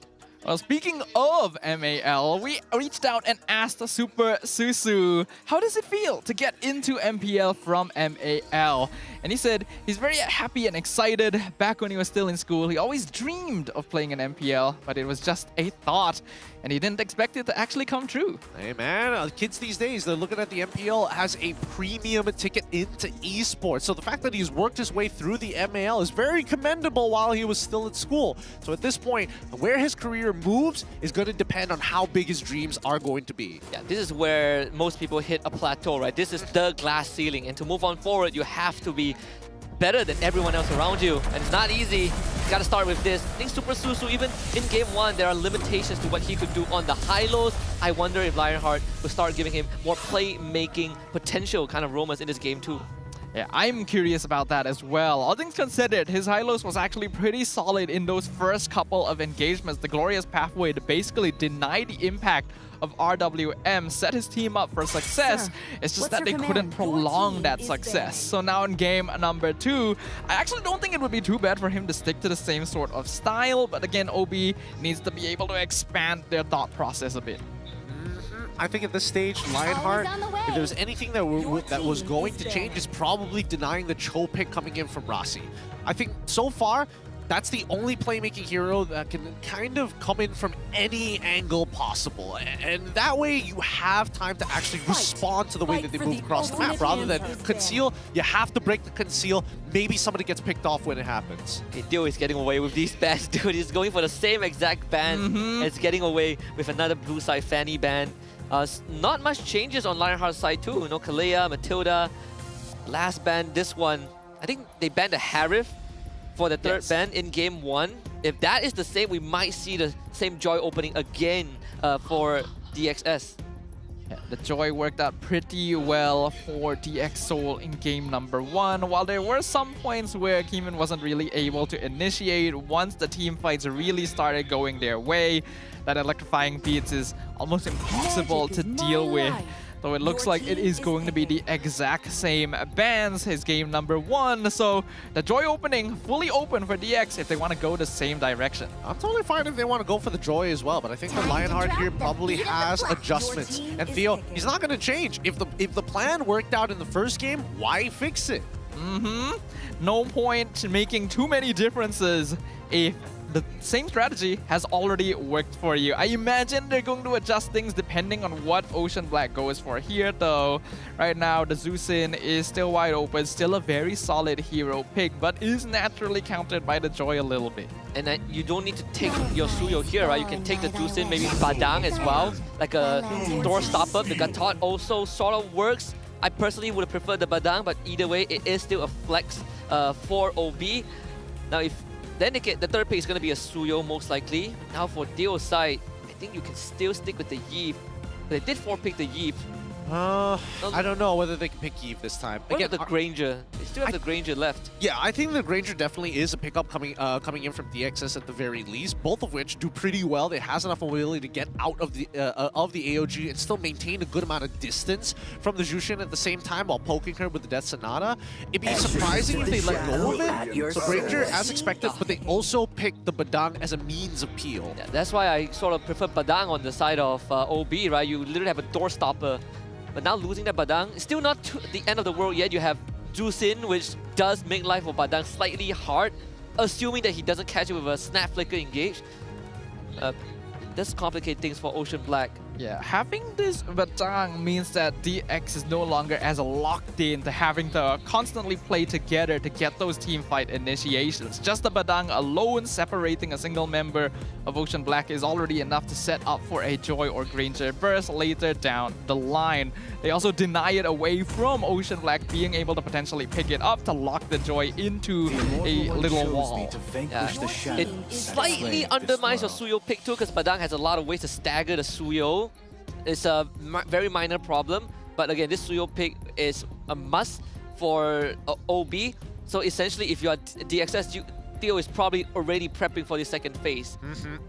I'm guessing that, like, if I'm in Lionheart's position, I'm thinking about pinching mid laners straight off the bat. You can deal with like a majority of artillery styles. The one that is a little harder is probably Sicilion. Other than that, it doesn't look like a Valentina gets much value unless you are trying to set up for maybe even a Lucas pick.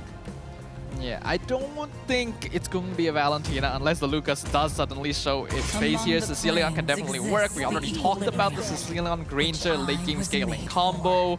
I think it's also not impossible to go for something like the Farsa to outrange and out-clear the wave comparatively to the Zusin. Does set up well with the Badang as well. Yeah, because like even DXS, they are pinching on Masako Siropu too. It could be an Irritel ban for their 5th ban later, just to get rid of all the potential, average matchup for this Granger, right? Maybe force a Beatrice, Carry, or Bruno down the line.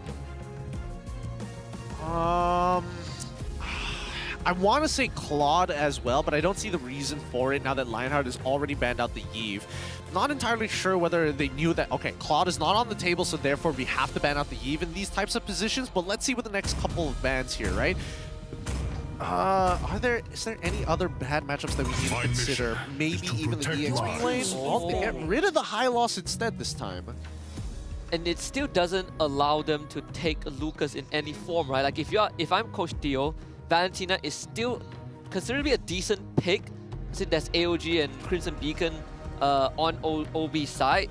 But if you want artillery, there's Farsa, the Sicilian is on the table as well. Plenty of choices, I think, for DXS. Yeah, even the Cho that caused OB a lot of problems in the previous game is still wide open for Rasi to pick up again. And that would provide a lot of crowd control alongside the Badang. They get rid of the jaw hit, so I am thinking they're probably leaning Cho. I'm thinking the same too. I think they picked a goal later here. It kind of doesn't matter what they pick. It's just whatever they're most comfortable with at this point. There's no real issues that they have to think about in terms of like the mid lane, unless it's, I guess, unless it's a Valentina, but then the Valentina would be going in pretty blind and not have a lot of valuable ults in the first place anyways. And you have Jusin, right? So like your mid lane pool is already locked. I agree. I think you show gold here. You show gold and then hold EXP for whatever matchup Theo throws at you. Stands with you. They steal Cho instead. So I think that's what they're worried about, because DXS can go for the Cho, and without the Jawhead, Cho is sort of like the next best pick. So they want to give Masako the best possible chance. DXS,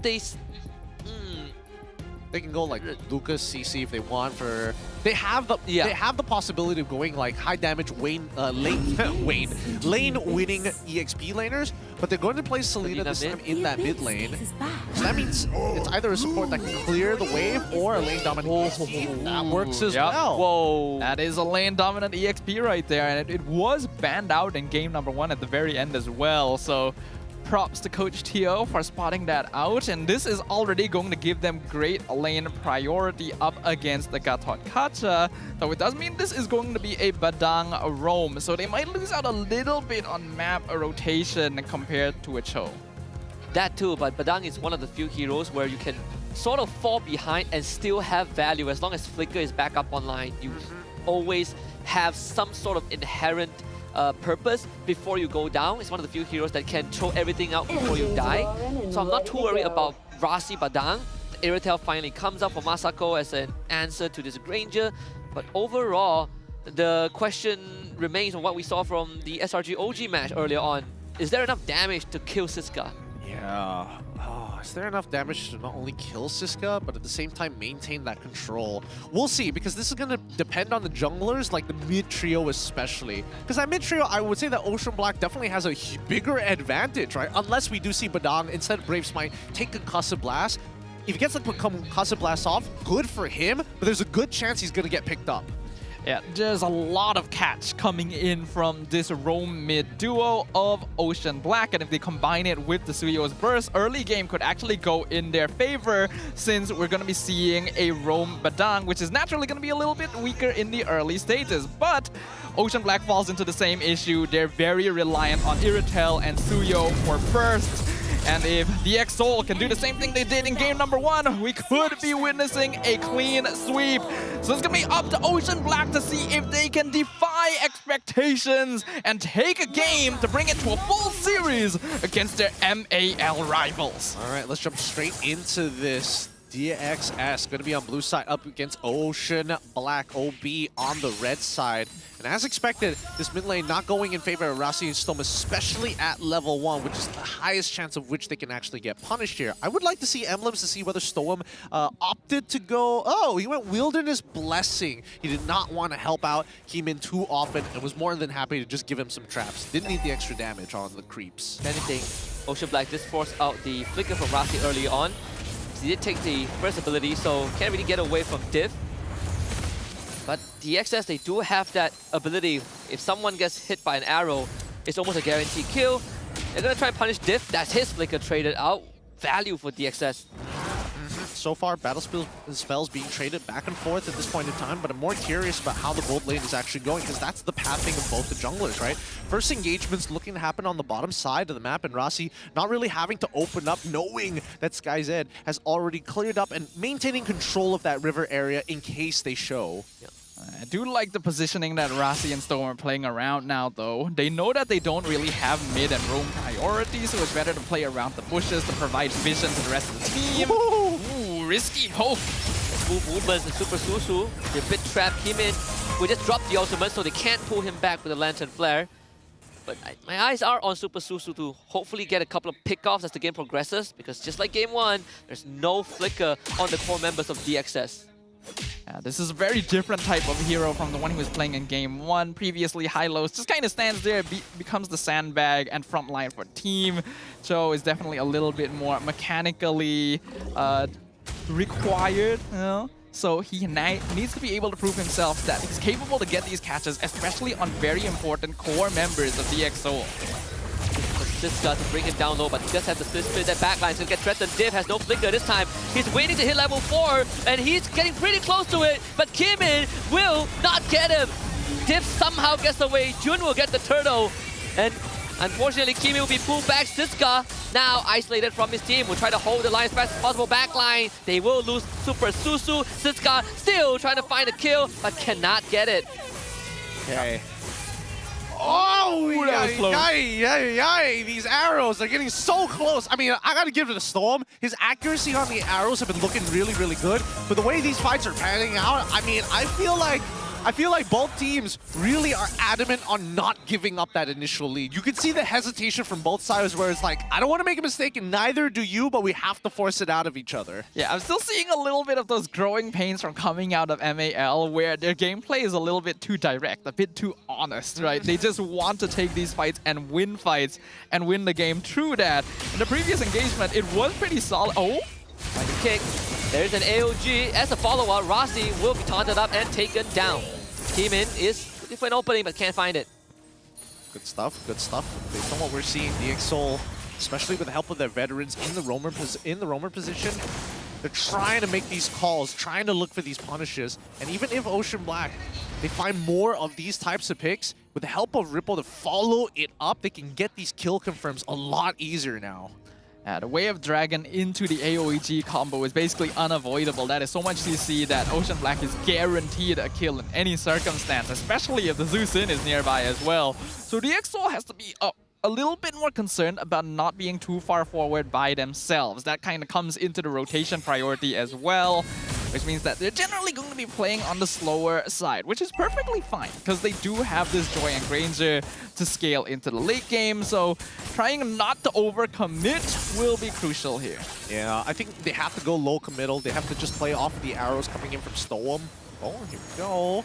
That hit Rippo, and now Ocean Black are defaulting into the traditional 4-and-1 to play around these turtles. Seems like they're not gonna contest for now, as Keeman is taking away the purple buff in the enemy jungle. So Turtle will go over to Ocean Black. DxSoul just fainting, but they still go for the engage somehow. Not really the best one you're looking for. A good arrow to stagger Super Susu, who still finds a take off. Arasi will get away with the dash. Diff is now out of position. Siska gets stunned up by the Blazers, goes into the Smith Split, and a re-engage from DxSoul. Super Susu wants to get away, but his turret will take him down instead. Siska fails the flicker, ends up getting traded. A little too far there, but at the very least, it's a 1-for-1 trade. And honestly, they don't lose too much for this. Maybe it's still a turtle for Ocean Black, but we're coming back to the same position as we did in game number 1. They get that early lead, but we don't see that big transition where they look to double or maybe even triple it. Yeah, that is what Ocean Black is going to really be tested on, right? Whether they can have that flexibility to adjust things depending on how the game goes, and whether they have the drive and initiative to be able to continue ballooning any sort of lead that they have. And DxSoul, their goal is just to try and avoid giving it over to them. Yeah, pretty honest concealed play from Super Susu. Couldn't find Keeman. All things considered, it's a pretty low committal game. You know, 1.2k goal advantage for Ocean Black. 6 minutes in, the next turtle up in under a minute. Obviously, both goal laners are having the time of their lives right now, just farming up, clearing waves. And Ocean Black have been trying to make plays happen, but kind of feels like game 1 where DxSoul is the one that is taking initiative. It could be that that both teams are a little nervous to make these mistakes, right? Especially since that we already know that DxSoul is at match point. And I think that that's why Ocean Black really just taking the time to clear out these bushes one by one. But playing like very template. Well, oh, risky for Masako to stick his nose out that far. Yeah, I don't feel like they needed to do that, actually. They could have like stayed in lane a little bit longer without revealing themselves to maybe get a better ambush through the rotation, since they know they're gonna go and respond to the wave. But for now, no real harm done. Ocean Black still having the slight goal advantage, but next turtle is up. Rusty can't build a wall for the next few seconds, but DxSoul surely has the confidence to start walking up with the smooth movements. Turtle down to less than half, an arrow onto Rippo. Got a couple of snipes from the Death Sonata onto Masako in the backline too. There's going to be plenty of artillery from DxSoul, and Ocean Black needs to find a way to stop that. A taunt into an AOG follow-up. Ripple zones out Stolen from the rest of his team, but Keeman now finds an exposed backline. Chases Masako away, looks to retreat, gets kicked by Super Susu, and that's the punish that Ocean Black has been looking for. Keeman goes down, Ripple disengages, and Siska once more isolated and abandoned. 2 for Ocean Black. We talked about this. We talked about how DxSoul needs to avoid overcommitting, and in that case, while it looked like they were doing a good job of starting the fight, I don't think it was in a good enough position for them to decide, hey, we're going to dive the backline right now, because Ocean Black still were very healthy overall, still had a lot of their resources, and they just punished them for it. Yeah, again, I think that DxSoul needs to have that needs to have a little bit more foresight on these types of angles. They really depend on Storm to land the arrow on a critical target. And I think right now the critical target is probably Diff and as well as Masako. Maybe even Jun, but I would say that Jun is a hard target to hit. Only during the neutral objectives are we expecting that to be, you know, jolted up in priority. I agree with you. Right now, we are 8 minutes in. Ocean Black has been able to build up a 3k goal lead. All things considered, it's still not actually that large of an advantage against a Granger composition. But Zed has definitely been having some trouble finding space on the map to farm safely, since he's going to quite consistently need an escort. Not to mention that Super Susu has been able to find some crucial kick, at least in the previous fight. This show can be a big deterrent for any sort of dive that DxSoul wants to kind of initiate. As much as they have the tools to take down Ocean Black, a lot of it starts with getting an engage, getting an Abyssal Arrow off, or snap engage from Rasi, which we are still waiting for. All these pokes are not going to mean too much to Ocean Black as the game progresses. Yeah, this is going to be a slow burner.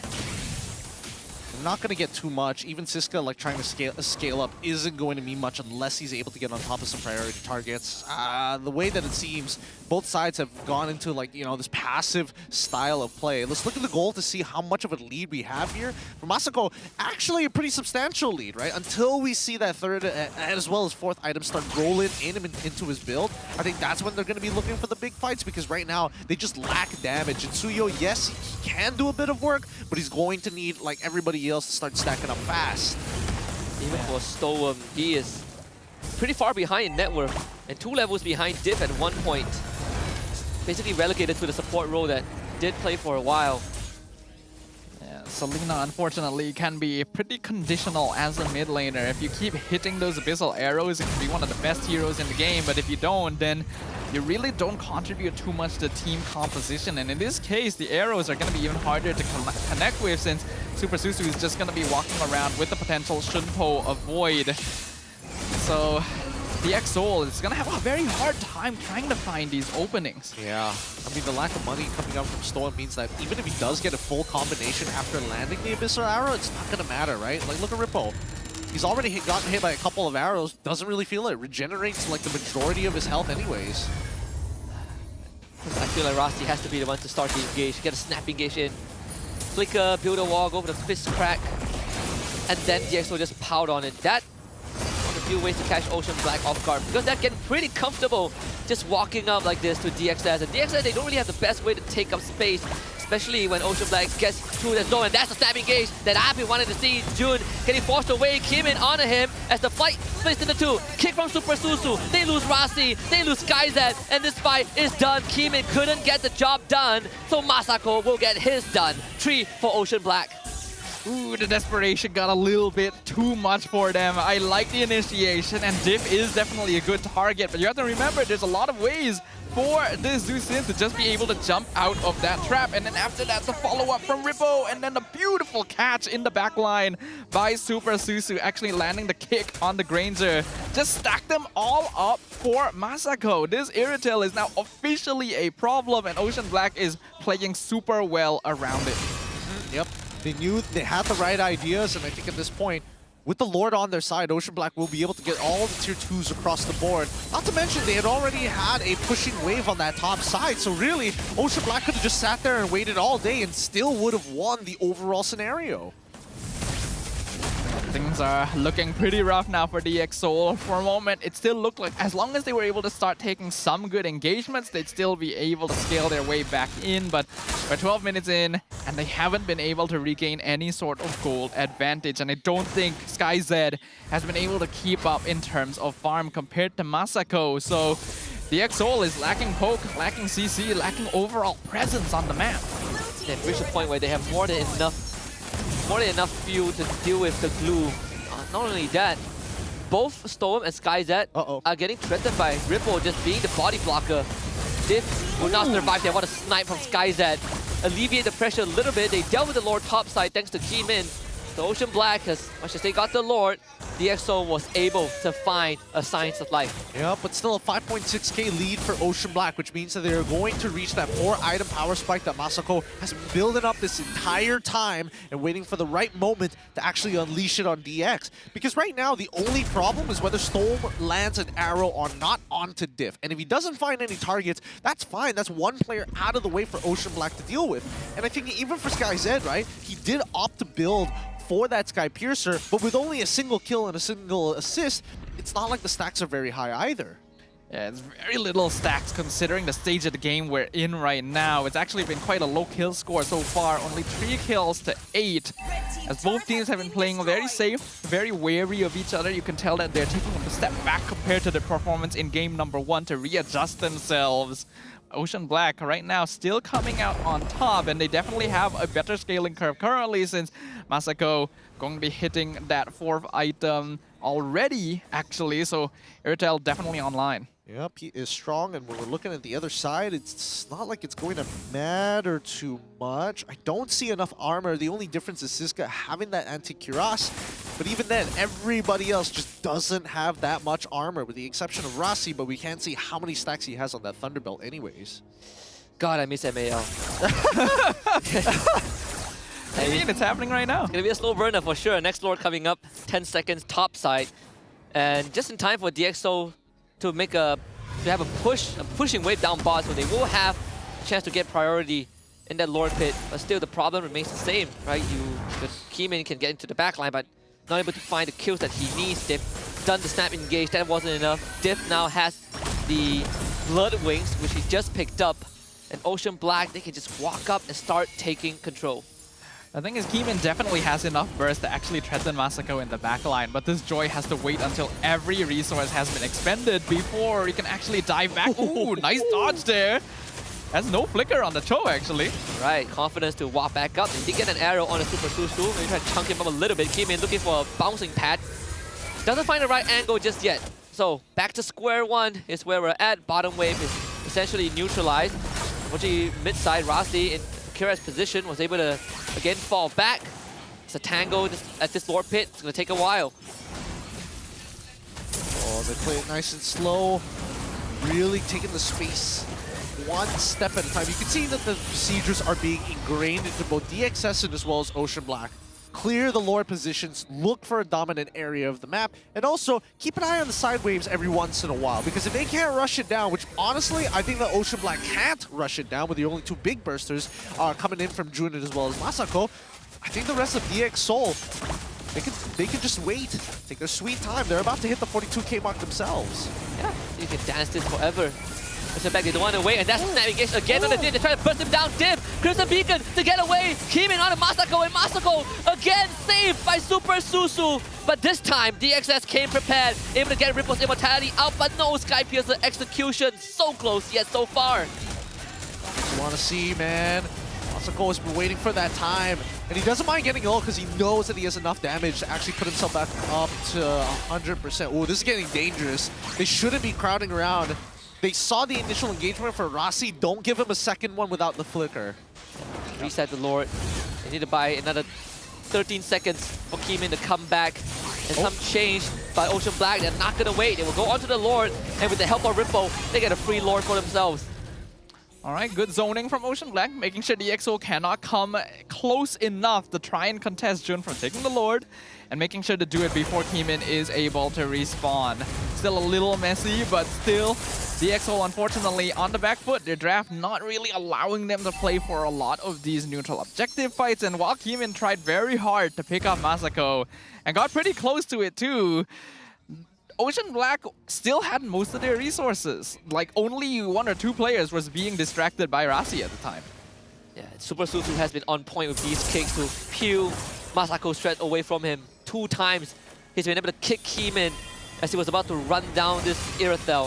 And this Lord is going to be deadly, guaranteeing at least an inhibitor mid-side AOG from Ripples, because they only hit onto one. Siska tries to hold the front, another wall built by Rossi. Super Suzu finds the kick from the back and picks up SkyZ. Without the Granger, he's only Keyman left, and he's no more. Double kill for Ripple, and Ocean Black will force a game number 3. Looks like this rivalry carries onwards from MAL to the MPL stage.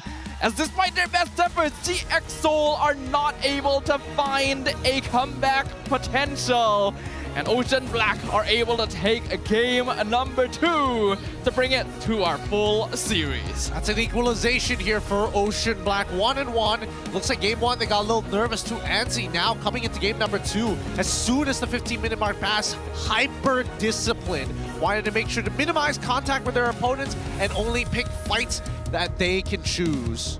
I think it's very smart to go for that decision. They already have the better draft at doing it in the first place. It is oftentimes going to be DX that has to force something, and we can actually see DJY in the room there, the player room, cheering on his team, crossing his fingers that he doesn't curse them to get swept.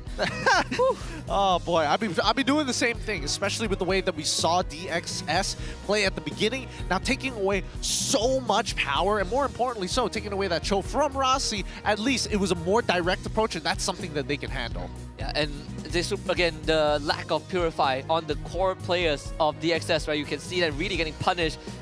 Guys that are getting kicked a couple of times. That last fight with Super Susu finding that weird dragon in a chaotic battlefield, just props to him. He really has shown that he can also play make. We asked the question, right? He played Hylos in Game 1. Can he play a highly mechanical roam like Cho in Game 2? He proved us, yes, he can. He was finding Way of the Dragon catches on SkyZ almost every single fight and just putting him in perfect position for that heavy crossbow to splash damage and burst him down without much contest. And a lot of that was because of the setup from the rest of OB as well. They took advantage of the desperation in this game from DX Seoul, and that's how they came out on top. Yep, looking at the item list so far, again, they were going for the exact same couple of things, right? And I think even for Storm, at some point it's just like, okay, I'm throwing out these Abyssal Arrows, I need some kind of anti-heal to deal with the rest of Ocean Black, but at the same time, we're getting into like the last couple of items, and I think that unfortunately for SkyZ wasn't able to get the snowball that he was looking for in the first place, which is probably something that DX Seoul needed from him, to have a couple more Skypiercer stacks to ensure that he can find the kill secure on Ocean Black members. Yeah, his farm was not all that far behind Masako for most of the game, but he was just not able to output DPS consistently because Super Susu is breathing down his neck every single time. I think Heemin needed to take a bit of a step back. After the first time you try to dive Masako and it doesn't work, you can't afford to be attempting to replicate that because you are leaving your team too exposed. Yeah, and I think it also comes down to just the sheer gold gap, right? If the gold difference wasn't that big, I think DX Seoul would have had a much better chance diving the back line. It always came down to that last hit onto Masako and Div. And on top of that, Super Susu peeling Heemin away every single time, getting the kick at the last second, saving Masako and Div when they were about to be killed off by Heemin. There's very good coordination from Ocean Black, but I would still commend DX Seoul for finding these snap engages, right? Rossi had the right idea, they just didn't have enough gas. Yeah, I think DX Seoul ideally would have wanted to have Rossi engage, Heemin burst down Masako, then work on the rest slowly, but they just didn't have the damage or the bulk overall to take that much attention away from Ocean Black. And OB, in comparison, had much easier to execute catches outside of the mechanical prowess of Cho, of course. Like, every time a catch comes in from Super Susu or Diff, Rippo just lands the AOG right in the middle, oftentimes catching multiple members of DX Seoul because they're all committing at once.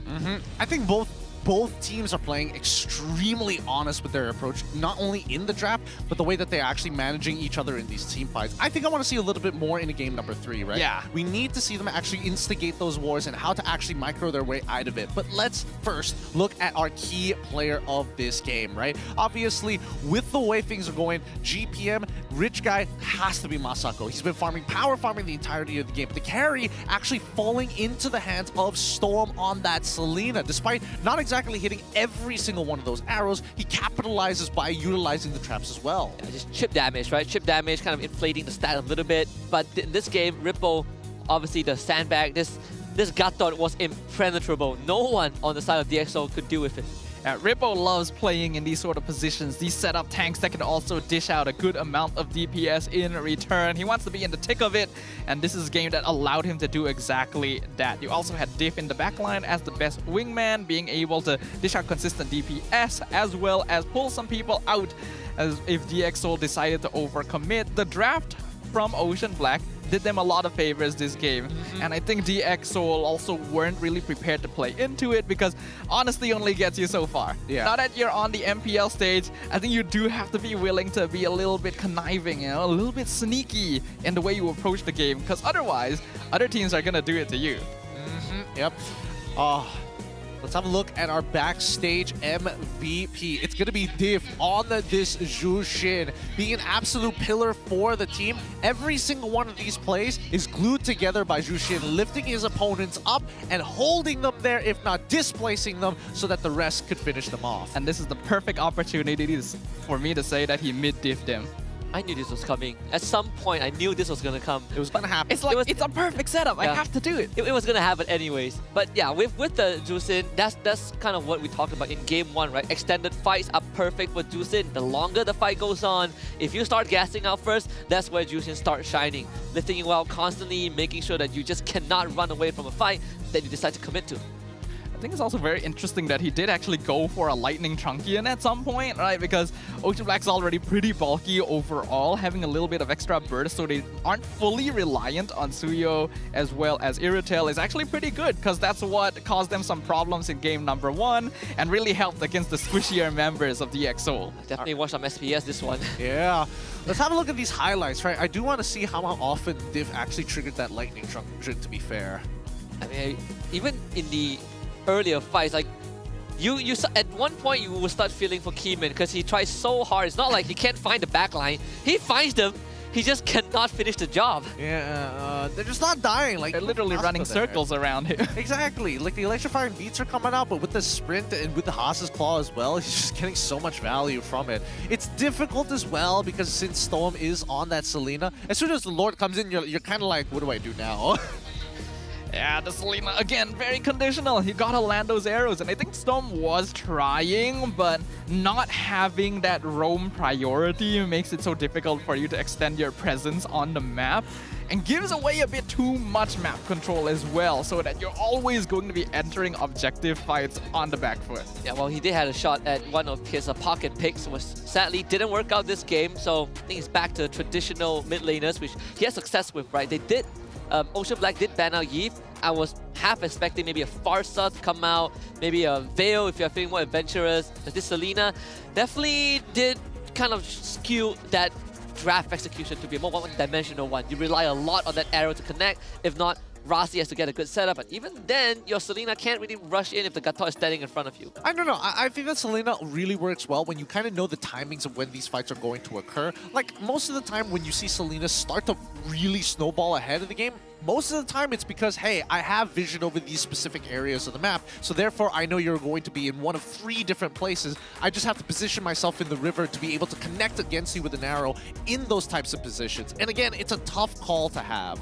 Yeah, and on paper as well, having like a Badang or any sort of roam hero that can set up these arrows for you should be a good combo. But again, they weren't able to match up. So let's just go ahead and throw it over to an interview real quick. Siapa sangka kedua-dua kumpulan ni bakal menunjukkan satu aksi yang menarik. Dan sekarang bersama saya adalah manager daripada pasukan Ocean Black. Apa khabar, Jang? Alhamdulillah baik. Sihat ya? Alhamdulillah juga. Selamat Hari Raya. Selamat Raya, selamat Raya. Tapi dekat sebelah saya sebenarnya ada lagi seorang manager, itu nama dia Ijat. Manager daripada kumpulan DXOL. Apa khabar, Ijat? Oh, baik. Baik, soalan yang pertama lah untuk Ijat lah. Saya nak tanya sikit kan. Ini adalah kali pertama awak manage untuk pasukan MPL ni kan selepas datang daripada MAL. Awak rasa tak ada tak apa-apa perubahan ataupun cabaran macam selepas datang daripada MAL hinggalah ke MPL ni? Okay, bagi saya kalau tim saya ni memang saya dah lama dengan manage diorang daripada T2 sampai MAL sampai MPL lah. So untuk perbezaannya saya rasa macam tak rasa sangat, tapi cuma beza MPL kena banyak on ground lah. So kerjanya pun lagi double daripada ML dululah. Baik, faham. Macam tu untuk Jang pula. Berpengalaman daripada game yang berbeza sebelum ni, kemudian akan manage pula tim untuk MPL. Awak rasa pengalaman awak manage tu sedikit sebanyak membantu tak untuk menjaga pasukan MPL sekarang ni? Okay, first of all, saya rasa of course dia bukan sedikit je, tapi saya rasa banyak membantu because of it doesn't matter you come out from what game title. At the end of the day, dia still sama je. Basic dia still sama. So I believe that I give a good input to the players as well. So I think akan bagi impact lah. Baik. Soalan ni sedikit bukan sensitif lah, dia macam makan dalam. Untuk Ijat, pernah tak terdetik dekat dalam diri tu lah kan? Sebab datang daripada MPL dah lama berzaman dah, tiba-tiba satu hari, kita dapat masuk MPL. Okay, macam ni. Okay, saya memang ada jumpa tim ni daripada season 10 dulu. So kita sampai ke last stage qualifier ada dalam 2-3 kali lah. So after few try, kita baru dapat ke MPL season ni. So rasa memang work hard tu macam terbalas lah macam tu. Alhamdulillah. Tapi ini soalan untuk kedua-dua anda lah. Saya nak tanya sedikit lah kan. Sebab pernah tak korang rasakan ini bukan saja pembuktian untuk korang berada dekat MPL, sebab nak kata MPL kita dah ada laluan MAL sekarang, tapi untuk long run, adakah kita boleh nak possibility korang akan menjadi lebih bagus dan juga mungkin boleh memberikan saingan kepada pasukan-pasukan yang dah pun dominate dekat pentas MPL ni? Nak saya jawab dulu ke DX jawab dulu? Bebaslah. Ajang dululah. Okeylah. Kalau saya, of course, saya rasa bukan Ocean Bet saja, even DX also nak membuktikan yang kita ni bukan sekadar lepas daripada qualifier, lepas tu main Pro League, kena hantar balik Academy League. No. Kita dekat sini memang nak membuktikan yang kita boleh beri saingan. Walaupun tak begitu besar, of course akan ada rasa macam okay, boleh tahan juga tim-tim daripada Academy League. Because yes, even if kita tengok ML sekarang pun tim-tim dah makin bagus. Setuju. And I would say untuk tim-tim yang dah ada dekat MPL ni hati-hati lah. Itu saja. Baik. Untuk Ijat pula macam mana? Okay, untuk saya untuk Liga ML ni kira macam tempat development lah untuk kita cari new talent lah, new player. Sebab kalau kita tengok kita punya local player kat MPL dah namanya asyik ulang-ulang itu je lah. So kalau kita tengok season ni yang paling ramai rookie. Betul.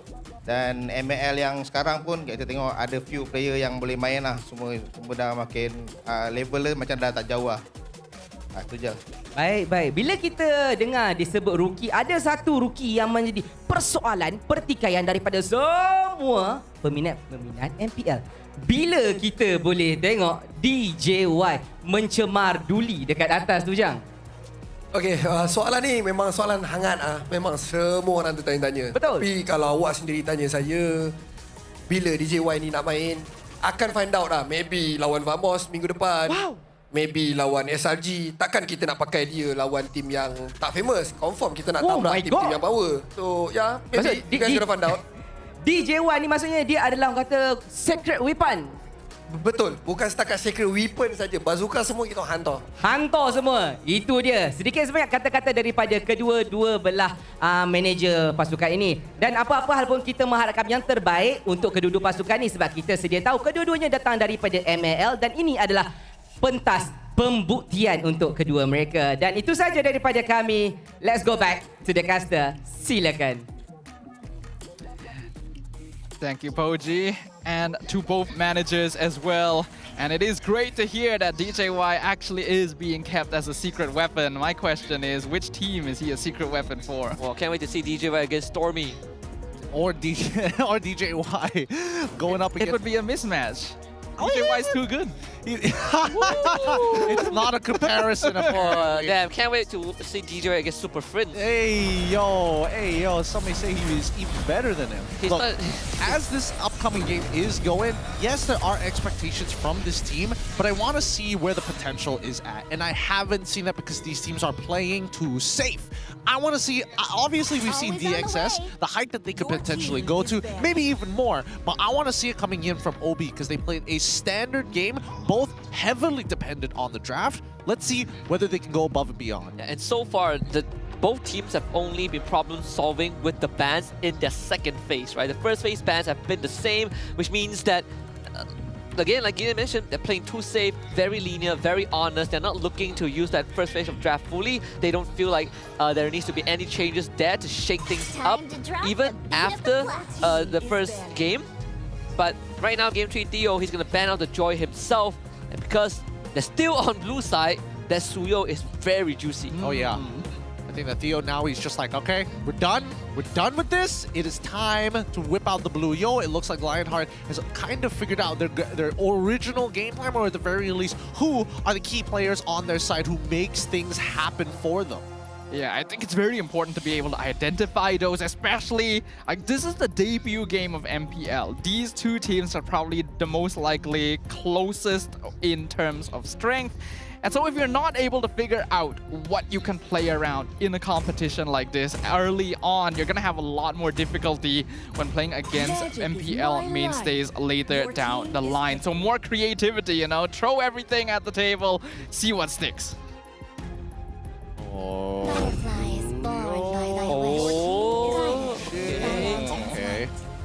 Theo decides to get rid of Jushin this time around. I think that's okay. That means Granger goes over into the hands of OB. Do they want to pair it with the Suyo? I think it's not a bad idea, honestly. Yeah. Now that Harif is out of the picture, or you could go Irithel Suyo, but Irithel, the red 1-2, probably not. Yeah. Yeah, I think it's a...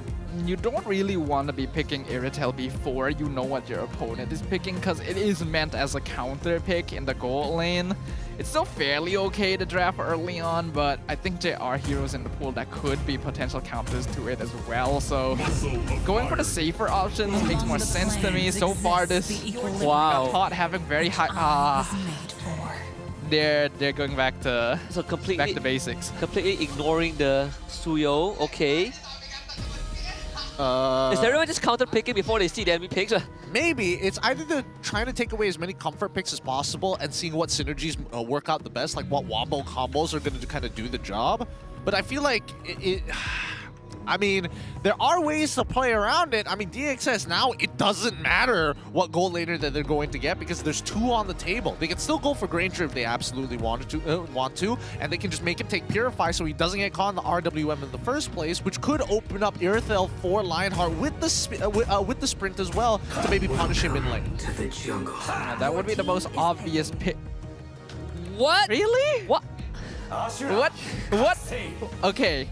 I don't like the hero either, but what do you guys have against Suyo? What do we... Like, what did Suyo do? Did he commit a crime or something before MPL started? I don't know, bro. They're looking at Suyo and it's just like, nah. There's something about this Suyo that gives me the chills. It gives me the creepy GPs. I don't want none of that. For me. He's not. All right. He's not Sasuke yet. All right, they pick Suyo now. Come on. Come on. Come on. Like, please. Do it. I know I don't want to see too much Suyo. You know what? You know what, Jordan? This is the only time you're going to do it. Show me Ling. Show me Ling. Oh my god. Do the thing. Come on. You could. This is the game to do it. Shows me to vanquish the shadow. Okay. Oh, I can't believe he made it to 3rd pick on red side. 3rd pick on... Honestly, red side shouldn't have gotten it after that. But hey, you know... That's the furthest he's ever gone. That is the furthest he's ever gone, to be fair. 67% win rate so far, but then again, we've only had so many games already in the MPL. Coming into the second phase, what are you boys thinking? Because I'm thinking whether Lionheart wants to get rid of the Cho, if not, pick the Cho for himself.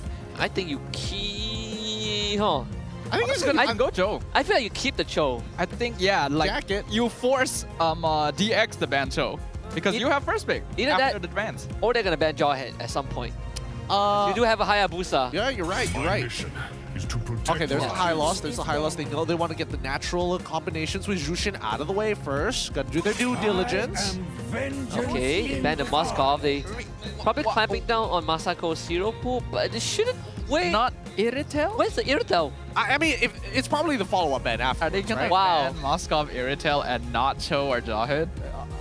From Theo's side, I think from Theo's perspective, that's fine. You force a trade, I guess, right? Yeah, you force a trade.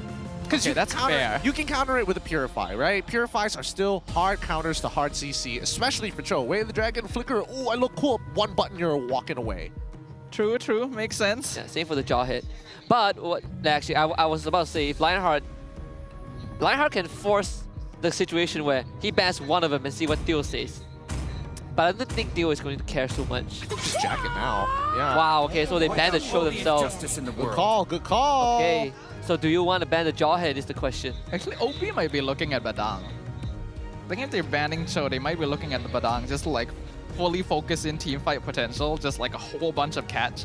Nah, just keep it simple. Keep it simple. Get rid of the Irithel, call it a day, man. Yeah. Get rid of it. Chuck it. You've already got the Granger in hand. Win the lane through the Sky's Ed, and you've got this in the bag. Cross our fingers. Cross our fingers. Cross our fingers. Irithel ban, if not Jawhead ban. Yeah, I mean, if they go for Jawhead ban on the side of Lionheart, at that point, Theo's got to think about what is a support that can actually like help clear the way relatively fast alongside the Jushin. Yeah, I do have a way to deal with the Irithel. Okay. Hi, thank you. Keep it simple. Thank you, Theo. Yes. All is right with the world. Yep. I trust Theo. I trust Theo that he's able to make the right calls here. So now, you probably take Rome and you leave Masako's pick for last. You could actually still show gold, unless you're really worried about the Jawhead Zusin combo. Yeah, it's like the last game they basically showed their flex in the fourth, right? Like they had Gato in the first phase, and then in Red 4 they showed the Cho. If they want to Jawhead, this is still a very viable option. I suppose. I guess the question is whether Lionheart wants to play for like his team or whether it's just like, aha, we got you DXS. We're gonna be putting you into like a more awkward corner. Oh, okay, the Badang works too. Hey, what did I say? Facts. Okay. I'm generally okay with this, right? Regardless, it kind of fits both the builds of like, still we want to deny you, but also play for our strat. But it doesn't mean the Jawhead Zusin combo is possible. Though it is. I don't think it's as bad. Yeah, the thing is, it might actually be a little less effective against this particular lineup because like OB is already quite tanky and has a lot of team fight to deny potential catches. And I think it also disincentivizes DXS no matter what their EXP pick is. They've got like a general counter to it. Oh, you picked a CC, that means Gaton's gonna go into the support role, into the support Romba sector. Badang is you're gonna have to deal with the Badang, which is already pretty annoying. Yeah, it does put Theo in a pinch. So they take the Khalid and the hit. Okay. So Khalid roam. Full commit early game aggression. If anything, it basically is telling Jun that he better watch out. Yeah. Either way, this is pretty good for Theo. Hilda going into the EXP lane does okay against both Badang as well as Gato Kacha, and usually walks away with a lot more HP regardless. Khalid going into the roam is that solution that we were looking for. A fast clear in that mid lane, and even potential ways to actually disrupt the Eve. Ooh, I'm not sure about that one though.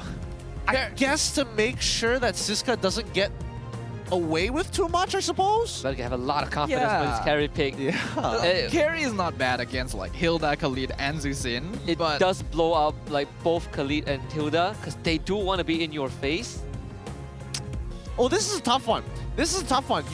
There are some gives and takes. I would say that this is as close as you can get. Other than the first 3 pick orders, the heroes selected by either side definitely has some thought put behind them.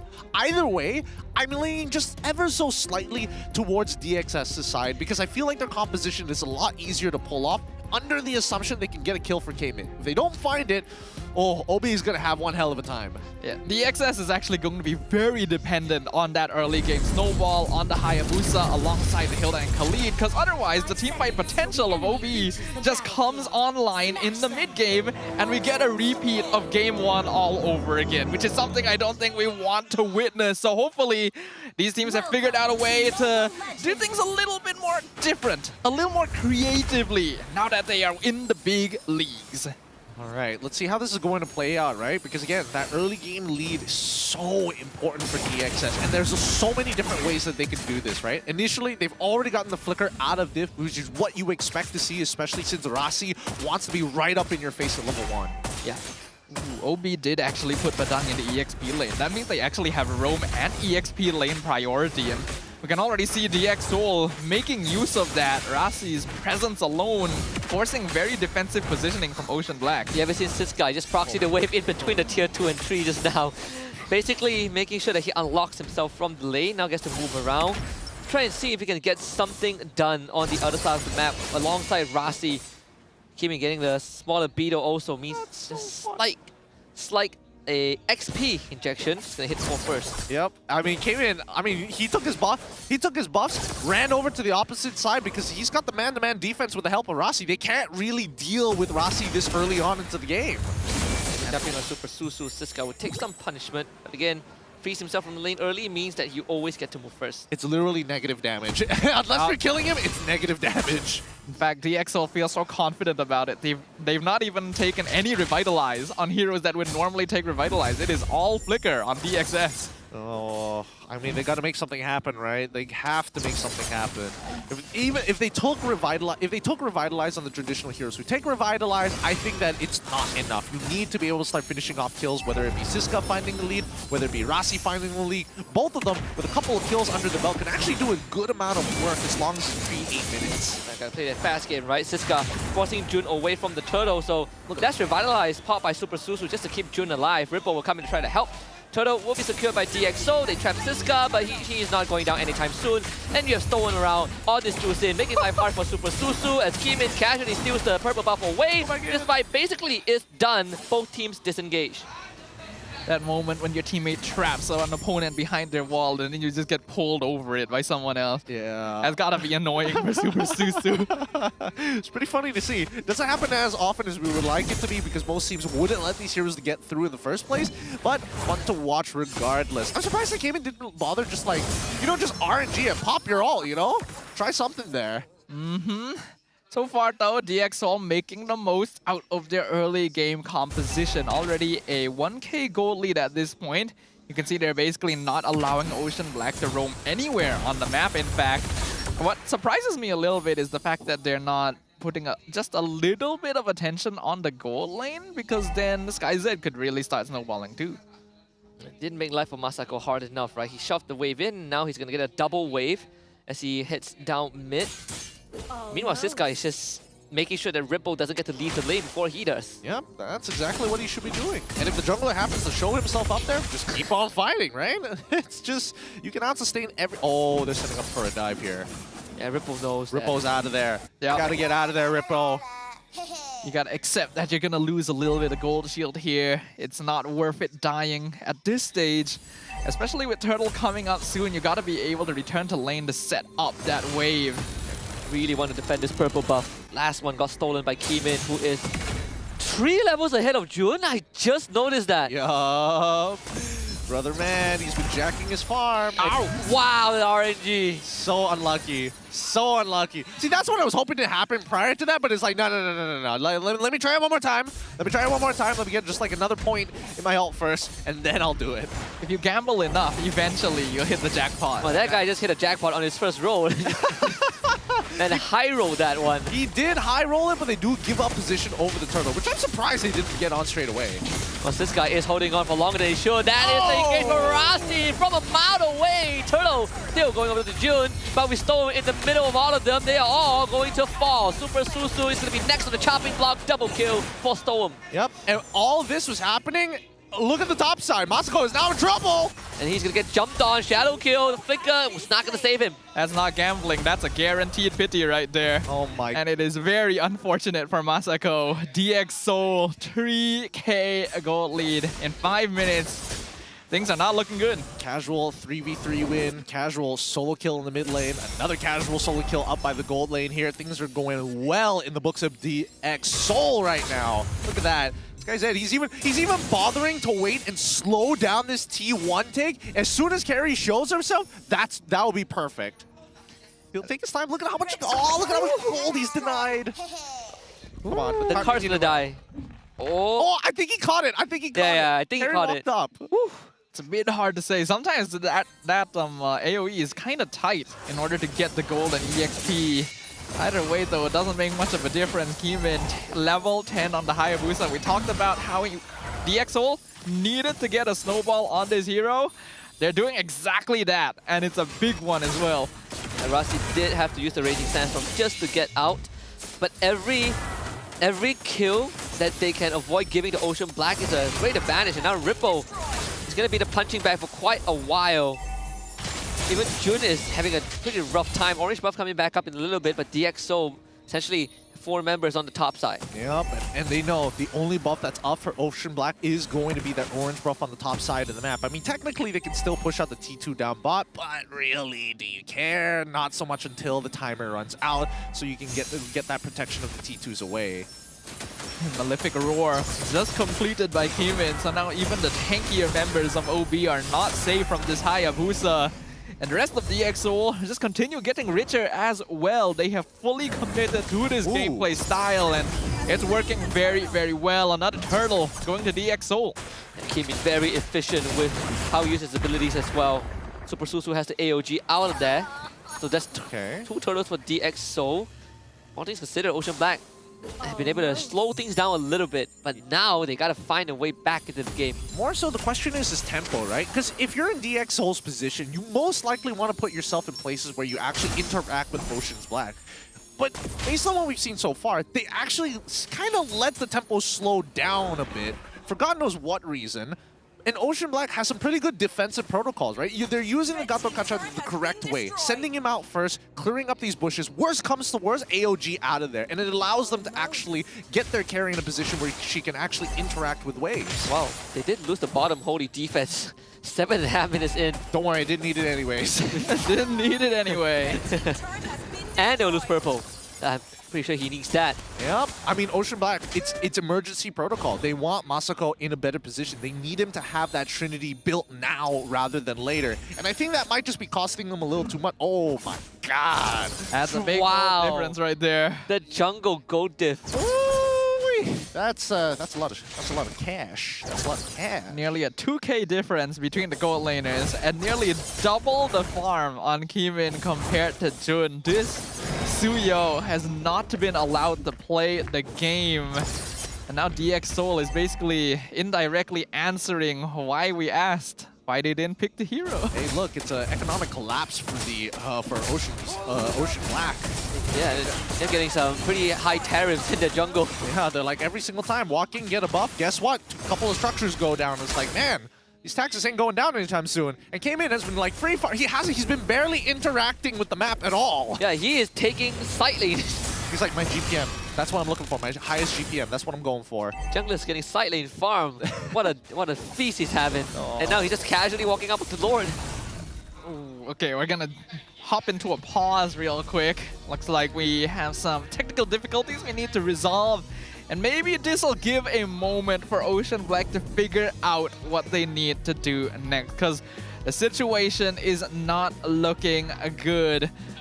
Under ordinary circumstances, as long as you're not too far behind a composition like this, you will almost always scale back in towards the mid game because Hilda and Khalid will start losing effectiveness. But DX has made such a huge lead for themselves that timing is getting pushed back so far. Well, I think honestly the big mistake is coming in from Ocean Black, to be fair. Because I think they are sacrificing too much to give Carrie the position, the gold that she deserves anyways, right? She's catching one wave minimum. And that's totally fine. You will get there on time with the Trinity, roughly about the 11-12 minute of the game. However, you are sacrificing a lot of EXP and a lot of gold for your jungle. So having your jungle actually interact with your opponents is not necessarily a bad thing. It actually increases the window of time that Carrie can actually look to find gold on the map itself. Yeah, I agree with you. I think right now OB is in a position where they don't really know how to respond. This is the risk of always relying on a very direct playstyle when your opponent pulls something new that you've not really prepared for. You just fall into the same old habits, right? Right now, there's a bit of autopiloting going on. Like, I don't know. 4 kills, 8k gold lead. It's pretty brutal. Pretty brutal so far. I think even for DxO, they know that they've gotten full control of the game at this point. Like, side lanes is going to be a nightmare for Ocean Black to deal with. They don't really have the best personnel to deal with the side lane, and even if they do, that guy is 3,000 gold behind his counterpart on the other side. Yeah, I think Ocean Black, their defensive protocols are correct. With the way that they're kind of opening the map with the Gatot, all of those protocols are, tier 1 moves. I'm okay with that, but I think, unfortunately, they're not risking enough to get the gold.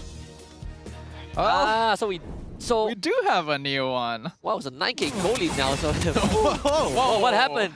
They called a pause and they're like, I want to check why my jungler is 3k behind the enemy Hayabusa. And then inflation happened. Inflation. That was way too ambitious. And Rasi finds the back again. Crimson Beacon from Stolen. Rasi will get out and they will punish Ripple. That is a very big ouchie right there. That's an ouchie wouchie. Why do you think that would hit? He saw him do the shadow. How did he think that was going to hit? That he was going to be faster than the move? He didn't even have to go to the next shadow if necessary. He would have been fine. I thought he had the aura. Oh boy. Man, I don't think Ocean Black would have been in position to follow up regardless. Yeah, pretty desperate play coming in from Ripple there. Luckily no punish, but let's see now. They eat up the RWM, and Lord goes down. Well, luckily it's 10 minutes in, they still defend their inhibitors. But 10k gold lead for DxO with a draft that goes fast. Ocean Black has so much more time to even get back to even. I mean, it's gonna take quite some time. It's 34K to 23K right now. A 10K goal differential, especially at this stage of the game. Like, man, it's pretty doomed for Ocean Black unless DxSoul make like a significant mistake. Yeah, normally, it is the 1K goal difference per minute mark where you know you're in a very bad spot. And that's exactly what's happening here, right? 10K goal lead, 10 minutes in, 5 kills to 0. And really not much has happened, but even so, just look at the item difference. This is depressing. It's a little depressing. Your carry is 3K behind too. Yeah. Hasn't got the Holy Trinity. Anti-Kiras for Super Susu finally. He was working with scraps. Dire hit, we saw that on Div. I think he got it like a couple minutes ago. Oh, look at that. It's just Rasi walking up, dude. Dude. The fear in their hearts, in their souls, their legs turn to jelly the moment DxSoul even shows themselves on the map. Bro, Rasi's farming at this point. Is there something? Can he get something? Nope. And now they get run down. They force the ult out. Jun is gonna run Super Susu. Gets out with AOG too. Nicely done. Nicely done. See, again, Ocean Black has the correct protocols. The problem is they can't really read the situation. They always think that it's like to the extreme. Yeah, and the goal just keeps going up. Dude, DxSoul is not stopping. They are farming the entire map. Ocean Black actually gets a buff for once. Unfortunately, it went to Super Susu, literally the last person who needs to have it. And even then, that's kind of a plus. I don't really see a way for them back into this. DxSoul can get another Lord, they'll slowly clear up all the inhibitors. The only way that Ocean Black claws their way back into this game is if DxSoul makes a massive mistake in the base push and OB gets like multiple shutdowns. I mean, OB could have the best combo and not have enough damage because of how far behind they are. Living on borrowed time for sure. Rasi has been getting some sick engages this game. He has been. No, this is the perfect position for him to be in. He's come from previously when he was in MPL Indonesia, he came from a team where aura farming was kind of the whole point, right? You get a lead and you kind of like get into somebody's face and be like, you want to go through this, bro? You just stand there. Just stand there. Put fear in their hearts. Stand there menacingly. Yeah. And if it works, you're doing a good job. Exactly. And I think he's getting away with it so a little too often, to be fair. And it's not like Ocean Black isn't, well, it's not like Ocean Black is kind of like allowing him to do it for free. They just understand that as soon as he finds an engage and catches one person, it's basically done for unless it's Super Susu. Okay, here it comes. Final push, all waves synced up. Mid wave will be dealt with first, but Rasi, he's concealed, looking for an opportunity. Won't find it for now, but DxSoul have plenty of time to work with bot inhibitor, the first to go down. I'm liking the discipline from DxSoul, not full committing. I really thought Rasi was gonna Raging Sandstorm in there when they were all stacked up. But it's very wise of him not to try and force that situation. Better to take it slow, slowly take out all the inhibs. Well, Ripple got brought back and Rasi instantly finds the backline. Super Susu will try to split the backline himself, but in the end, DxSoul have broken all inhibitors. Ripple again, the flicker, not really in the place that he wants to be. They did get Rasi, but at the end, SkyZ is still a threat. Ripple now will go down. Double kill for SkyZ with the execution. Storm keeping everyone from Ocean Black back, and that is the entire base in ruins. They decided to go for 3 inhibitors this time round. Does SkyZ have enough shots from his Death Sonata? Looks like he's going to build up to at least 1. Oh, and they execute Jun right where he stands. The opening match, a triple kill for SkyZ to end it all and a wipeout. DxSoul takes this 2-1. Look at that. Rasi giving his hands out to his goal laner and be like, you know what we did, right? We just ruined their day. That was a one-sided massacre. From start to finish, a very smart choice by DxSoul to decide to go all in on the early game, take advantage of their opponent's honest and direct gameplay style, and make them as uncomfortable as they have ever been.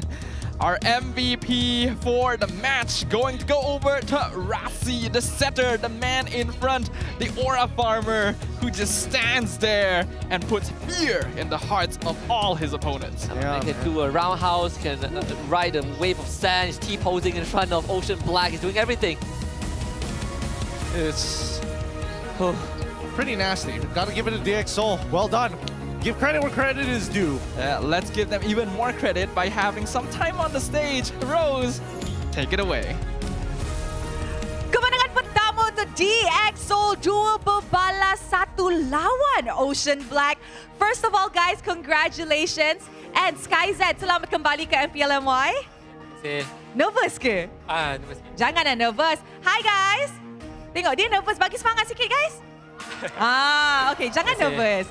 Okay, SkyZ. Now kita tahu dulu SkyZ pernah main di MPL Malaysia. Sekarang dah beberapa season lepas balik kembali ke MPL MY. Apa perasaan SkyZ?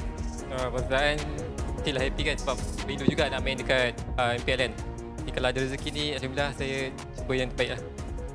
Okay, now kita tahu you akan cuba yang terbaik, tapi sebenarnya ada ke benda yang mungkin SkyZ nak buktikan kepada semua orang? Sebab dah lama tak main kan, maybe nak tunjuk masih lagi padu ke, masih lagi power, masih lagi boleh bersaing dengan player-player baru. Anything yang you nak? Untuk saya rasa macam saya sebelum ni saya pernah capai kan.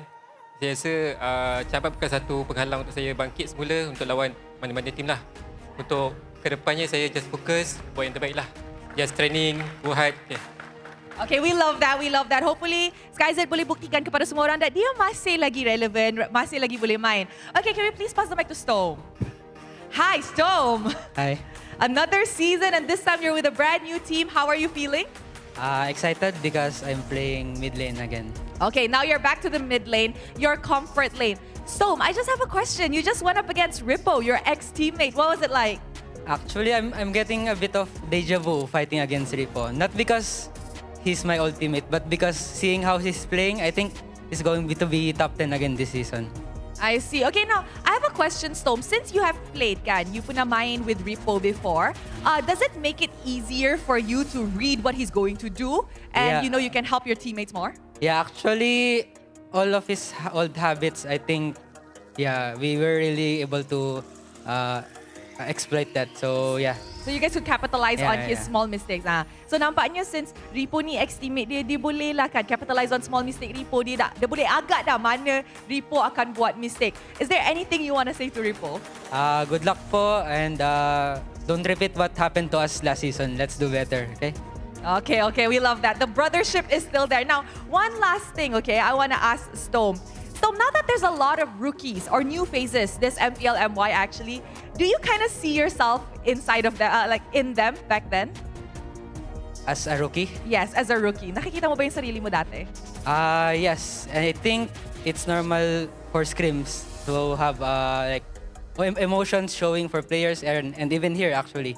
Even though we screamed a lot, I thought we were very confident. I think we're still not able to play our best earlier, so yeah, I see myself in them. The nervousness still gets through. Okay, SkyZ, just one last thing. Apa yang penonton sepatutnya tunggu ataupun stay tuned for the side of DXO?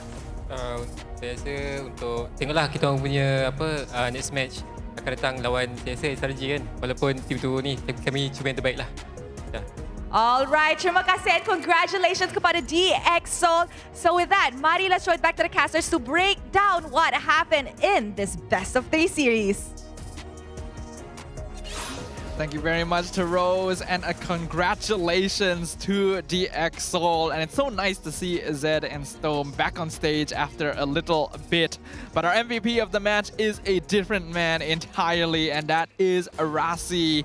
All the setups that he created, all the space that was made for his team really gave them a straight path to the finish line. Yeah, straight up blocking out Cho with the elbow.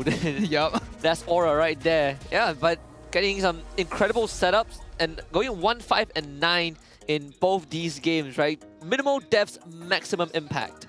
Yep, it really just goes to show as a roamer, depending on the situation you are in, there's a lot of things being asked of roamers and supports to do within the game, but information is always key. And when you have a veteran player behind the wheel giving you that information, you can get away with a lot. And that's what we saw in this game. The level lead between the junglers was already crazy. Kevin coming up and hitting level 15 so fast, and Jun unable to find anything, going back into emergency SOS protocols to ensure that Masako is able to hit the Trinity. By the time he hit the Trinity, it was just a little too late. It's not the first time we've seen the jungle level gap grow to ridiculous proportions, but I think this is the first time I've seen the gold gap also grow to such ridiculous proportions. Kevin literally had double Jun's net worth at one point. Even at the end screen, he has nearly double of Jun's net worth. That's how behind the Suyo was put thanks to that aggressive roaming and invasion from the Khalid Hilda combo. And it's not even Jun's fault, right? Like at one point he had to go for Dreadnought armor. Like the whole game he only went down once, but to suffer such a deficit really speaks to volumes and how DxO have been able to control the map. Yeah, it's pretty tough to watch, I'm not gonna lie, but at the same time it's a learning process for Ocean Black. When they are put in these situations again, how are they going to get by? What? Did Super Susu go for Assassin Emblem again? I'm willing to bet that that's not the case. Because we saw it in games. Definitely not Assassin Emblem for him. I think he went for the tank 100%. Like we're going to have to check some things. Yeah. No worries, Peace. We'll get right on that. But yeah, there were definitely a lot of issues coming in here. Ocean Black was punished quite heavily for just sticking to a singular playstyle. And I actually think Rose asked a very good question to Storm as well, regarding his old teammate, whether or not it was easy to read him. I do agree with Storm. I feel like Rippo is still showing a lot of the same habits that he used to play with, and sometimes they work, but when they don't, well, this happens. Yeah, I would say that a lot of his habits and tendencies have been are taken into account a lot of these times, and especially in a meta like this one where you need to be decisive. These off-tempo plays usually work in a meta where your fighters are able to sustain for long periods of time, if not able to have some death threat towards your opponents, right? That's usually okay, but not this meta. Not this one. This one, when you dive in, you are essentially you're a disruption, right? You're not there to kill, but you're there to set your team up for success. When you're so far behind, you can really see the desperation in Rippo to make something happen when the team wasn't ready. I was looking at LaFell across the desk, and we both agree that I think Ocean Black had a good draft going on. In fact, maybe it's slightly better than DXS, but whatever that could have went wrong, went wrong. Like Ocean Black 100% had the more balanced draft. Like it would have been much better universally into most other situations. Whereas DxO went for the opposite of the jack of all trades, right? It is the master of one, the full out aggression snowball. If you're not able to get a snowball, this draft immediately does nothing. Right? That's the risk you have to deal with when playing something like this. When it works, it is absolutely disgusting though. Well, I suppose. That's a tough one.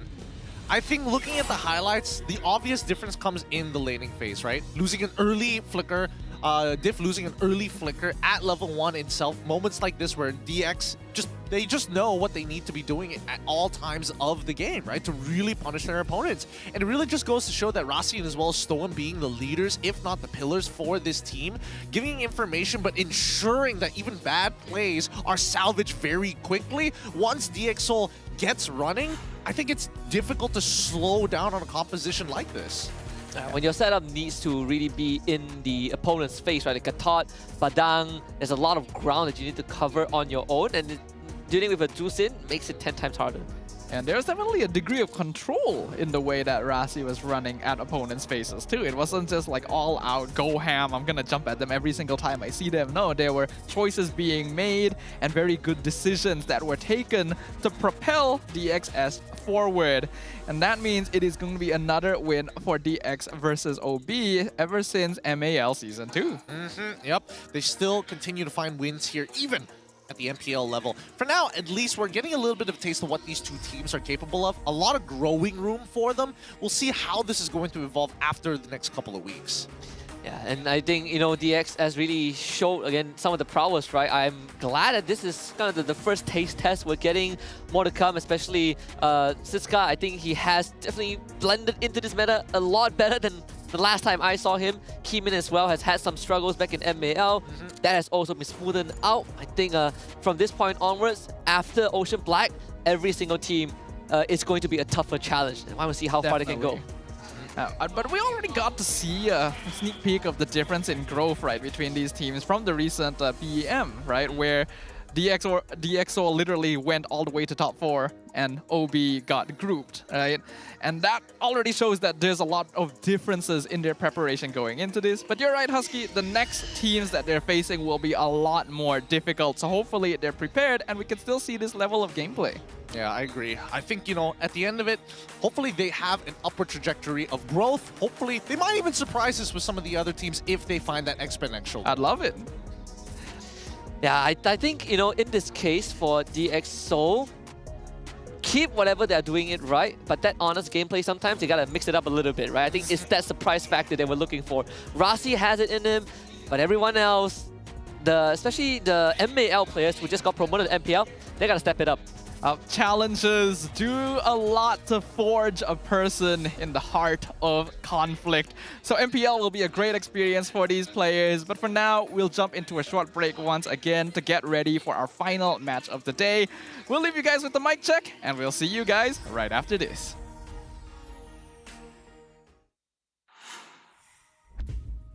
Clear mid, guys. Ya.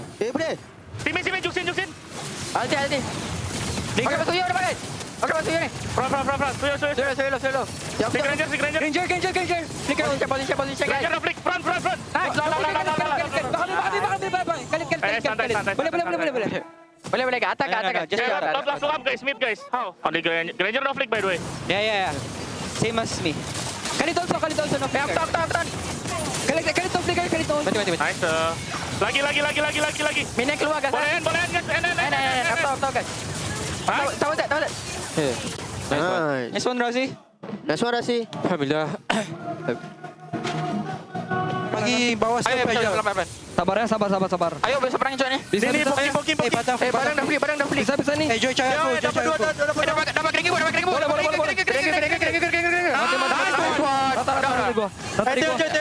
Rata Rigo kok. Aku mah. Ada load ya, pelan-pelan. Lord satu. Pelan-pelan ni. Boleh mid.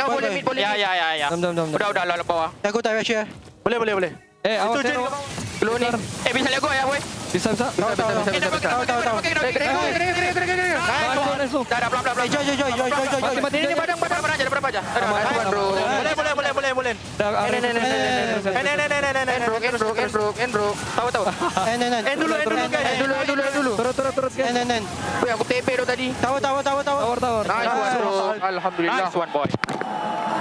Nice tu. Badang. Badang. Aku stun. Kari aku dia. Hero first. Kari dia aku, guys. Hero first. Aku mati. Front line. Nice. Badang. Si.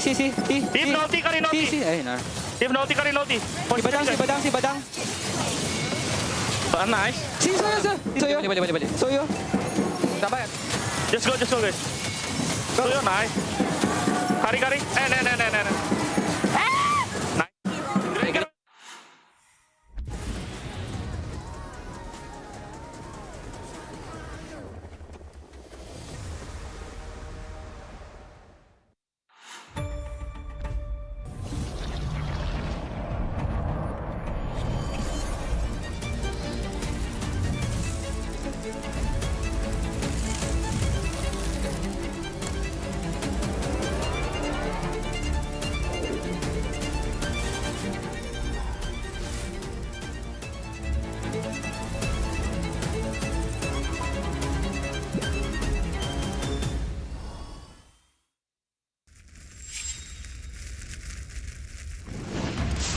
Minna! 渦巻きナルトが帰ってきたぞ!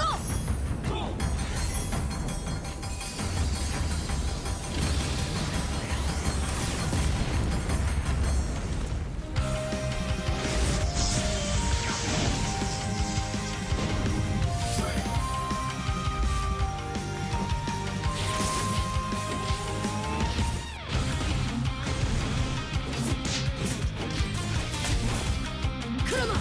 力を貸してくれ!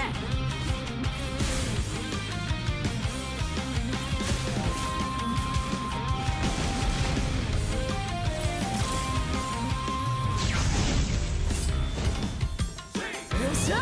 第7班ここに復活だってばよ!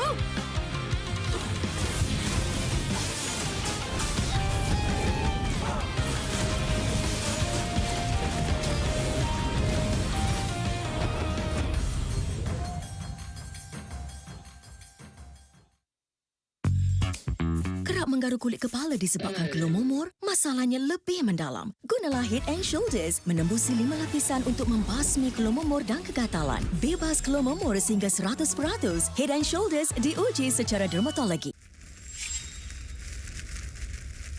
見せてやるよ。シャリンガンの本当の力をな。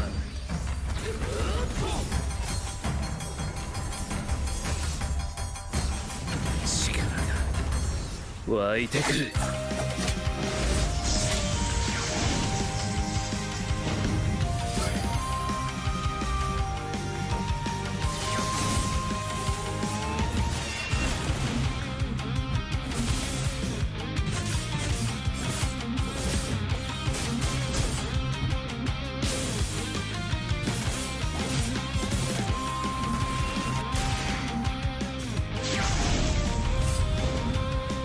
相変わらずやかましい奴らだ。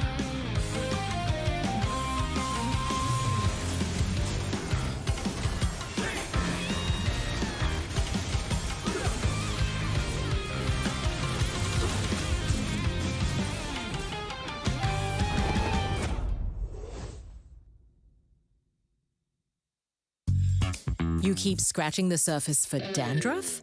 But the problem lies deeper. Use Head & Shoulders. It goes 5 layers deep to defeat dandruff and itch. Be up to 100% dandruff-free. Head & Shoulders. Dermatologically tested. みんなを守るために私はもっと強くなる。さよなら。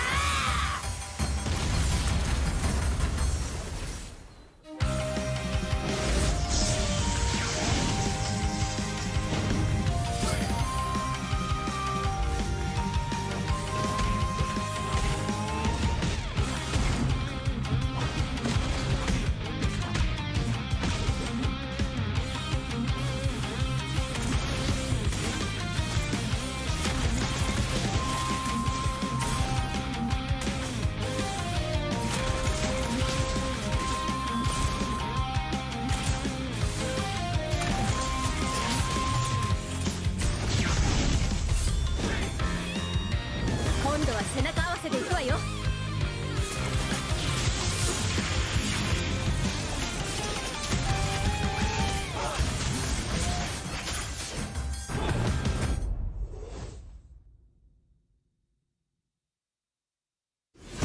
Shiver, drive, chase, 100 plus, 0, hey! Rasa, pagi, tanpa kalori, yo, tanpa kalori. Yo, hebatkan harimu dengan 100 plus, 0. Shiver, drive, chase, 100 plus, 0, hey!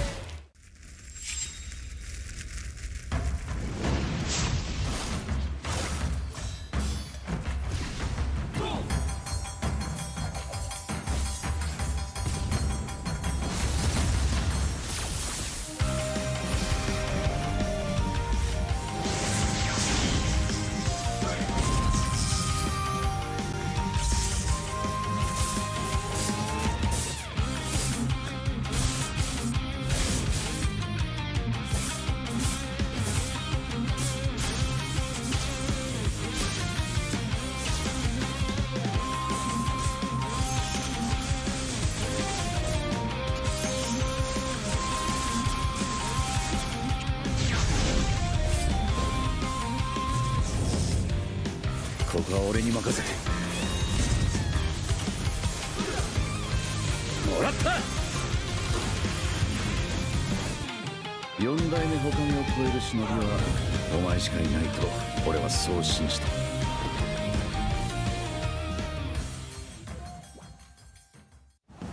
Jiwa perwira setinggi semangat gagah sang harimau.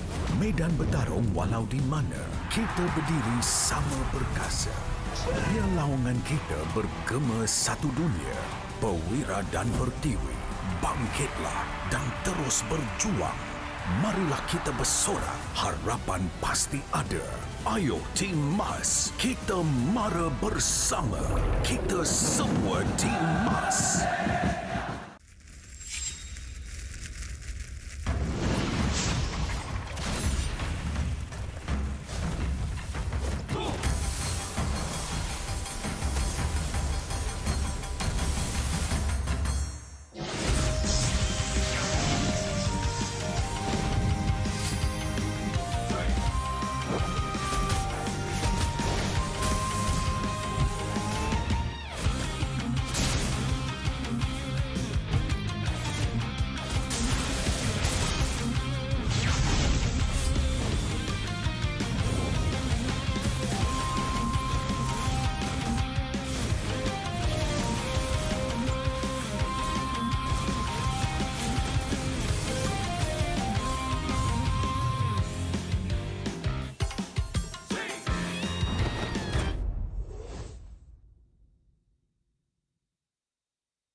渦巻きナルトが帰ってきたぞ。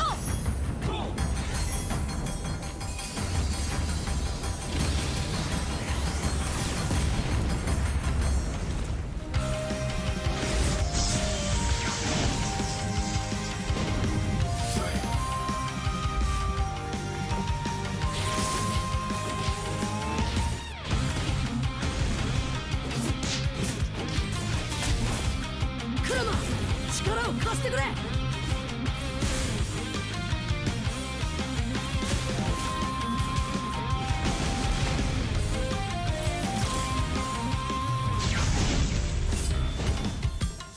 っしゃ、第7班ここに復活だってばよ。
Bow your wretched heads before the Lord of Greed.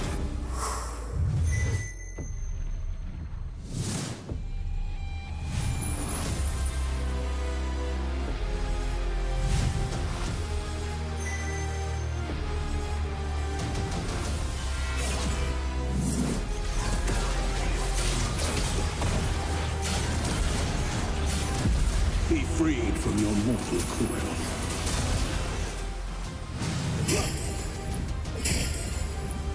Wither! Ravenous Claw! My reign is eternal!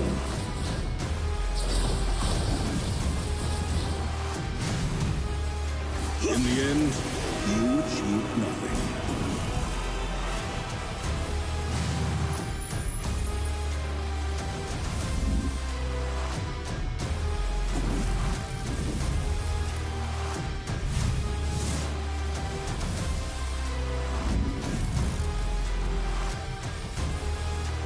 For defying the world, I was handed eternal reign. The feast shall wait.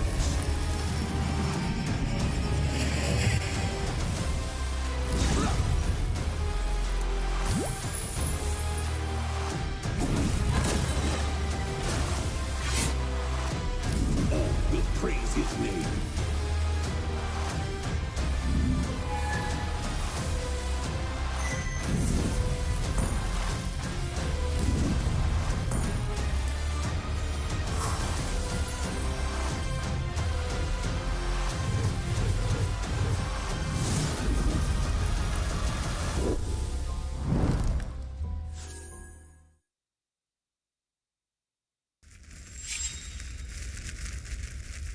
Miseてやるよ。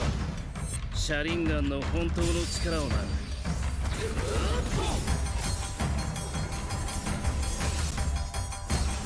力が湧いてくる。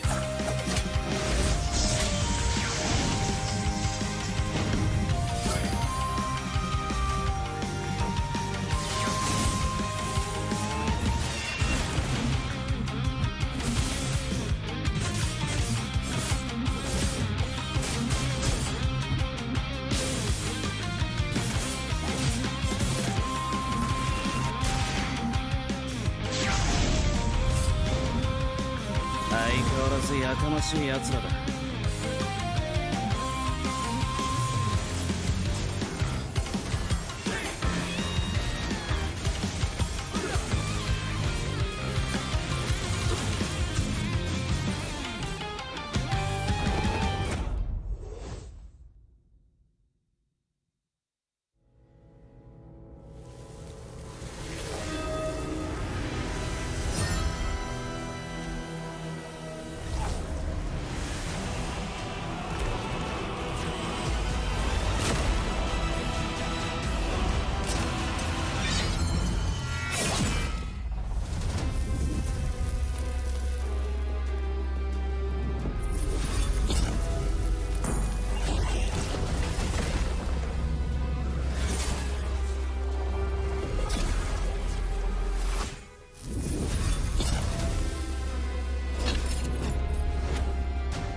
your wretched heads before the Lord of Greed.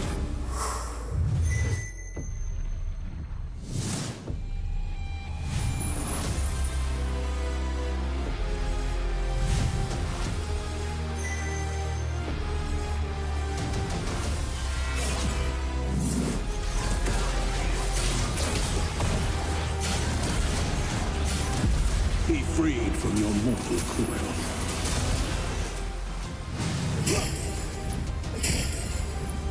Wither! Ravenous Claw! My reign is eternal!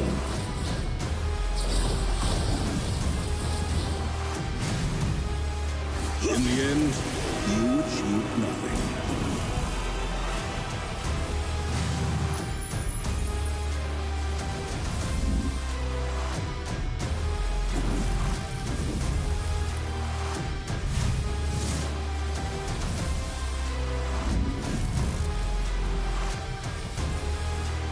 For defying the world, I was handed eternal reign. The feast shall wait.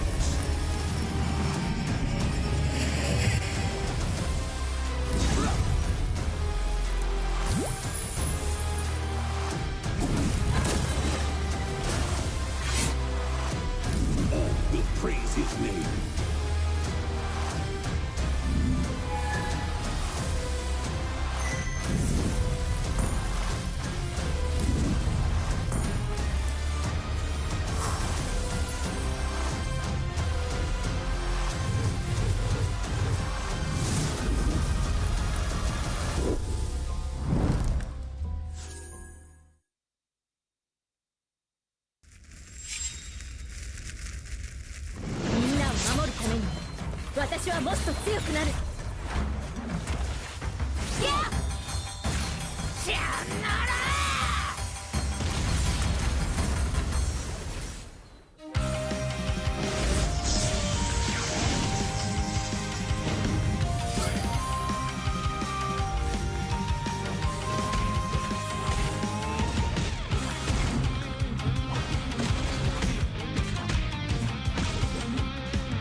ここは俺に任せて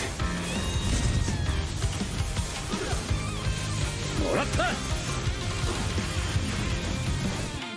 四代目他目を超える忍びはお前しかいないと俺はそう信じた。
きナルトが帰ってきたぞ。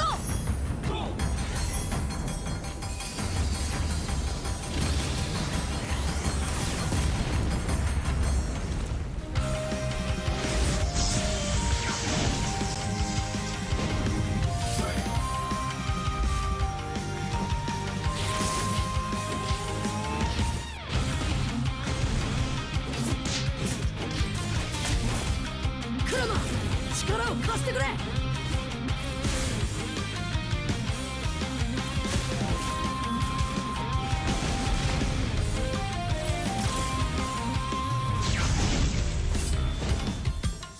っしゃ、第7班ここに復活だってばよ。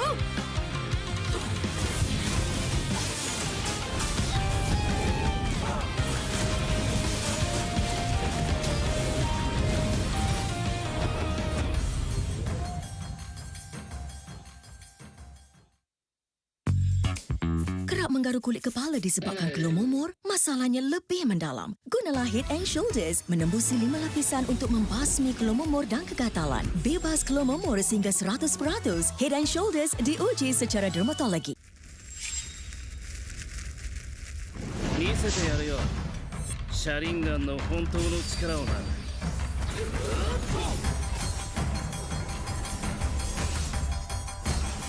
力が湧いてくる。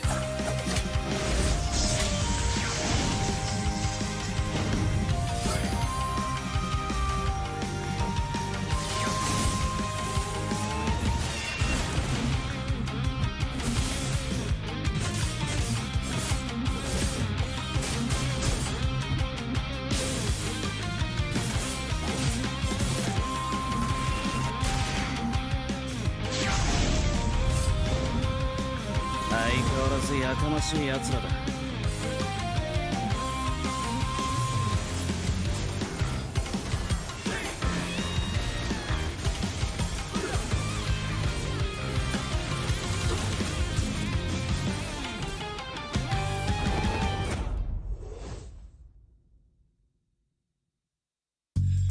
You keep scratching the surface for dandruff? But the problem lies deeper. Use Head and Shoulders. It goes 5 layers deep to defeat dandruff and itch. Be up to 100% dandruff-free. Head and Shoulders, dermatologically tested. みんなを守るために私はもっと強くなる。やっじゃあなら。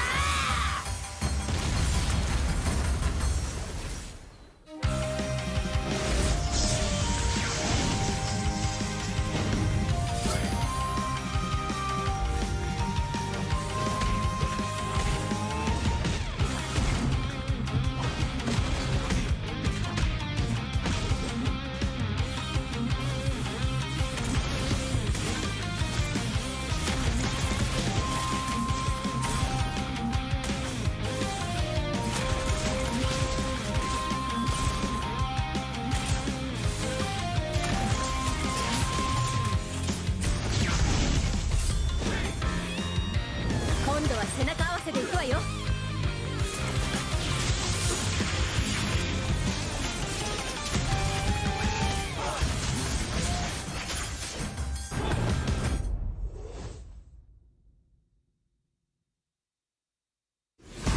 Dribble, drive, chase, 100+0, hey!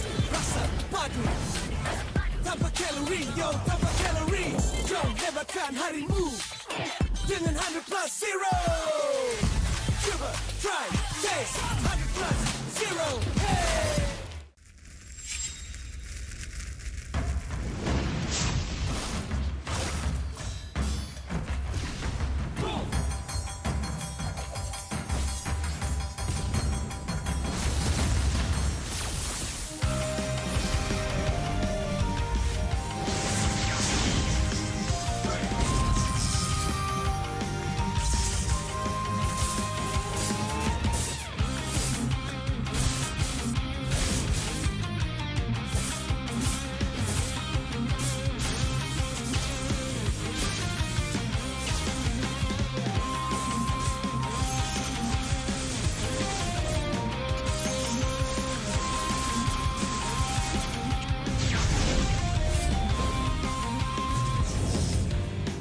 ここは俺に任せて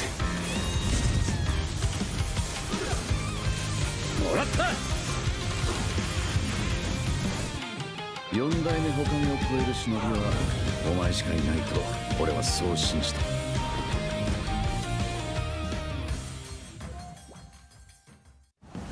Jiwa perwira, setinggi semangat gagah sang harimau. Medan bertarung walau di mana, kita berdiri sama perkasa. Biar lawangan kita bergema satu dunia. Perwira dan pertiwi, bangkitlah dan terus berjuang. Marilah kita bersorak, harapan pasti ada. Ayo Tim Mas, kita mara bersama. Kita semua Tim Mas.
Bila terjatuh, aku beringat. Jangan dah jauh, cari titik bermula. Krak, krak, krak, krak. Jangan patah semangat. Semarak api bukan calon-calon. Biar apa menghalang, aku sambut datang. 1000 daya, 1000 alasan. Harungi semua sampai di akhir garisan. Eo, eo. Kami tak senang mengalah. Kami luar biasa. Semangat membara, harungi bersama. Lakukanlah sama-sama lakukan. Bergema di kiri dan kanan. Tak berhenti marah ke hadapan. Tak mengalah berdepan cabaran. Jaga, jaga, kita jaga. Jaga, jaga, kita jaga. Jadi ayo. See me, watch me, hype me, gotta give it all. Don't matter how many times I fall, gotta get back up. Yeah, yeah, gotta go. I can hear them calling, now I gotta serve. Mess with my clique, now you get what you deserve. We keep it tight, we keep it cool. They got me and I got them too. Rasa api tak kunjung padam. Marah ke hadapan kita sehaluan. Jangan simpan-simpan, kita anak Malaysia. Kami tak senang mengalah. Kami luar biasa. Semangat membara, harungi bersama. Jaga, jaga, kita jaga. Jaga, jaga, kita jaga. Jadi ayo. Yeah.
Aku hembus kata si mas.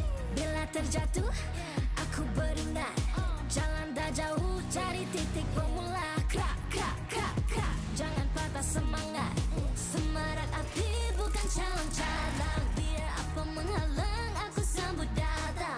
1000 daya, 1000 alasan. Harungi semua sampai di akhir garisan. Eo, eo. Kami tak senang mengalah. Kami luar biasa. Semangat membara. Harungi bersama. Lakukanlah sama-sama lakukan. Bergema di kiri dan kanan. Tak berhenti marah ke hadapan. Tak mengalah berdepan cabaran.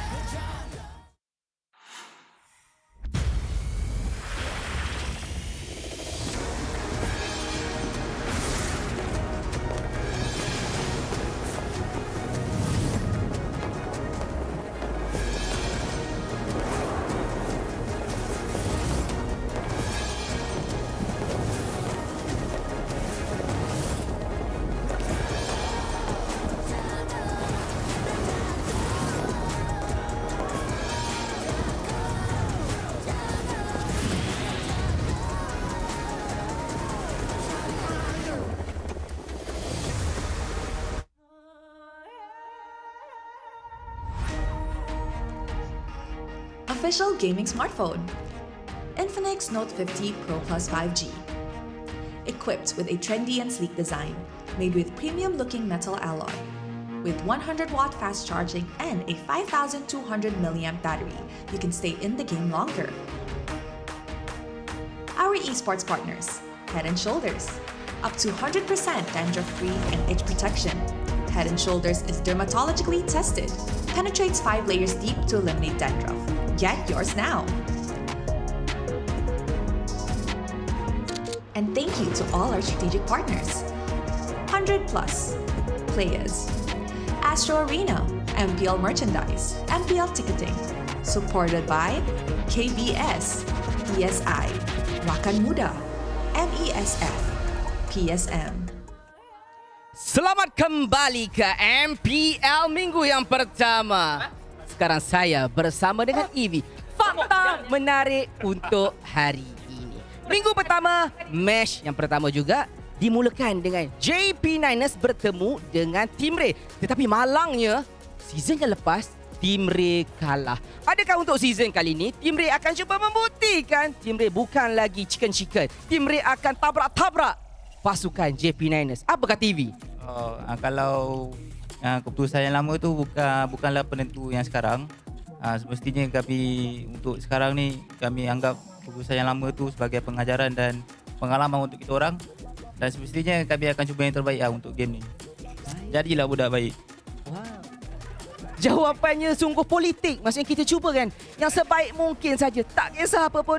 Whatever do, whatever happen, we do our best. Apa pula kata Rose dekat sana dengan tim JP? Terima kasih kepada Poji dan juga Evie. Sekarang Rose bersama dengan Anca daripada JP9ers. Anca, dah dengar dah Team Ray kat sebelah sana? Humble. Humble. Apa yang nak cakap kepada Evie? Kepada Evie sebenarnya saya nak cakap dekat Zay. Oh, okey. Oh, personal Tak. Silakan. Kawan. Sebab Zay kan. Saya rasa boleh lah Team Ray ni dia makin improve lah sebab squad depth kan. Lagi-lagi ada Zay kan. Uno Aces. So, bagi saya Team Ray akan improve lah season ni. Tapi kalau buat lawan kita orang dulu lah macam tu. So, tapi aku rasa Team Ray akan improve lah season ni. Adalah sedikit improvement perbezaan daripada musim yang lepas. Betul. Okay, in your opinion pasal perlawanan ini, adakah you boleh baca macam mana, like Zays kan, macam mana Zays akan gerak? Adakah ini satu help ataupun boleh bantu mereka untuk menang lawan going up against Team Ray? Boleh sebenarnya, tapi Zay tak main pula. Oh, tak main? Aku harap Zay main, tapi ya tu lah, tak main. Tapi apa-apa yang terbayar buat kita berdua. And then korang jangan lupa setiap match korang kena tengok BJP sebab kita tim paling entertain lah dekat season ni. Ya ke? Cuba tunjuk sikit macam mana entertain? Tak entertain dekat in-game. Oh, in-game. Oh, okey, menarik. Sebab dekat luar saya dah entertain sangat lah bagi saya. Nanti kita tengoklah tutorial macam mana nak draft daripada Ancha kan? Boleh. Alright, so terima kasih kepada Ancha. Good luck to JP Niners and Team Ray. And with that, mari kita throw it back to the casters untuk mulakan game ini. The final match of day 1 of MPL Malaysia Season 15 is upon us.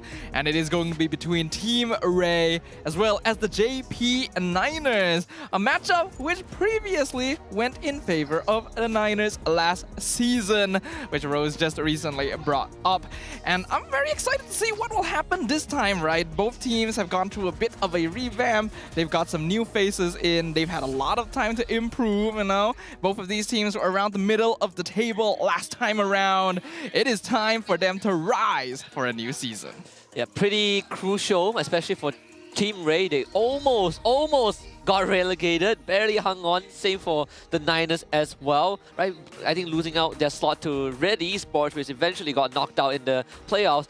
But I do hope that Team Ray at least have made some improvements, because the entire roster is essentially the same. The main 5 is the same, right? They've added a couple of new guys, but the pillars are still there. Whereas for the Niners, some major changes, some old faces, you know, reuniting with one another. So that one is going to be exciting. Look, at the end of the day, both of these teams are looking not to play to lose, but instead to finally play to win.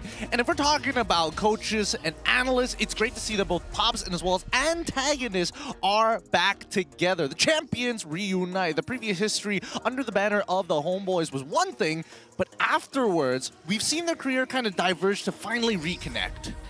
There has been a long journey between these two coaches and analysts. Previously, when they were together, they went all the way to become champions with an 84% win rate.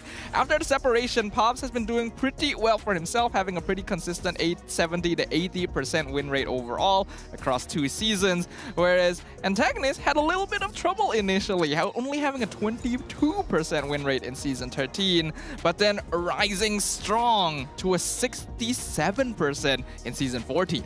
Yeah, pretty rough start for Antagonist for sure when he first moved to the Niners. But right now, Season 15, they're back together. As I would like to call it, the Pops-tagonist duo. I'm very excited because when they got together, they essentially won a trophy for Homeboys at that time. So I wonder what else they can do. Can they transform JP Niners into something else? I think it's learning experience, right? Pops realizing there still are holes and flaws in his drafting. Same goes for Antagonist with some of the offset picks that we've seen in his time with some of these other teams. And I think now that they're diverging together, filling up the misinformation and kind of filtering it out to hopefully come with a refined draft, because that is going to be something we're going to be heavily focusing on, considering what we've just previously watched in our last best of 3. I have to say, despite his stellar history, I actually was not a big fan of the way Pops drafted during his earlier seasons in MPL. I felt like there was really something lacking, but he's really managed to refine that style, and he's become known for being able to lock in some pretty solid drafts. As for Antagonist, he's definitely tried out a few things here and there, but having them back together, I think will really solidify the way this team wants to approach the game overall. But let's go ahead and talk about the roster of their opponents first. We got Trap, Virgie, Dinish, Lazir, and Evie making up Team Ray. Wait, hold on. AJ is starting? Is Dinish instead? This is exciting because I was almost 100% sure that we're going to see that AJ Evie combo again. But hey, give Dinish his flower, right? When he had to play his first series with Red Esports last season, and afterwards we never saw him ever again. And then during the transfer window, went to Team Hawk, didn't really get so much screen time. So this is you can call it technically 3rd time's the charm for him. 3rd time's the charm? I mean, it's a debut technically, almost. Yeah. I would like to see him grow over the leagues, over the next couple of weeks of the league. But at the same time, I'm more excited about this next lineup here. JP Niners, one of the few organizations that have joined the MPL, now looking for a big roster revamp. They are keeping Sedan, but they are making sure that they are holding on to Sapat, Warlord, Lolios, and even Mal to add on into this roster to make it what it is. And these are all hardened veterans. Yeah, there is some serious firepower here on the JP Niners side with many veteran players, as you've mentioned, right? Sapat, Warlord, Mal, Lolil all have many MPL seasons under their belt, and they've definitely had their ups and downs as well, but I think they have definitely settled in a place where the question is, can they continue growing? Can they reach a brand new level of gameplay? This is a great chance to check that out. So let's bring both teams up on stage. They held on to the MPL slot from last season, and now they're back stronger than ever. With new firepower in Iris and Zay, they are ready to rise. So make way for Team Ray!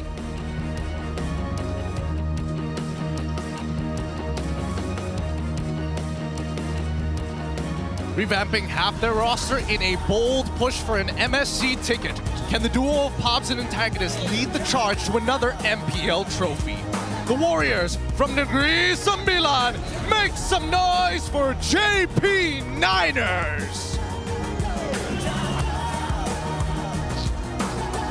And of course, we can never forget the coaches and analysts of both teams alongside head of League Ops Franklin to ensure fair play and professional integrity in the matches. Let's keep it going with handshakes between the teams, a true sign of professionalism. This is how we roll. This is Malaysian sportsmanship. This is a chance for the middle of the pack to rise to the top for a brand new era of MPL Malaysia.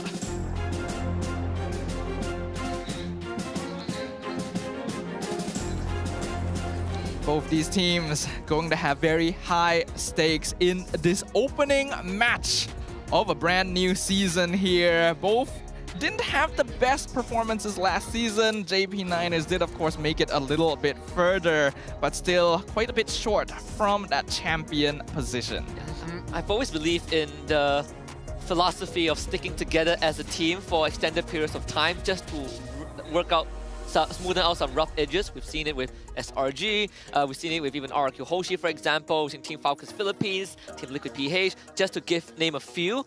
But it always told a fine line between when do you make a change. And I think for Team Ray, it's not that time just yet, right? You keep the pillars, you keep the same coaching staff, but you bring in some new talents to kind of shuffle it around, but the general formation is still the same. And that is what makes me that is what is interesting me with Team Ray to see how they would take on the Niners. Well, I think that the Niners, on the other hand, they're coming in with like strong veterans who have experience with each other at some point of time within their careers. The fact that they have Warlord, fearless leader, in the mid lane back again, he's very vocal when he plays that game. Same goes for Sapat as well, which they've worked together before. So now we look at the stats, right? The kills, deaths, and assists, 31 for Team Ray and 3.5 for JP Niners, with the first pick Ray generally leaning onto blue side for Team Ray, while second pick is more obviously JP Niners side. And to be fair, that was a different time where there was an obvious disparity between blue as well as red, depending on what season and what meta.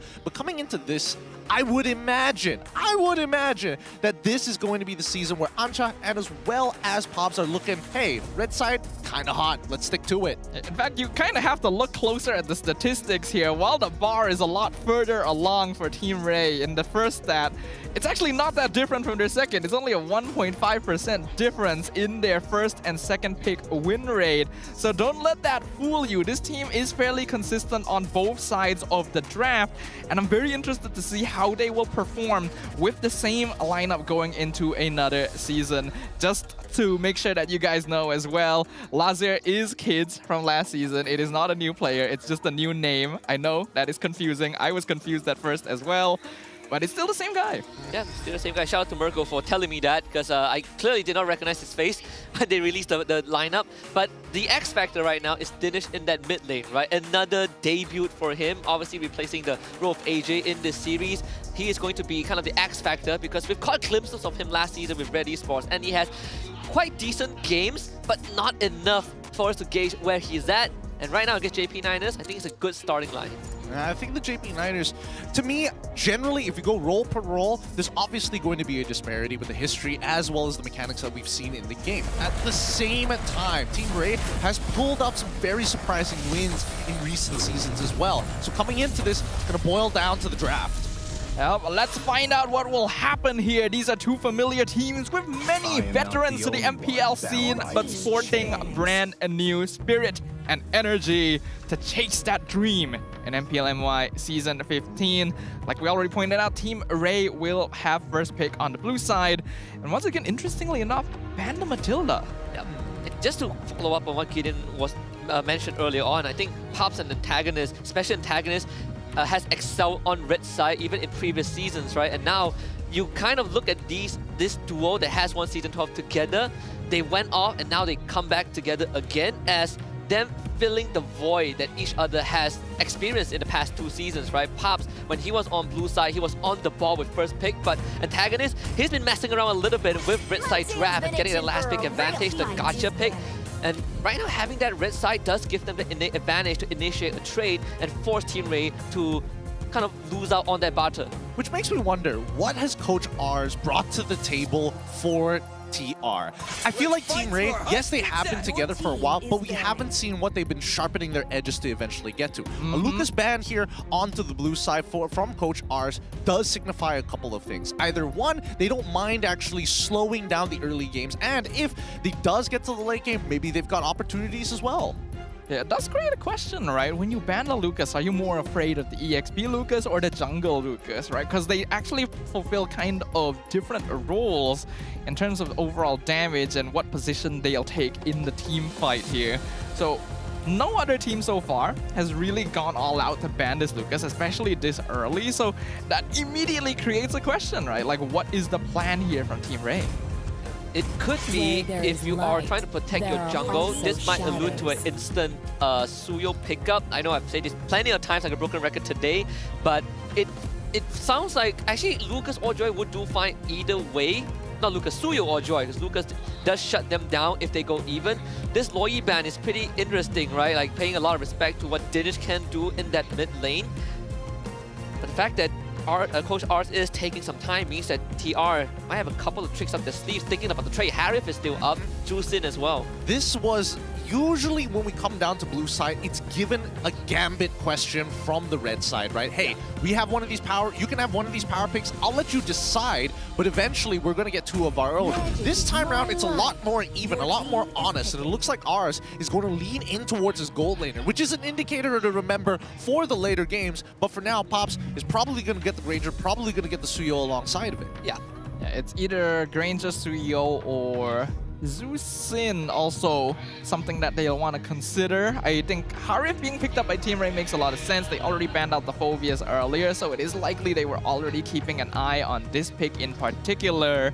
But the reason why we haven't been seeing too much Harif in the first pick itself is that there is actually still some counterplay in the draft, right? We have seen teams go for the Gatot, AOG just cover the Zaman Force, then his damage potential just goes down by quite a bit. If you have Phobias or even like the niche Minzatar pick come out, that also denies a lot. The Juicin and the Suyo will be the choice. I think this makes a lot of sense. The justification is always, it always goes like this. If the enemy first pick, you'd never want to have Harif and Joy on the same team. Impossible, right? Too much magic damage, and in this case, taking that Suyo away guarantees that if TR wants to go Joy, it's easier to itemize against the majority of the bulk of their damage. If not, you're forcing them to go something like a Hayabusa. Without Lucas, maybe the Alpha somewhere down the road. But then again, Matilda was banned out by Team Ray in that first phase, so that also is a subpar pick. Exactly, and I think that even for JP, it's understandable that Zushin is one of the few top picks up and rising. Previously, some may say that after the nerfs, it's really hard to actually progress with Zushin, and you would much rather the raw damage and scaling from Farsa, for example, or the utility coming in from Eve, both of which do pretty well in this particular matchup. But ours instead say, hey, we're not going to go with the Joy this time. We don't want to double down on the magic. We're going to take the Hayabusa, and Hayabusa is particularly interesting because he's one of the few junglers who can actually gank you from pretty far away in the mid lane. It's very hard to anticipate when the shadow actually hops over the wall.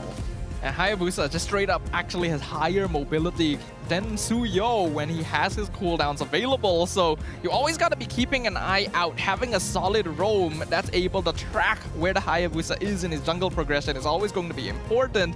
And for the Hayabusa, having early game mid trio potential is very crucial because this is a hero that will scale heavily off of early kills. So immediately we see Pabs decide, you're not going to get a free higher early game. The Hilda comes out. Yep. Wow. Very straightforward from Pops as well, right? Really tackling the solution head on. You have a Hayabusa, you want to play that jungle. We're going to have Hilda. We'll try to speed it up. Sort of like a variation of what we saw from DXS in that game tree earlier on. You have a draft that when it gets going, it really starts to sandbag your enemies. Now you're going to start tackling those beefy front lines, right? Flex picks like Hylos, the Gatot could be considered as well.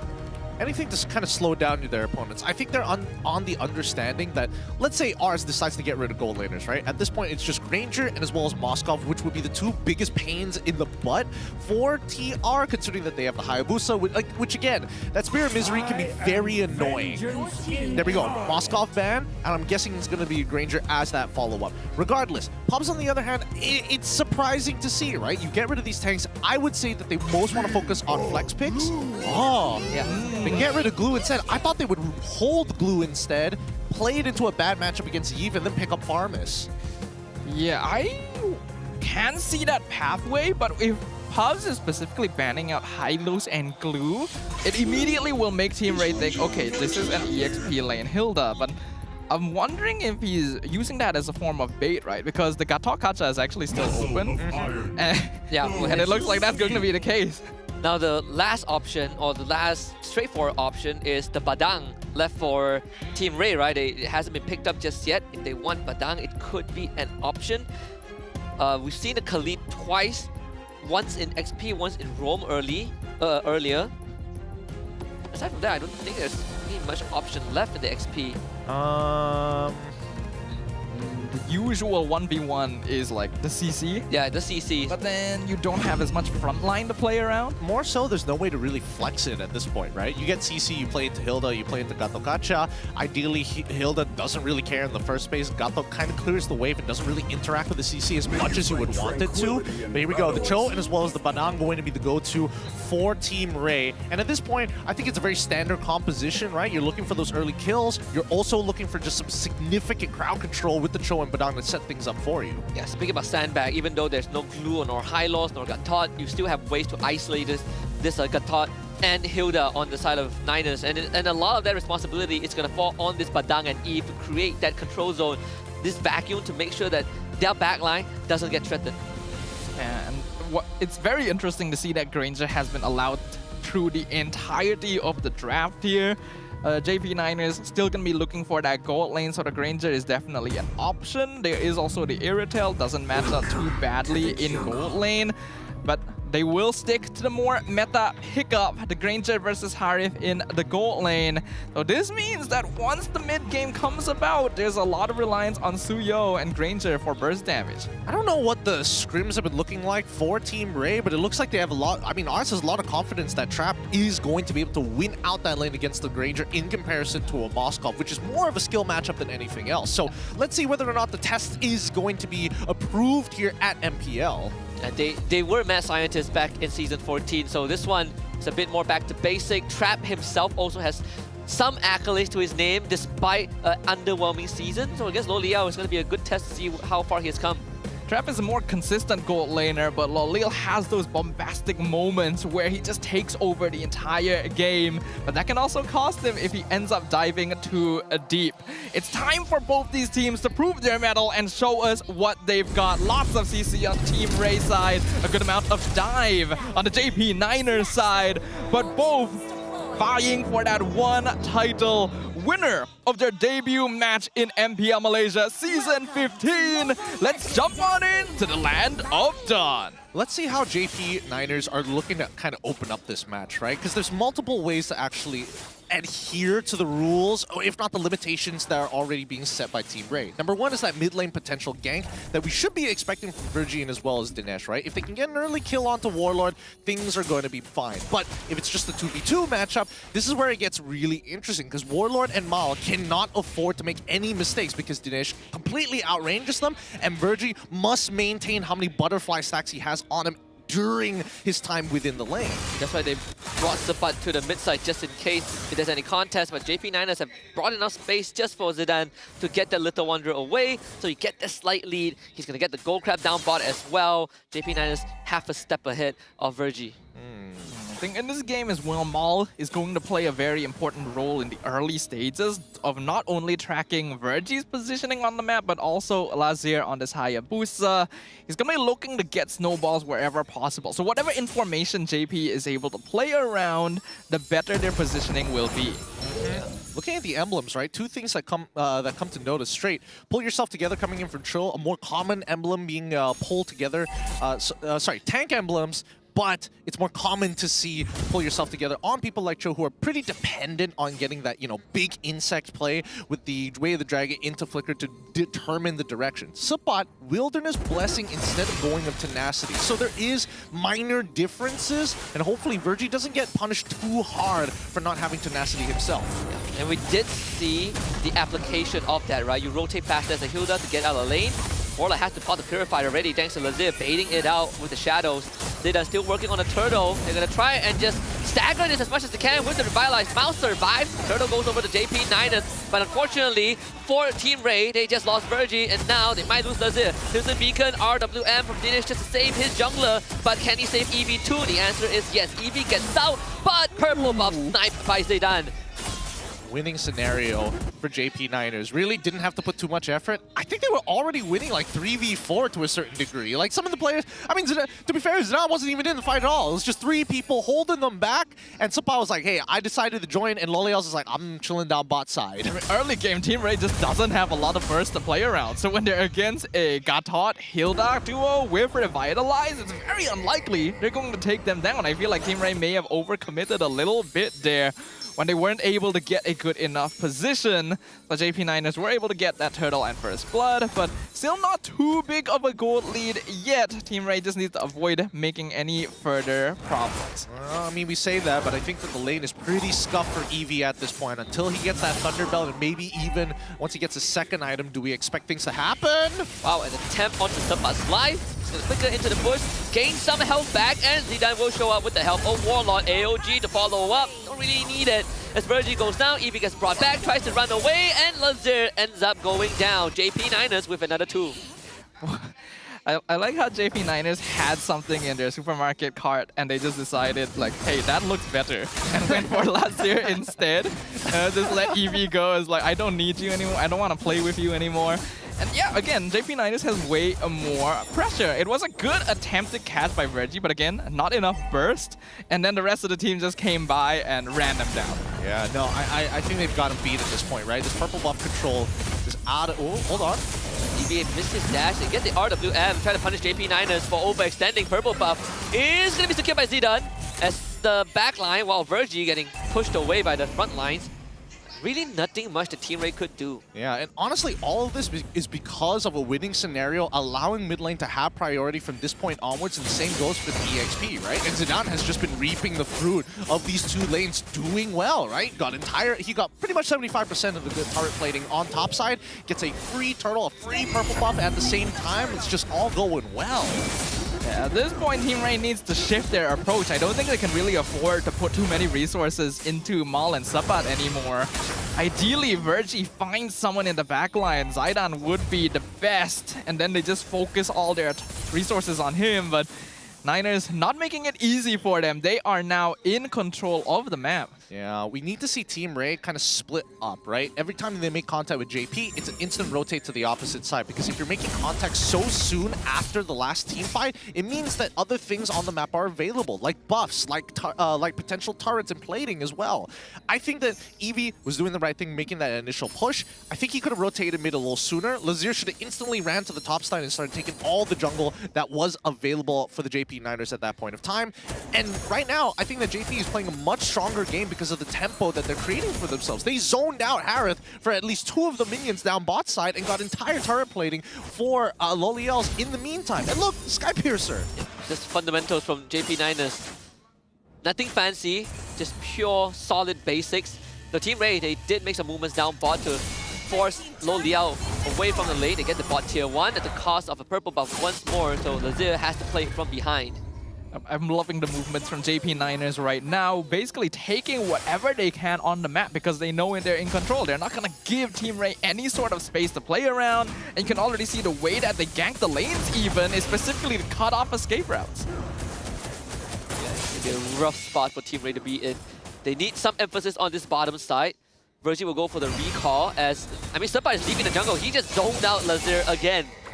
Yep, and now he just has to bolt to the top side of the map. There's just nothing you can really do. If he does make any contact, head down to the bottom side, right? Again, you can only be in so many places at once, and Supat is trying to make sure he has tabs on him. In the meantime, right, Eevee, until he gets that Thunderbell, he is not going to be at much use. If not, goes full tank, and then maybe he might be more relevant early on. At this stage, Team Ray definitely cannot contest this turtle. They just have to try and play the opposite side of the map instead, but JP9ers has already pushed up the bottom tier 1 as well, so Trap can even extend out to get a little bit more farm for himself. The gold lead slowly getting larger and larger with each second.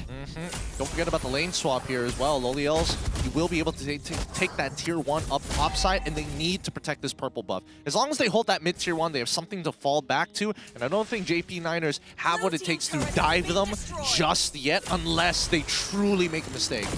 Team Ray's hands are tied because somebody is doing such a good job in just checking all the bushes, sandbagging Team Ray.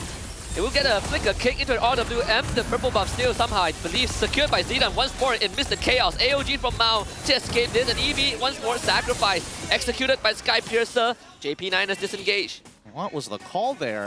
Fortunately, Lazir was not in position. Ends up getting punished by Supa, forcing a recall. Oh no! It is. Thankfully, Ululu didn't have enough energy for one more shot. But you just lose your jungle again. Yeah, this is just JP9ers closing the vice grip on Team Ray. They have not surrendered any advantage at all.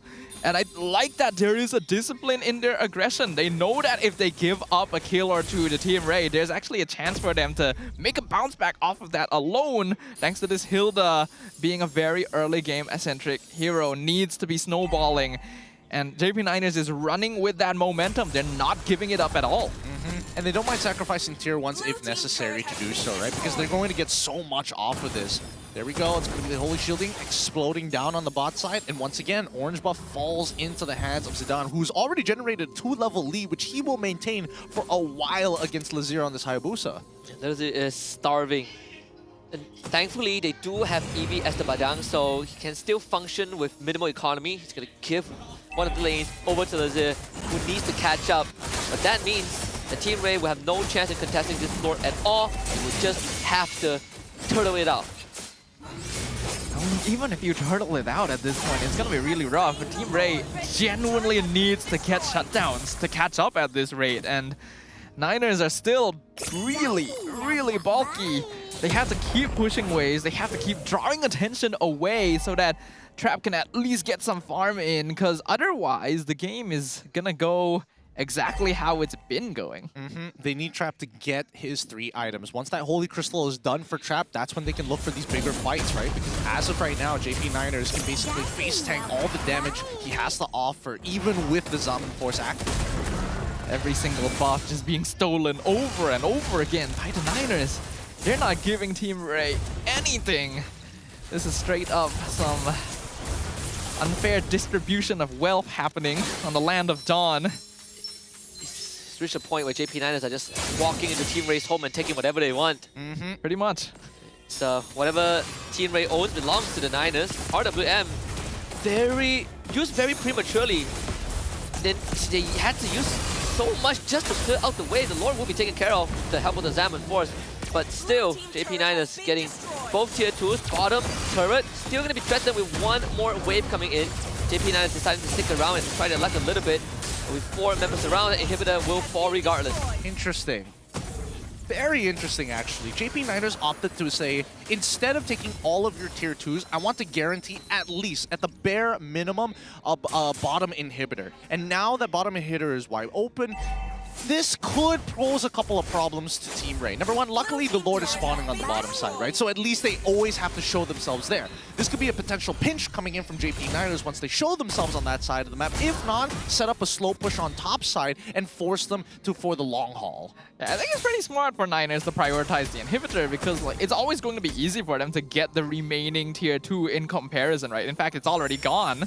And the reason they were able to force that out was because, off screen, Sapat was actually chasing Virgie for ages, like literally ages, was not allowing the Cho to recall back home, and that's why Niners could just position without worrying about a kick. At this point, we need to see EV to be the secondary engager here. If Virgie finds another kick like that, EV either needs to follow up, if not catch somebody else, whether it be Loliel's. Warlord's a little hard because I did see him buy a Winter Crown, so probably it has to be Zidane. Yeah, that and also Warlord has a Purify, right? So double layer of protection, but for Loliel, rocking that Flicker is a bit more vulnerable. But to find the setup is pretty hard because you do get staggered by Sapat and Mao if they even catch sight of you. You can't even walk out of the map at this point. What's even on brand for Niners right now is they're 9K ahead of Team Ray, you know. Not intentional, definitely, but hey, that looks pretty good. Hey, wait until they get into the 99er zone. If a team is 99K ahead of their opponents, I don't even think they're playing MLBB anymore. 1.9 is fine, but EV should pass the Flicker out. Oh, that's great. They're gonna try to execute him. Again, Warlord lifts him back. Boom, Sky Piercer. Loliel cashes in on a second one as the Lord gets soloed by Zidane. They're in the base already, so if anything, Lazir might have to consider coming back home. We'll make the recall now, but there's a mid-wave crashing in. They've done everything right. They've set it up, and now they're forcing Lazir to actually show up in this lane one more time. Maybe he's going to be the difference maker. Starting with Shadow Kill, but the damage minuscule to JP Niners, who just shrugs it off. Oh man, if you don't have the Lazir in that fight, you shouldn't be walking up that far in the first place. This is, I mean, I think that JP Niners has got him beat at this point. They put him in a really tough position. I don't see them getting out of this. They're literally between a rock and a hard place. I don't think Team Ray has what it takes to bounce back from this. They have a good counter-engage. Their base defense actually isn't bad with Badang Eve, but they're so far behind at this point that I don't even think that matters. Yeah, JP Niners just put Team Ray in a headlock. Diamond Force use. So he's being held on. They put the wall down. RWM. Now they use the Diamond Force trap, finding a good angle. Sapat does end up going down. Lord should be taken care of. Mao now, the next target in line. Trap doing some work alongside Dinesh to keep this siege back. But Niners still ends up getting mid inhibitor. And that's the goal difference right there. The fact that only Sapat died, I mean, great. But now TR wants to look for a little bit more. JP, they back away. They had their focus split on who to actually get. Yes, it's a 9K gold lead, but it doesn't mean that, you know, the priority ladder is suddenly changed. You still need a majority of their members to be focusing the same target. Uh-oh. He's trying to Warlord. Crimson Beacon bring Virgie back. Zidane in his face. And Eevee is going to suffer the same fate also with Loliel showing up. Eevee now is going to go down. Executor. Don't recall that, buddy. That's not a safe place. JP Niners finds another punish. I'm actually really impressed by the discipline from JP Niners this game, right? We have a lot of players here that are known for being somewhat aggressive, but it does feel like they're communicating. The synergy is there. Like, they all go in together, they engage at the right times. Loliel isn't even overextending himself. Lazir's going to try to assassinate Loliel with a shadow kill. Winter Crown, though, will deny that as they lose Dinesh in the back line. The assassination comes on the Sapat trap. Blows up Loliel. But now it's down to Virgie and Lazir. And there's mini waves coming in. JP Niners, they should have enough damage as Virgie goes down. Lazir, last man alive. Clears out the wave in time, but his fresh one, Eevee, needs to get rid of the cannon and cannot do it in time. JP Niners draws first blood. Honestly, a valiant effort by Team Ray. They were really holding on there and doing a great job at it. But a 9K net worth difference is a huge wall to overcome. And JP Niners, with clean, clinical, direct gameplay, have been able to take their first victory. Yeah, interesting how this panned out. JP Niners, again, the only mistake being that final siege attempt to go for that the second final siege attempt going for that crystal, ending up as the consequence of Sapat's life.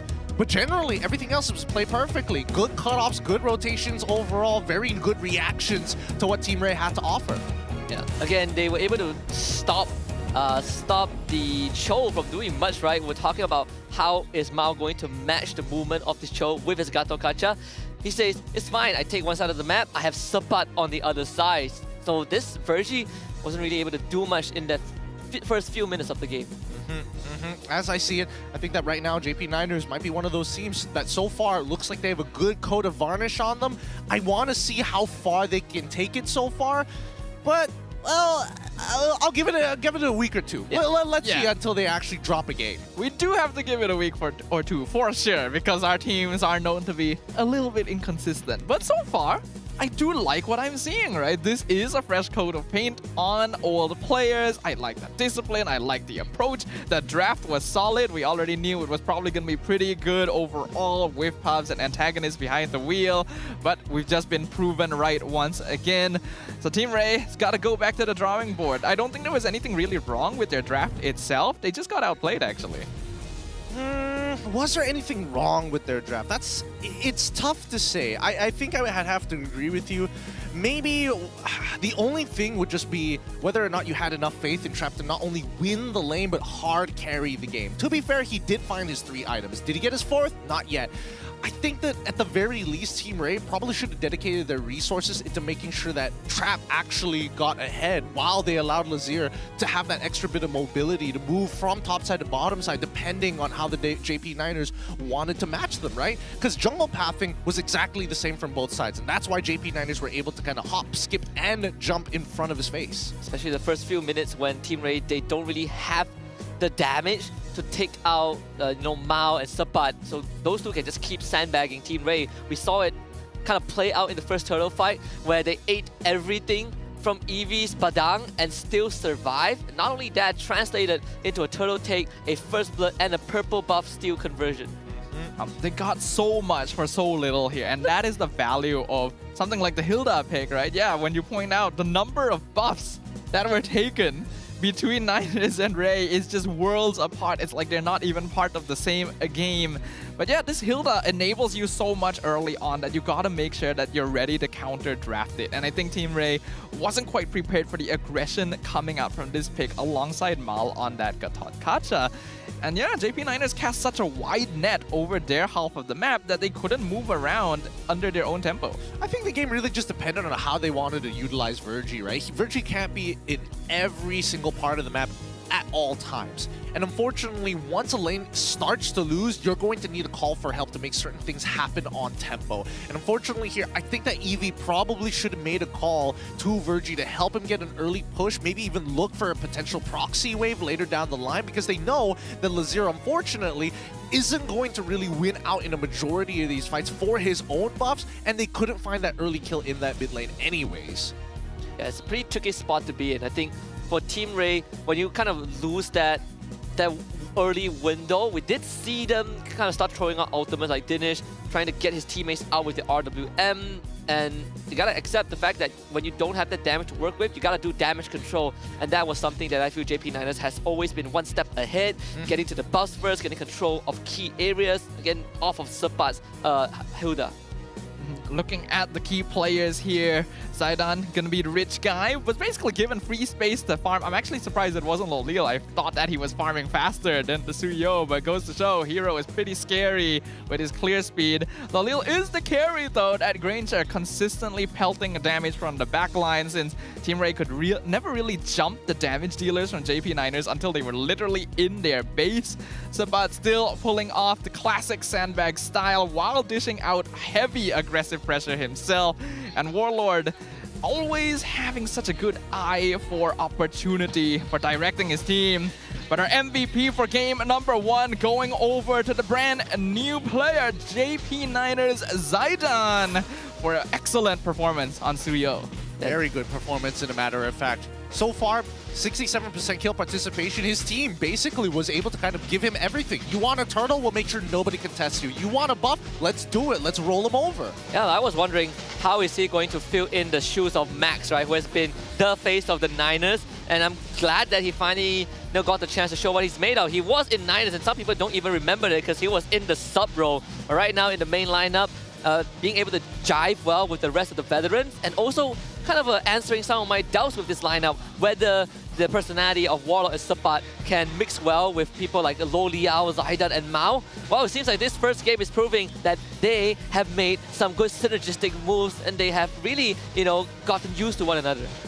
If this is the gameplay we can expect from JP9ers going forward, I think they have made huge strides in synergizing their overall player base.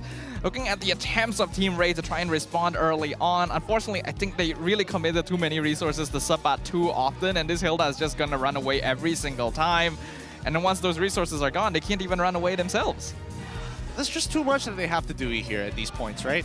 I think that unfortunately for Team Ray, just the lack of foreknowledge or at least foresight of what is going to roughly happen, if not one of the most ideal situations, which I think they do know what it would look like. They're just unable to replicate it consistently. Because there's a lot of times where we see like the disengage and suddenly the random re-engages, Virgie looking for angles that honestly shouldn't exist, especially when you're on the outer skirts of the RWM.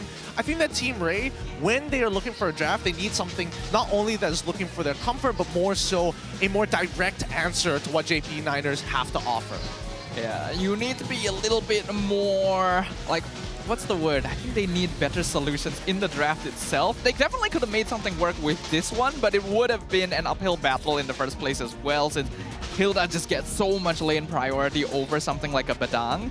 And every time that Eevee or Virgie wanted to try and make an engagement and dived in to look for the backline, like, the front line from JP9ers was already threatening theirs, you know? Like, they were too split up. They couldn't take the fights the way they wanted. I would say one of the observations I made so far up to today, up to this point is that teams that fall behind don't really have a contingency plan, right? Yeah. It's either caused by the draft or they have a solution in the draft, but they couldn't execute it well enough. And that's something that I think, you know, SRG OG so far is the only team that have shown it in Game 1 against Vamos with the Kalea. When you have a pick-off kind of roamer, you use that to get an advantage over your enemies. Same as Team Ray in Game 1 with the Cho, with the Badang, they just couldn't find the space to execute it. Yeah, I think also there is a bit of tunnel visioning going on, especially with how in your face. It's difficult to kind of see the whole picture sometimes, right? Especially with the way that the map is, you can't be in all places at once. And I think that they could have split up the mid duo once they've realized, okay, this is a losing lane. It's not happening anytime soon. We need to be able to kind of distribute our resources better. Yeah, I agree with you. I think a lot of adjustments can be seen coming in from these teams, and I think they have the potential to do so. I'm also really liking the kind of trend we are seeing in the season so far, where there is genuinely potential for playing hard early game type of compositions, because not too long ago, if you drafted too heavily into the early game and the opponent had a scaler like Sicilian or Granger, you just kind of auto-lose because of how fast they farm. Now there genuinely is an option for you to disrupt the draft with a lineup that your opponent may not be expecting. I am curious which side Team Ray will be on in Game 2, right? If they go on blue side again, I really do think you take that Suyo blue, right? You take that Suyo blue, and then on red side, most people won't go Joy Harif. They would get the Harif. It is something that you have to contend with, but you get a good balance in that jungle, which was kind of the bane of the Hayabusa. Ooh, there's some interesting stats on the screen though, now that we look at it, of Trap from Team Ray. Actually, #1 gold laner kill participation rank in MPL Malaysia Season 14 at 70%, even beating out players like Innocent or Nets in just how much he participates in team fights, and then having #3 unique hero counts at 13, as well as #4 KDA rank. Yeah, the kill participation rank was mainly due of their death ball composition, where they would throw Ruby into the gold lane and just be like, hey, if we stick as 5 and you come close, we're gonna catch you. Yeah, that's the true early game comp, right? If I don't get something going in the first 5 minutes, I lose. Yep. It's a risky style of play, one that we don't see very often now in this current meta here in Season 15. Although, honestly, I would like to see JP9ers on the blue side. I want to see how Team Ray actually handles a scenario where they say, maybe we'll consider banning out the Suyo, and then kind of roll the dice. It's risky though. Do you really want to roll the dice when you're already 1 game down, or do you want to fall back to something that's a little bit more comfortable? I think since we are in the first week of the season, there's a little bit more room for teams to test things out. But I also believe Team Ray is one of the only teams that actually has 2 matches in the first week, right? Yeah. So they're going to be tested a lot sooner than some of these other squads. Kind of reminds me of last season, where they also had a lot of early season games that they needed to win and they couldn't pull through. This is sort of deja vu, right? Like you face off against literally JP Niners in your first series, and so far it is going the way of the Niners. But if this doesn't go well, tomorrow they got another tough one coming up. Yeah, hopefully it doesn't shatter confidence just yet. I mean, Team Ray has been together for some times in comparison to the JP Niners, who again is just a mix and match of different veterans joining the squad that had some connection to each other at some point in their careers. Yeah, some people have already jokingly called JP Niners, Homeboys 3.0 or even Vamos 2.0, right? Because some of those players do get around a little bit these days. And you can understand why, but I think they're already starting to forge a new identity under the JP Niners banner. And I want to see how that continues to grow. But in the same way, I do like rooting for the underdog. Let's see if Team Array can bring this to another full series. As you can see in game number 2, JP Niners will be on the blue side. Yeah, and again with the Hilda and Phobius band, Pops pampering Zidane in the jungle, making sure that this kid is well fed so he can, get the easiest game possible. And Coach R's no choice, he got to ban the Fanny. And looking at Matilda, which has been 100% banned so far today, the Harif as well getting taken out of the picture. Okay, now if Coach R's decide to say, hey, let's get rid of the Suyo, and that opens up things like Loyi for us, and then we can pair it up with maybe even a Granger, depending on how Pops is going to be able to look at the draft, we might be able to get a game on our hands. They can also prioritize the Zeus'in again. Warlord was already quite impressive with it previously, and now they have an easier pathway to it by having that first pick. Though, of course, a lot of heroes are still quite contested right now. The Joy, we already saw previously. The Loyi, I really want to see some Loyi gameplay, actually. I feel like we've been severely missing that. Oh, a Granger ban. Wow, so we're going down the gold lane pool. Okay, that's totally fine with me. And I think, Pops has a lot of faith in Loliels, as we've seen before. He plays Claude like a madman. He also plays Moskov like a madman as well. So he's got a pretty deep hero pool when it comes to gold. Let's see if it's the same for Trap. If not, Ruby. I hope classic, right? Like it would just be season 14 all over again, right? If Trap picks Ruby, gold lane, and then Loliel picks Claude and loses. That was the meme as well. Like the funny meme as well. The 2 lowest win rate gold laners. Instead, they ban out the Matilda here. Okay, this is a jungle trade force. I mean, it is gonna happen anyways. The Juicin is up, right? Like we saw how Warlord utilized the Juicin in that first game. It was very valuable to the Niners. But without Harif and Granger, the Kalia now becomes one of the options that they can pick up. I thought we were forgetting something. Yep, we were. Now this is where you go Suyo and probably Zrushin, if that's the case. I mean, Loyi is definitely a big question mark here. But at the same time, do you want to have Flicker or do you want to have Purify? And would you like mobility options or 0 mobility options? I feel like you have to go Zeus'in here. If you don't pick Zeus'in, you're giving them the Zeus'in Kalea.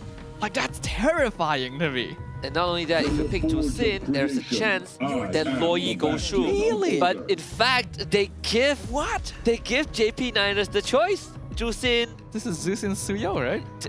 Yeah. Juicin Suyo, yeah. Loyi Suyo would work too.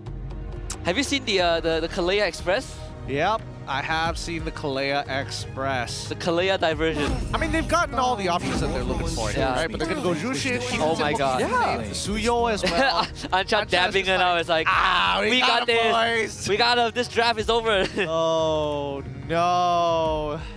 Why did it have to come to this? Team Rays better have something good in store here, because I would already say they're kind of throwing the draft. If we've learned anything from the last season or in the past few months, is that Gatot first phase has fell off hard. Yes, it has. It has. But it's still going to be used as a flex pick here. I think the only saving grace at this point is if they go like 1-1 and then they ban out 2 gold laners straight away. Among the planes exists the equilibrium. All right, I guess. You have a control zone, which Kalea doesn't really respect because she just grabs you out, but it is a way to, in the event JP Niners full commits, you have the deterrent.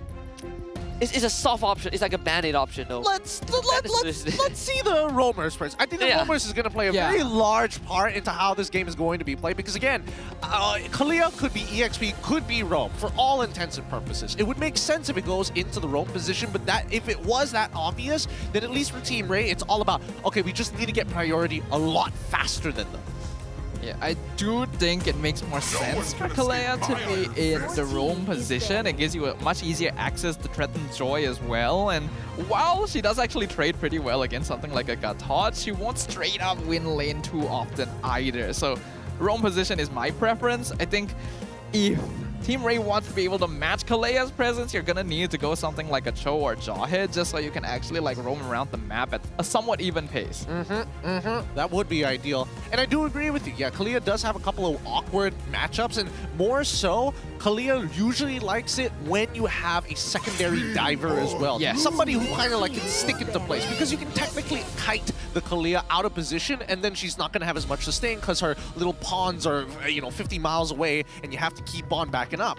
Sounds like a similar issue to when I really didn't like the Gatot solo initiator last season. Yeah, kind of, but I think Kalia has like a little bit more leeway because she can hop over walls and do it more consistently. Yeah, and she can bring you back into the team, right? This, for me, looks like a possible Lucas angle for Niners, right? You give Sapat something like a Lucas, since there's no Hilda in this game, there's no more glue that they banned out. Lucas would make sense. There's no Valentina counter unless EV pulls out what we saw by Kirk, the Valentina XP, but highly unlikely.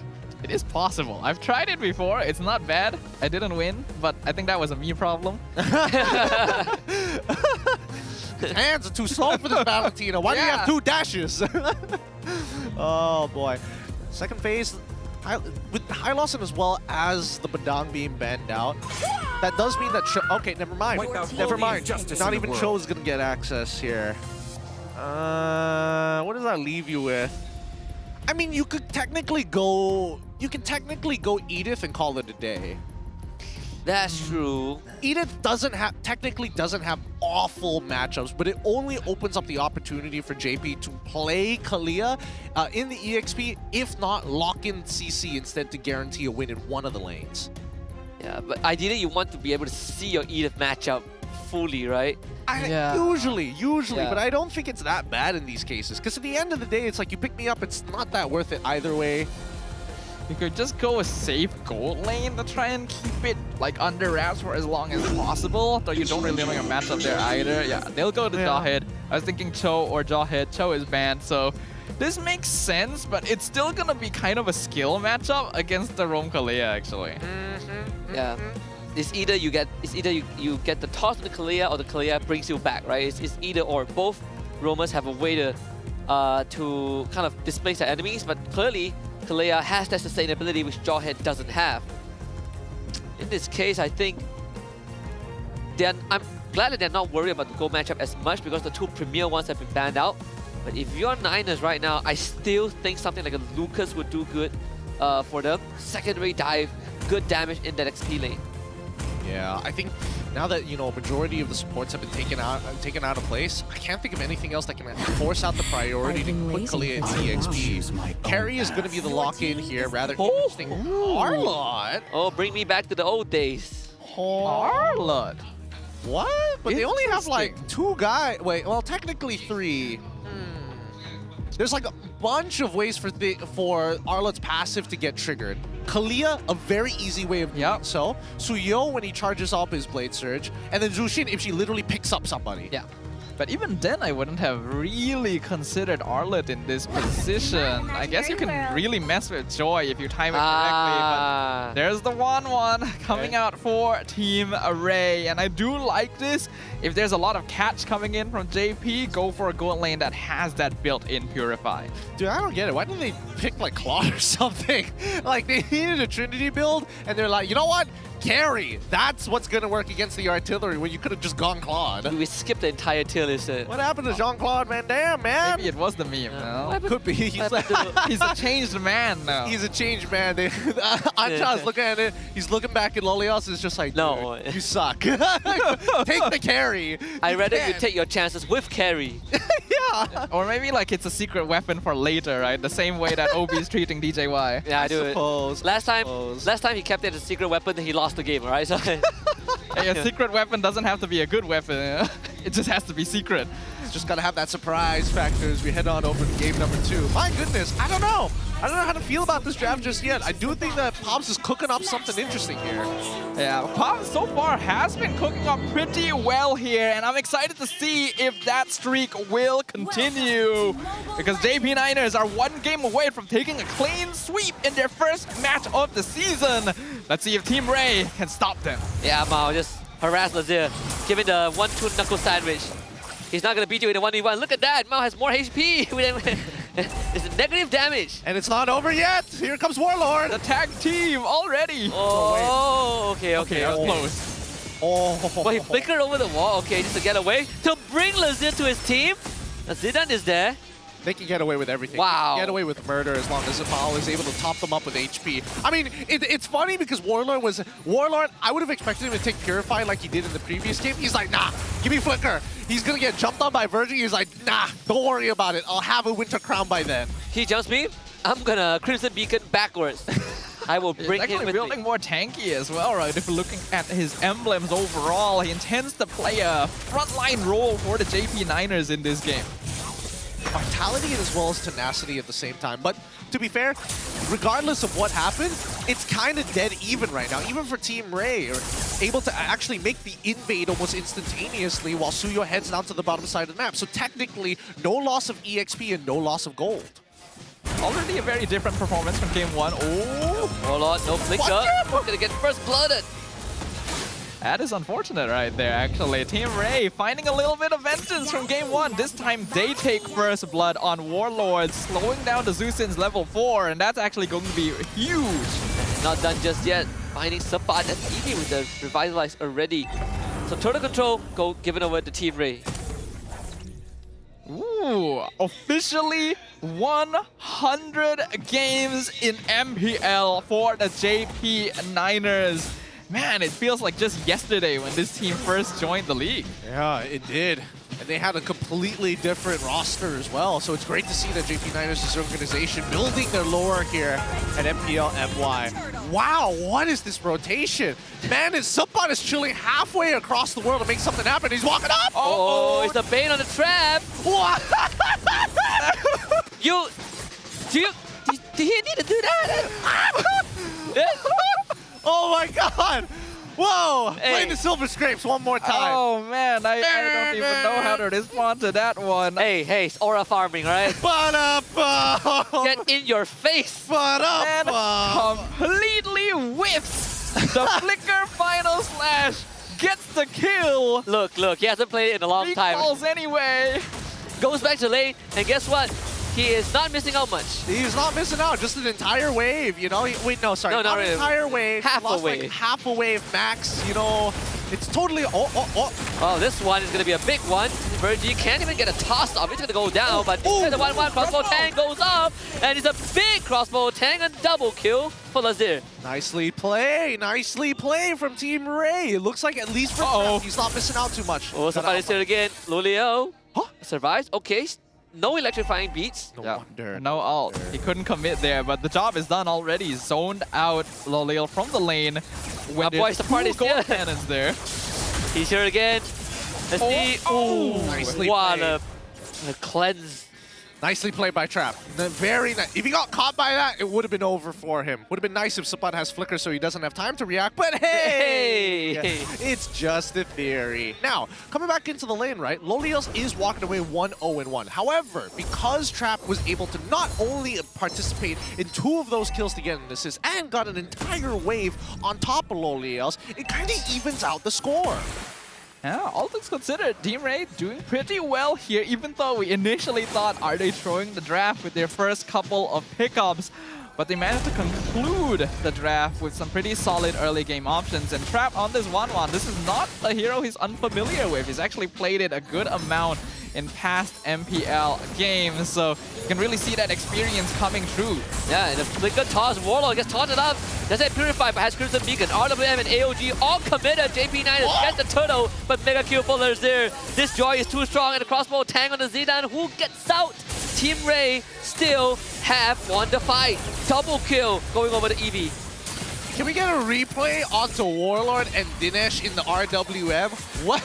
I think that man was playing DDR for half a second. He was just dodging shots for a good amount of time before Dinesh said, nah, I don't want to do any of this. I want to just get kills elsewhere.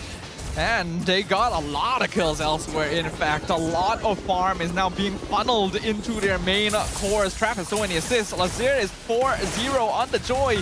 Even with all the CC that JP Niners has to play with, Team Ray is finding their stride. And having this Jawhead set up the crossbow for Trap every single time is working out. So boys, how are you feeling about the Arlet pick now? I was wondering about it in the first place. I don't know, man. They have a couple of options. Arla was not on my bingo card. Not on mine either. Not doing well. It's not doing well at all. It wasn't necessary sort of thing. And I don't think it was. He definitely had a lot of good options. And I think he just wasn't comfortable in playing Lucas in this type of draft. To be fair, I don't blame him because this type of draft is kind of all committal. If you're going to commit that hard, you might as well be able to displace people more confidently. Zone control of Team Ray is pretty tough to deal with. We say AOG, RWM, or JP Niners. They are on the receiving end of a building snowball. Right, 3.5k goal advantage for Team Ray. This Kalea hasn't really been able to do her job. This case, I think we might have to look at the contingency plan for JP Niners, right? Plenty of isolation skills. Tsunami Slam, Final Slash, but whether they can pull it off is going to be another question. Conceal, they see Trap, Mao, this is your moment. But Trap has power distance. Yeah, personally, I think they got to take out Virgie. They gotta take Virgie or Dinesh, both of which are very good options. Eevee can try to AOG and stop it, but I think that JP Niners can burst them down faster. Well, so far, JP Niners still not really be able to find that opportunity. Oh, that was scary. Good dodge from Lolil. Fast hands, able to get away. Mao misses the jump. So no engage, but the counter engage, only Yao able to dodge the AOG too, but now RWM is lock it in. Eevee gets kidnapped, Warlord from the side. Somehow Loli Yao gets away from all of that. They lose the Kalea, but they find a trade, and Virgie under the turret. Trap will take care of the turret, but now he has to do a lot of work. Virgie will survive, but Trap is going to try to unlock all the weakness points, cannot find it somehow. Even trade, mid-tier 1 goes down to Team Ray. Oh, Support, you have to hit those, dude. Oh no! No, Lolio surely did. Oh, I am 100% gonna clip all of Gideon's yelps at Support to miss final slashes here. How do you miss those? How do you miss those? They're like a quarter of a circle. That's so... Actually, I'm being a little unfair here. I would say closer to a third of a circle. It's huge! It's huge! How do you whiff those? You can't. You can't whiff those like that. Yeah, I agree with you, actually. It's just like he's trying to engage and just somehow whiffing a really big and very instant AoE. I will say, unfortunately for him, there are actually a couple of peeps here that are immune to the final slash if they time it correctly, specifically Trap and Dinesh. But even so, we were wondering about the Arlet pick. I wasn't too sure about it. I'm even more unsure about it now. And Team Ray now has a 6k goal lead. Yep, it's not looking great. And don't get me wrong, I think it's more understandable to whiff an Arlet ult at point blank because it gets very, very thin with your hitbox and it works kind of weird if you're standing on top of Arlet.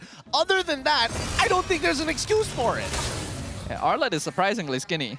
You know, like if you get too close to him, he actually does not hit you, you know? His hitbox is too small. I just think he doesn't know how to bend his elbows. It's only Minecraft arms the whole way. Yeah. No elbows whatsoever. Just blocks upon blocks. But JP and Niners making the right call here. They should not contest right now. Team Ray going to be able to get that first Lord of the game, and JP Niners facing a really difficult situation. They are now going to have to face a really tough challenge, even just taking buffs in their own jungle, and so far haven't been able to make use of most of their crowd control. Yeah, and they're not even going to get that purple buff this time. They force Zidane out from his own jungle. Lazir is 4 levels ahead of his counterpart. This Joy is monstrous. Almost a 5k goal lead. Lazir is doing well. He's eating good. He's eating too good, as some may call it, right? 4 levels up on Zidane at this point in time. And honestly, even if Zidane gets a 3rd item, he's still going to get one shot. There's really no going around this. Unless maybe he gets like Rose Gold, but even then, it's not doing him many favors. Yeah, definitely not. Zidane got too much free food in game 1, and Lazir was just like, I want some of that myself. Start stealing some of Zidane's food as well, and that's how we got in this situation, right? Unfortunately, like, we're running into issues with the picks of Kalea and Arlet. Even though their cats should be pretty good, you do need a little bit of finesse to be able to execute on it. Kalea actually has shorter range than you think. And Team Ray has been spacing really well. They've got a solid front line. They can throw people out. And the RWM zoning out JP9ers consistently. They are able to clear that Lord, but here comes the conceal. AOG, Virgie, what a toss again into a taunt. But doesn't even get to use his final slash this time. Warlock with the Crimson Beacon needs this fight to go on for long enough, but Lazir will make sure that it's cut short. They take care of Virgie at the same time. 2 dead for Team Ray, but they still have Trap, Dinesh, and Eevee to deal with. They got to take care of the Cannon minion, which Zidane and Warlord will be able to do. Team Ray still dealt some damage to the base. Very sizable damage there. The next time they push in, that crystal is going down. JP9ers cannot risk that anymore, but it's really a question of what they can even do to stop it. Subbat literally got bursted 100-0 before the final slash could even come out. And that skill casts very fast. So Team Ray has the damage. I don't know, man. I don't know. Unless Subbat gets like a 5-man ult, he's not gonna live this down. I won't let him live this down, unfortunately. He's got to make something. He's got to make a redeeming play at some point of time, right? And I get it. Big engages coming out from Team Ray. You don't want to lose your flicker. Fine, sure. But you could dash to something. You could look for opportunities to dash forward and try to turn this around as soon as the AOG lands to allow the rest of your team to kind of walk up. But I get it. 6.8k lead, kind of big for Team Ray. It's not insurmountable, but it's fairly early in the game for that to happen, and it's going to be pretty rough. Zidane not even doing much damage to Eevee there. The Qatar can basically just stand in front of them menacingly and not have to worry about much. Lazir already maxed out at level 15. Trap very close behind him. You need a miracle to happen here for the Niners. This is the best Joy game we've seen today, that's for sure. He's eating you're right. good. He is one-shotting everyone he touches. It's not even funny how close it is. It's not even funny. It's just making it look so easy. Oh, I think Mal got revealed there. Yep, yeah. He knows it. Eevee's going to push him out. Very unfortunate. Like, it's not like they don't have push control at all, but it's the threat of this Virgie Jawhead plus and follow-up AOG from Eevee that's really splitting the battle lines. There's no chances to take this Lord. Now they gotta all fall back. Team Ray with this Lord have a chance to end the game. Makes you think whether Purify would have been better in this type of scenario. I think it's just us, just MY. Look, I mean, what were... Hey, you kill them first and then you win. I guess there's a kill you first situation. Maybe because they had like a better early game plan, because we saw what was going on, right? Yeah. They saw the initial push coming in from Mal to try and disrupt Lazir in the early game from his purple buff all the way to his orange buff. And then Warlord walks up to try and cancel him, maybe even steal a buff, gets out of there, calls Zidane to come in with a Blade Surge to try and disrupt them even more. But then from that point onwards, what do? And Warlord got first blooded, so yeah. So that's sort of like the oopsie moment. Well, bot and hit did go down. I think we've had a lot of oopsie moments this game. Yeah. A lot of that from the Arlet as well. Don't worry. If there's one chance, this is it. Or maybe not. They caught the Suyo. Zidane cannot get out. And Trap is just going to clean them all up at this point. Mao, they can't do anything. So all inhibs go down. Team Ray has just found game 3, guys. JP9 basically just doesn't exist at this point. This game is over. It has been over for a long time. We're going to a game number 3, ladies and gentlemen, as neither of these squads are willing to let go of that victory so easily. That's the Team Ray we've been waiting for. Some signs of life. Not just signs of life, but great adjustments in not just the trap, but the play style, right? Getting Lazir ahead and really utilizing the snowball power that the Joy has. We thought this game was gonna be over in that first half of the draft. Look, it's a 6v4. That's the part I was wearing Team Ray jersey that game. he probably wants to be fair. I don't know. There's probably a justifiably better pick around. Oh, there is 100% better picks there. Like, I feel like even if you went Badang at that point, you could have created still a little bit more space. I mean, it was banned out. They could have went Baras and I'll be fine. What was still there? Was it like... I think you could have just gone CC at that point. Like, personally, yeah, I think that CC would have done a lot of work there at the very least. You could have taken Vengeance as well to try and punish the Wanwan if she goes into crossbow of Tang mode. You have ways, and you can even limit her movement to force them to jump around one target because you tie them down with the curtain call. Look, either way, it was something that both Ancha and it was draft. That's the best that I can say. Let's have a look at the items here, and maybe that might change my mind. Yeah, they had a lot of trust, a lot of belief in this Sabat Arlet. Maybe it has to go the way of the Lolil Claude after this, but who knows, right? Because that first half went so well. Kalea, Zusin, Suyo, it is your perfect opener. I can still somewhat understand the carry. It's fairly reliable. But the Arlet really made me question, like, there's not a lot that it works well against here. This guy Lolios, he's on his way to a prolific gun. Yeah, he's like, oh, crossbow of Tang could have been to Winter Crown, maybe even gotten an actual item, but no. Hey. Give me the range. You don't know Loliao. He doesn't back down. He fights. You're not allowed to outrange me. Loliao. So ridiculous. Loliao fights until the end. The guy, like. Cowards by Winds of Nature. It's good to see some things never change. Yeah. Also, I definitely agree that they dropped the ball in the draft in the second phase. Like, carry Arla. Okay, carry is still understandable, but my biggest issue is that when you have a Kalea, you would love ideally to have someone to have enough damage to follow up when you grab a target, right? And in this case, isn't really there.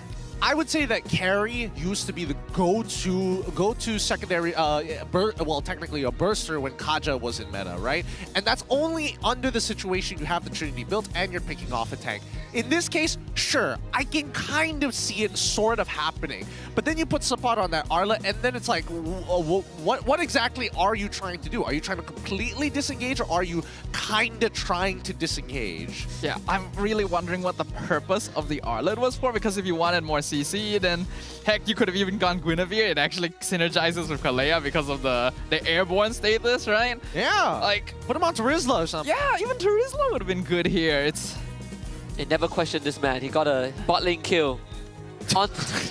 He missed his final slash and still got a kill. Wait, that takes skill. Does that still count technically? I don't know. I don't know. It counted under his name. I guess he did walk away with like an assist therefore. Okay, fine. Came all the way from the other side of the map to do that. It's one of those moments where you go down and your next sentence would be, why is he there? What are you doing here, brother? Besides, don't worry flex. about it. It's just a flex. Look, pain either way. I would have preferred an Edith. I would have preferred a couple of other things as well, but it came out the way it came out, and now we're hoping for that game number 3 where JP Niners is going to pull it back together again, right? Because it's clear, Team Ray, they've got the mechanics. Trap, the fact that he was able to dodge like 2 out of the 3 final slashes, one of them completely whiffing. He still got it, yeah, right? That's actually really impressive. Considering how quickly Final Slash comes out, having the reaction timing to press your skill 2 to purify it right at the perfect moment is not easy. I couldn't do that. I don't think a lot of us could do that. Trap can do that. That's actually very impressive. What's also impressive is the 942 GPM on Lazir. It's one of the best Joy games. Like he got invaded by Kalea early on. It's like, okay, sure. But then his team gave him so much space, right? First turtle fight, he walks in, he gets a double kill, and at that point, like, what could you do as Niners? You've completely thrown away that early game advantage, and Lazir just ran with it.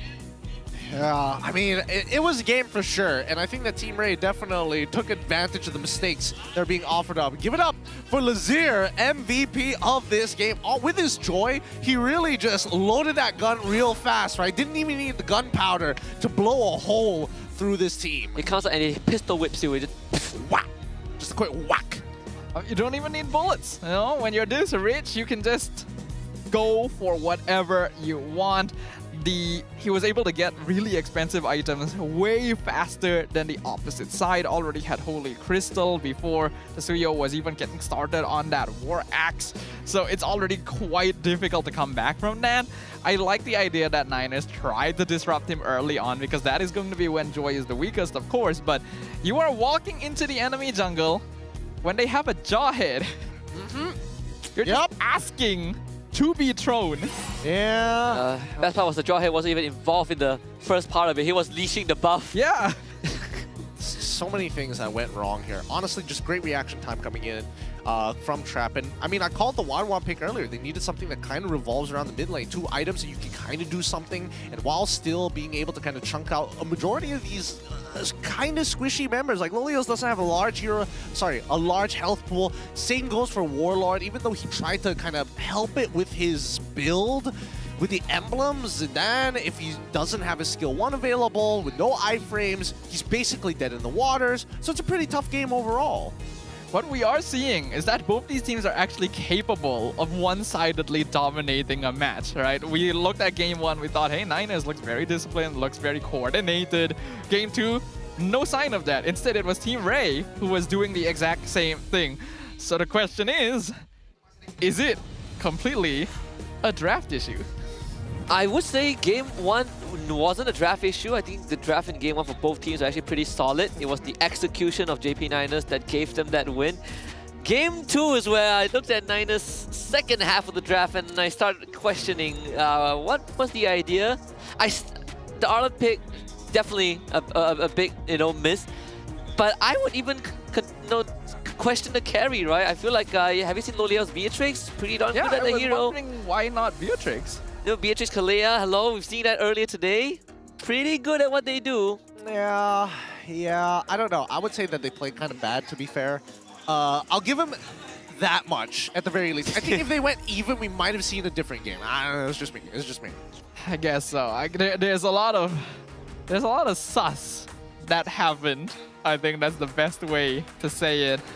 But yeah, let's give a quick shout out over to Astro Arena, right? MPL Malaysia Season 15 is actually happening over there as well. So if you guys want, you guys can go ahead and tune in, catch all the action happening live on your TV screen, because there's a lot of action happening.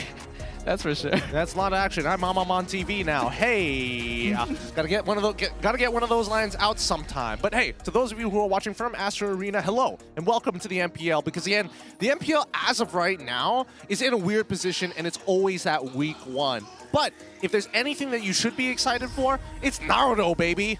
The Naruto Mobile Legends collab is coming very, very soon. Next month, in fact. Plenty of really, really cool skins of some of the most classic anime characters in existence on some very strong heroes in the current meta as well. So, need I say more? Yeah, if you want to become a Hokage, you know this is the skin line you need to go for. Yep, in the famous words of Naruto himself, be ninja, be legend. I believe it's called Datebayo. That, whatever that the actual translation? No. Be ninja, be legend. I was like wondering. No, is that for you? I don't watch the show.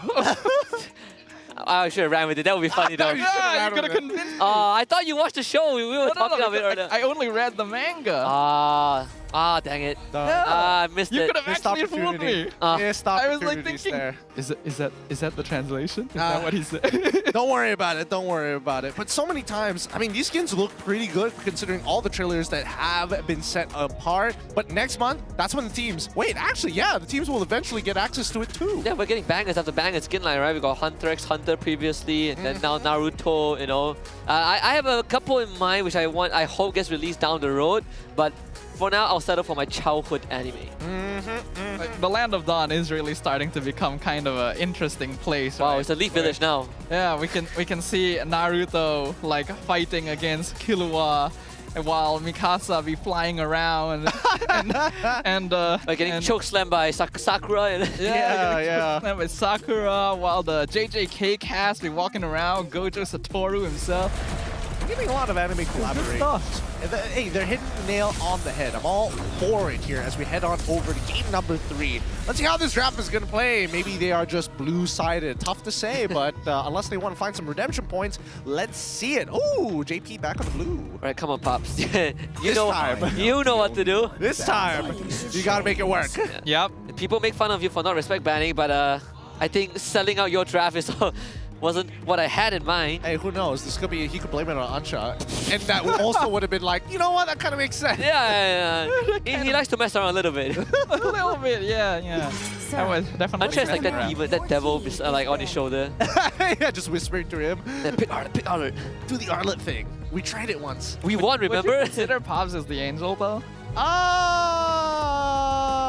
Sure. In this case, sure. Yeah. I mean, it's like subjectively, you know. You have to pick one out of them two. I think antagonist fits the bill a bit more. Definitely more devil-like than angel-like. I will give him that.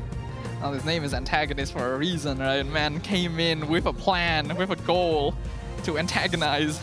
He's the first. He's doing it. I think he's like the first analyst we had in MPL that roast other teams on TikTok. Yeah. To Actually, be fair, have we had a vocal analyst before antagonist?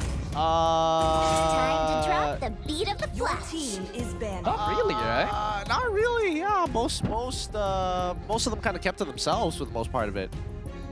It's usually part of the job description as an analyst, you know? You're just behind the scenes, but antagonist says no. And, well, let's see if they can say no to what happened in game number 2 here. So far, they do ban the Joy. The Hardiv still being banned out by Team Array. Look, they did ban Granger also as a response in game 2, which opened up the gold lane pool, but clearly it didn't work out the way they wanted it to. So I probably would suggest you leave the Granger open and also the Suyo. You probably might force Team Array to ban them until the next. I guess it kind of depends on what Lolios is comfortable with, right? I mean, you saw him play the Granger previously, so he's totally fine with that. But is he willing to let go of it to play something else like the Moskov? I feel that is the case, considering that ours was willing to ban out a Moskov in game number 1 itself. Yeah, I think Lolil is perfectly capable of playing Moskov. He has a pretty long history in MPL now.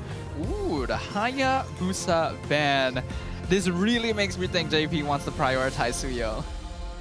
Can you imagine that Suyo is open and they juice in first pick? Hey, I mean, they can open up a lot of things. You but can, if actually. Matilda is open, why not? Matilda, Kalia, Granger, Suyo. There's like a little too much to handle. Okay, Loyi. All right, is it a Suyo or Kalia opening? After what happened previously, I feel like they might actually not prioritize Kalea anymore. I think you take Suyo. Either Suyo or Zusin would be my choices. Yeah, because you could still take Zusin anyways. Right? Like, it's not the worst matchup into Kalea. Well, I mean, unless like ours is going to be like, oh, give me Jushin as well as Kalia, you know? Yeah, oh, okay. Still sticking with it. All right. Round two. This is the redemption arc. So Zusin here. Oh, and Suyo is the guarantee. Suyo Jushin, right? Yeah. Suyo Jushin. And be like, oh no, wait. Suyo Granger? Granger? I mean, it's one of the combinations. Okay, wow. Oh. Sure. So they're anticipating the Suyo pick, basically pushing the Suyo pick on JP's side and trying to go for early aggression with Hilda. But why? Yeah. But why? I agree. Why? Hey, sometimes you have to be willing to think outside the box. Why are we counter picking before? Yeah. Because it's a strategy. It is what's the something you can do. You counter pick before. You funnel them into a pick and you counter it. What has Vamos done to you? No, this is a game of rock, paper, scissors. Well, you know the other guy is gonna be rock. And it's just like, okay, he's gonna do rock. But I'm gonna avoid paper because he knows I'm gonna do it, so I'm gonna throw scissors out. It's like, why? What do you mean? If you know he's gonna throw rock, throw the paper. Why make it so complicated? Hey, sometimes simple gameplay isn't enough. No, we already saw simple gameplay that wasn't enough earlier. I mean, okay, I guess sure, but here we get the Lucas pick that we were looking for a very long time. But now I feel like it's kind of counterintuitive, right? You have the hill to kind of open up that map if you want to throw him in the EXP. Good, Lucas goes into the jungle. You don't get punished there. Granger untouched, but it's less likely that Pops will take it in comparison to Team Ray. Yeah, and Team Ray has first pick and second phase also. So either way, they will have the chance. I do like the initiative taking out roamers right now. You know, no Jawhead, probably looking at a Cho ban too, because Team Ray has some disgusting dives like this. Like Lucas actually can just man fight this Suyo. Yeah, like the Lucas dive is very strong. If you give them like the Cho Zusin on top of that, then it's gonna be very rough to try and play around. You know what? If Moskov is open, I wouldn't mind if Team Ray just fourth pick the Moskov. Team Ray? Yeah. It's not bad. Nah, just take the Granger. Save yourself the agony. Save yourself. In the event that Granger is banned out. Yeah, in the event that it is, if Granger is banned out, for sure. But other than that, keep it simple, man. Gotta keep it simple. Ooh, okay. Again, it seems that RS has like a particular way of playing red side. Every single time we've seen the high loss and as well as the glue getting banned out consistently. But this was under the assumption that, you know, Gato was picked within the first phase. And now that it isn't, I do have a couple of questions on what exactly is going to be Pops' plan. Is it to make Sapat uncomfortable? We do know that last season he was struggling to kind of fit into the meta, right? Where you need that front line. That's why we saw that Arlet, which is understandable. But right now, again, the two sandbags have been taken away. He does have access to Hilda. What's the fourth option? No Phobias too. If Hilda does go EXP, then taking out Hylos and Glue basically guarantees that she can unlock from the lane. And JP even banning out the Gatot themselves, not giving away too many like tanky frontliners to Team Ray, but that means that they won't have a lot of tools to keep Hilda in lane if this is EXP. I feel like this has to be a CC. Your team is so the Cho goes through. So the Granger, they don't really care too much about the Granger pick. I mean, all the roles are basically kind of laid out. They just have to predetermine what they want to win and what they want to lose at this point. No matter what, I swear, if they don't take Purifies here, these guys are... What are these guys doing? We haven't seen a single Purify into a Cho. Exactly! It's madness. So, I mean... Like, okay, except for game one. Like, Warlord, Warlord took Purify. Warlord was like, okay, I'm not throwing this just yet. Maybe in game two. Yes. All right. He has it in him. He has that Valentina in him. Wow, okay. EXP, Valentina, Sapat Valentina. Honestly, gameplay, folks. The Sapat Valentina is the last thing I would expect. But also, was it really necessary? Just pick CC. Like, was it really necessary? Are we thinking that far ahead? We didn't need to. It's not even a direct matchup. It's not even a direct matchup. Although he's gonna get punted by Hilda. Actually, it's not too bad into Hilda. I would say it's not too bad into Hilda. What? If you play that matchup correctly. What do you Granger. mean? You just sacrificed the entire wave at level 1. Granger ignored. What? Man, this league is something else. MPL Malaysia, everyone. Hey, we won MSC once. Yeah, yeah. Once. That's our claim to fame, you know. Our claim to fame. It used to be our personal best was like M1 at like getting fourth. I think it was third, right? It's considered like third to fourth. Third, fourth. Okay, fair. It's considered to be third to fourth. We beat that PB, winning MSC, and then we beat the M1 PB, getting actual third. Hey, there we go. 3 Purifies. Is that good enough for you? Yeah, sure, whatever. It's a yeah, sure, whatever moment because like Eevee, he's just gonna fight people, and there's nothing they can do about it. Pretty much. You can't purify death, unfortunately. Look, he's unkillable at this state until Lolios does something, or he just like gets last hit by Warlord. Everyone is really just playing advanced rock, paper, scissors. If Sapat steals Way of the Dragon and kicks Hilda, right? I swear to God, if he steals anything in the first 5 minutes that is not Unleash the Beast, I would be so sad.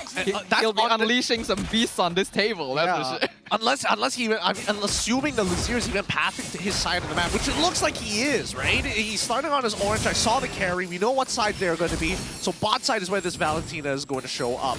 Good luck, Sapat. Have fun. For anyone who's just joining us now, welcome to MPL Malaysia. We're losing our sanity over here. Actually, I still stand by the fact that if played right, Eevee shouldn't be able to touch Sapat as much. I have a feeling he might consider the Starlim side build. I'm not sure if... I mean, it's the first time I'm seeing Sapat play Valentina, It depends how much he wants to steal Lucas ult. Because you can actually kind of build fighter build and just rely on Unleash the Beast. Yeah. What is he doing here? I am just theorizing, you know. But again, there has been examples, good sample size. I would say that Eevee has the advantage of just leaving lane first. Yeah, and also losing like half of his wave. Look. I don't know. you win some, you lose some, you know? Just like Loliao, who has lost half his health bar. It's okay. Health is expendable, you know? Yeah, well... It's important. Maul, though, might not be. So you were saying? Pretty expendable. Then Virgie gets first blood. Good stuff. Unleash the Beast by Lazir. Virgie will not get away. Warlock with the punish, but Zidane... What did I say? That man fight from this Lucas is too much? Woo! I agree with you that the man fight from Lucas is too much, but Trap is playing one hell of a game against Lolios right now. His trades are very dependent on that light wheel. Hold on. Okay, you want to punish him here? No, oh, he's terrified. The damage is not there. And he just walks away. Good stuff, everyone. Why did Virgie even bother showing up at that point? Hold on, Turtle's being contested. And one participating trophy, Zidane. He's going to try and blaze her to safety. Whoa, it's a retribution. Finds the turtle, gets out of there. Sapat did steal. The Unleash the Beast is now going to pop it. Purify out from Dinesh. Gets jumped on. Shock blast to the face. The finisher finally attained. And Sapat will get away. And they even get the kidnap onto Virgie. Good stuff from Niners. That was well played. That was actually well played. Like, we gotta give props. That was well played, you know. Zidane got out. They catch multiple people. Sapat gets a double kill on the EXP Valentina. The world is correcting itself, idiot. Dude, JP Niners are just lucky that they stole the turtle away. Had they not stolen the turtle, nobody would have hit level 4 on time. So again, they are playing with some very thin margins here, extremely thin. And Eevee, despite missing half of his wave, right, still is beating Sapat a level above him just because of the hero matchup. It's fine. That's to be expected. Playing away pretty fast, that's for sure. All things considered, you know, it's not too bad for Team Ray. Also, obviously, some again the level power spike for Niners catching them off guard just by a little bit. But I think, in the grand scheme of things, as long as Lazir has his ultimate available, it's pretty tough to stop, right? He's running, he's rocking a killing spree too. Any takedown is gonna basically allow Lazir to become unstoppable in these fights. And even Zidane has cooldown, has limitations on the Suyo. However, the only good thing going for the JP Niners is the fact that they scale really, really hard into this matchup, right? At the end of the day, that's what it's going to come down to, just raw execution from Team Ray. Oh. Just a little scare there from Virgie. The zone Lolil away from the gold crab to set it up for Trap. Okay. I'm fine with that because I'm seeing that Lolio's bothered to show respect and take the Purify. So it's all good. Yeah. Again, Niners being able to move first. Oh, wow. Trying to push Eevee away at least. Oh, look at him. Oh, the negative damage. Oh, Eevee. He's so tanky. 2v1. Doesn't even care about the matchup. Kalea is healing as well, though. They kind of end up having similar health, but in the end, Eevee just needs to touch some grass, and he's all full out once again. Team Ray, JP Niners both contesting the turtle. The 5v4 right now, as Lolil is actually not here. Oh, that's so crazy. Look at the spot. Oh, so but does have to Purify. He's going to finally pop it. Two-man knockup into a kick by Virgie. Is it enough, though? Kalea does go down. Double kill already for Lazir. But Sapat finds himself a killing spree. Lazir even kicked the turtle in the process. Sapat trying to man-fight Aladdin. SOD barely misses. And a shutdown. Triple kill for Lazir. And meanwhile, Loliao gets solo killed. He got solo killed. The classic Lolios, am I right? He throws the arrow, it throws the SOD. Absolutely classic. He probably tapped the interface, right? He watches the spear as he gets solo killed. He's like, oh! I just wanted the gold crab. I'm sorry, Trav. I'm gonna rename it to the Spear of Self-Destruction. Look, as this game progresses, things are not going well. I'm not gonna lie. JP9ers, there's a couple of correct ideas, a couple of wrong ideas. As much as I don't like this pick coming in from Sapat, he's got 3 kills under his belt, right? So that's his saving grace. He's getting work done. He is getting work done. But at the same time, Eevee doesn't really have to do much to get the same impact, right? Doesn't have to commit his ultimate, just has to run in front of the correct targets, and if they waste ults on him, it's more valuable for Team Ray unless Sapat is able to find Lazir's ult in the first place, which, honestly, if Team Ray are worried about Sapat, Lazir just doesn't have to show face. Maybe they can get a punish, good purify, so Dinesh will survive that kidnap attempt. Either way, it's a 2k gold lead for Team Ray, and Sapat is trying to keep Trap away. They find another kick on the Zidane. He is gone. Mao is going to be chopped down by Eevee. Flickers to safety. Sapat can't save his teammate. Another double kill for Lazir. This Lucas jungle is just too much. Sapat's going to try and manify all of them with a shockwave, but will be blasted down by Trap. A good attempt, but 1v4 is never really going to work out for them. I was going to say it's still fine for JP9ers because like the late game scaling from Sicily on Moskov will keep them in the game as long as they don't fall too behind in gold. And then that happens. Yeah. And now Team Ray is looking a lot better. We've had so many games where a team loses their holy defense super early. Yes. Before the lore spawn. Oh yeah. They're like, we don't need this. This is a useless game mechanic. You can have it. You can have it. Muntun didn't intend for it to protect yourself. Muntun intended it to be broken instantly to protect you from large collapsing waves. No big deal. No big deal. The enemy holy defense has actually saved my life sometimes. Exactly. It pushes me away from the base, you know? That's facts. That's actually So it's facts. better to not have it. You know what? JP9ers they're just in a league of their own right now. Both of them are definitely a curve ahead of everyone else. I think that right now, Team Ray is playing it just significantly better, right? They know how to open up the map. More importantly so, Virgie is allowed to make more aggressive plays in comparison to JP9ers. Because unfortunately for Mal, he doesn't work the same way that Cho does. He doesn't have, iframes to work with or anti-CC. Yeah, Zidane wasn't paying attention to that. Got caught by a conceal, goes down. This fight basically over. They find a Tsunami Slam, but he brings Eevee to his team instead, and L'Oreal basically dead. Lazir is godlike. This game is so done. It's so over. Man just traveled across the world in 80 days. So you were saying, what if Sapat kicks Eevee into his team? We forgot that Mao could do that too. Just grabs a Hilda, just plops him in the front of. You want to come closer? Let me give you a hand. Up on the tour bus, man. Have a ride. This is the first time I've seen a team reverse engineer the draft and actually won. Oh. How are we counter picking before the picks? It has worked before. I will tell you that. I'm not joking around. Like a pre-counter pick by funneling the enemy team into a certain pick works. But Suyo is pretty universal, so it's probably not one of those heroes you want to try it with. Honestly, this Lucas pick is good enough for me. Yeah. Like I've been talking about it so often, and I'm glad, Team Ray picked it up. See, here's the thing. I like new tech, but there's new tech with a reason. Team Ray had already shown all 3 of their lanes. There was no questioning it about them like trying to switch it around to be a little funny with things. No, it was guaranteed to go. Lucas was going to go into the jungle, and yet they still went with this path. Hey. It baffles me. It baffles me. I mean, they've gotten like what? Valentina versus Lucas's direct counter. But it has to be in the same lane. Yes. Like it still does. It doesn't get crushed by Hilda. You are slower, but you don't get 100% payout, right? Like, look, either way, even if they decided for Team Ray, hey, we're not going to show up in the EXP lane at all. The most Eevee will show up mid, right? Sabat is never leaving that lane. He leaves that lane, they just decide not to fight. It's as simple as that. And I think that Team Ray have now realized that it doesn't even matter most of the time. At this rate, probably not. Yeah, with the lead that they have, 8.2k, and the fact that Trap already found a solo kill onto Lolio prior to the laning phase being over, I think they've got this game in the bag. It's going to be really hard to mess this up. Well, Zidane just got his War Axe at 10 minutes. but they have Warlord. You know, Sicilian. 4.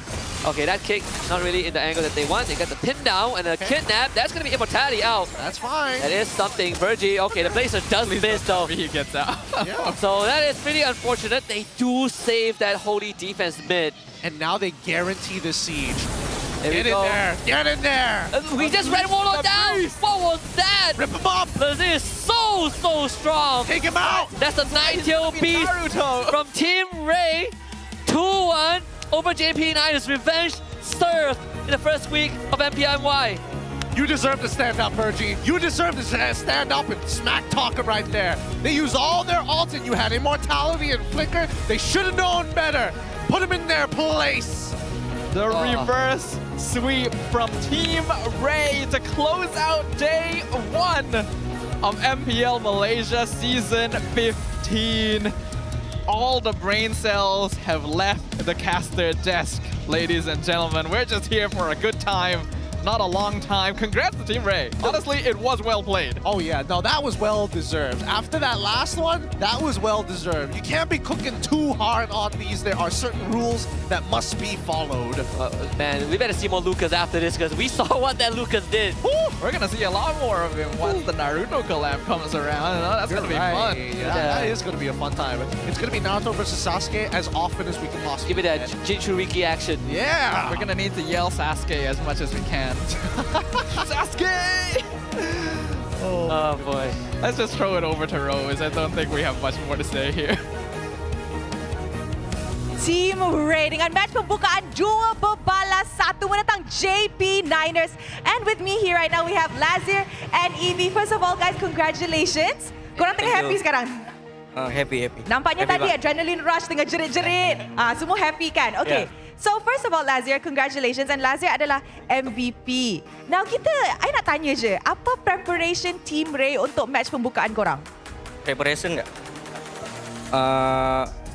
Yang gimana sih? Macam mana Team Ray prepare untuk perlawanan pembukaan lawan JP9ers? Aku main aja. Main aja? Main aja? Ya. Wow, nampaknya hype. Okay, so apa yang korang buat untuk actually improve banyak berbanding dengan season lepas? Banyak gathering ke? Banyak, preparation in terms of chemistry? Mungkin ada player baru aja ya yang bisa bikin improve. I see. So the new players technically bantu banyak lah. Yeah. Okay, thank you very much. Evie, I have a question. Evie, tadi Poji borak dengan Evie kan, dan Evie cakap season ni Team Ray actually beza dengan season lepas Team Ray. In your opinion, as a player yang dah 2 season, apa bezanya sebenarnya? Mungkin beza dia dari segi pergaulan tim kot. Ada player-player baru kan yang kita boleh belajar daripada mereka juga daripada tim-tim lain. Dah dapat chemistry lah. Ya. So in your opinion, season ni you guys are what? Dark horse or boleh lah contender? Macam mana?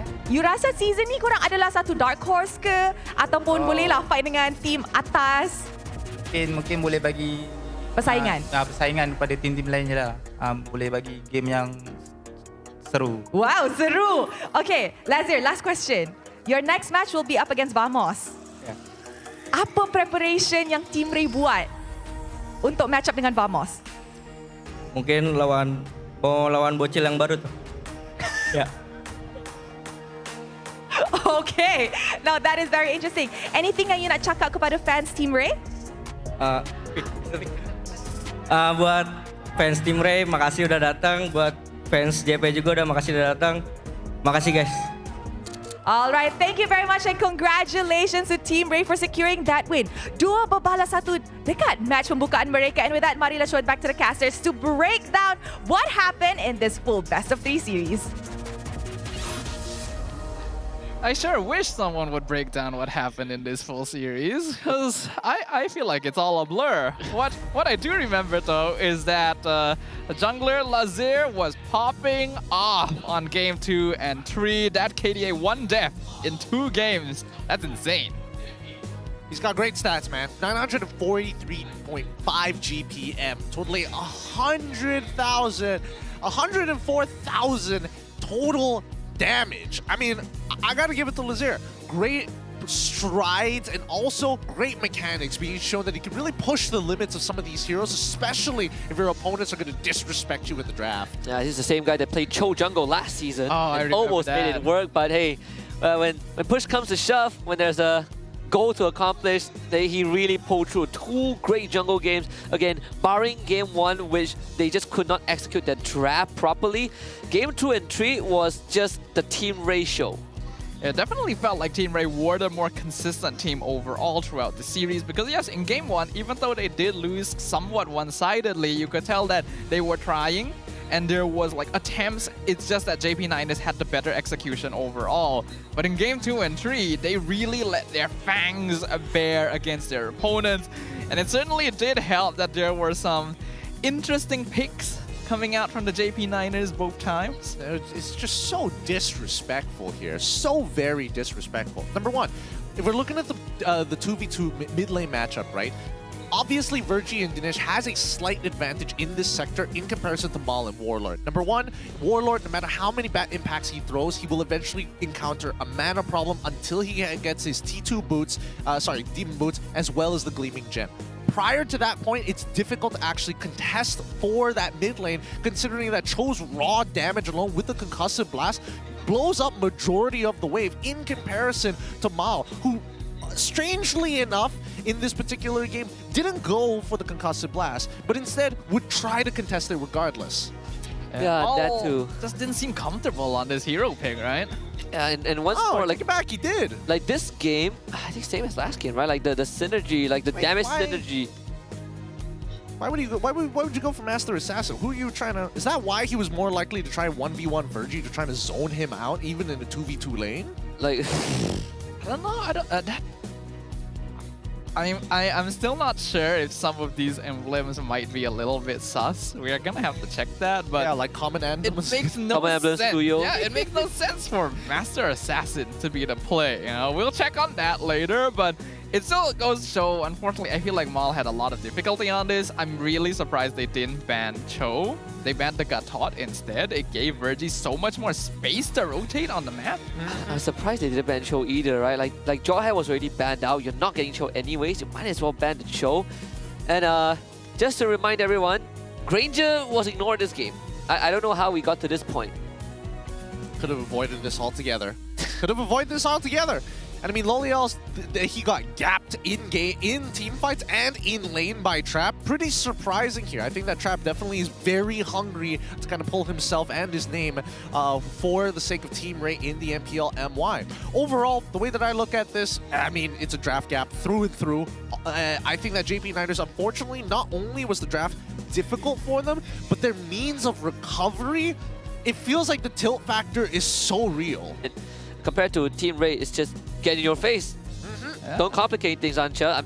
Just keep it simple. Ray did keep things simple here. They went for comfort heroes. They drafted smartly, leaving like certain picks until later so that they could use them as counter drafts.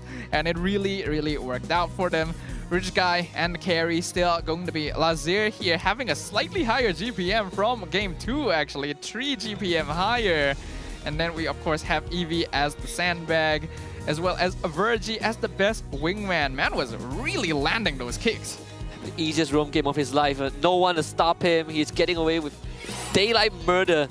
And doesn't help Niners that you have Lazir just running in your face. Like even when Sabat had Unleashed the Beast, you can't fight the original when he gets in your face. Like, look at this man. He's diving backlines. He's zoning out your Sicilian. His face fighting your tanks. And then there's Virgie dancing around. And I just noticed, do you see what I see?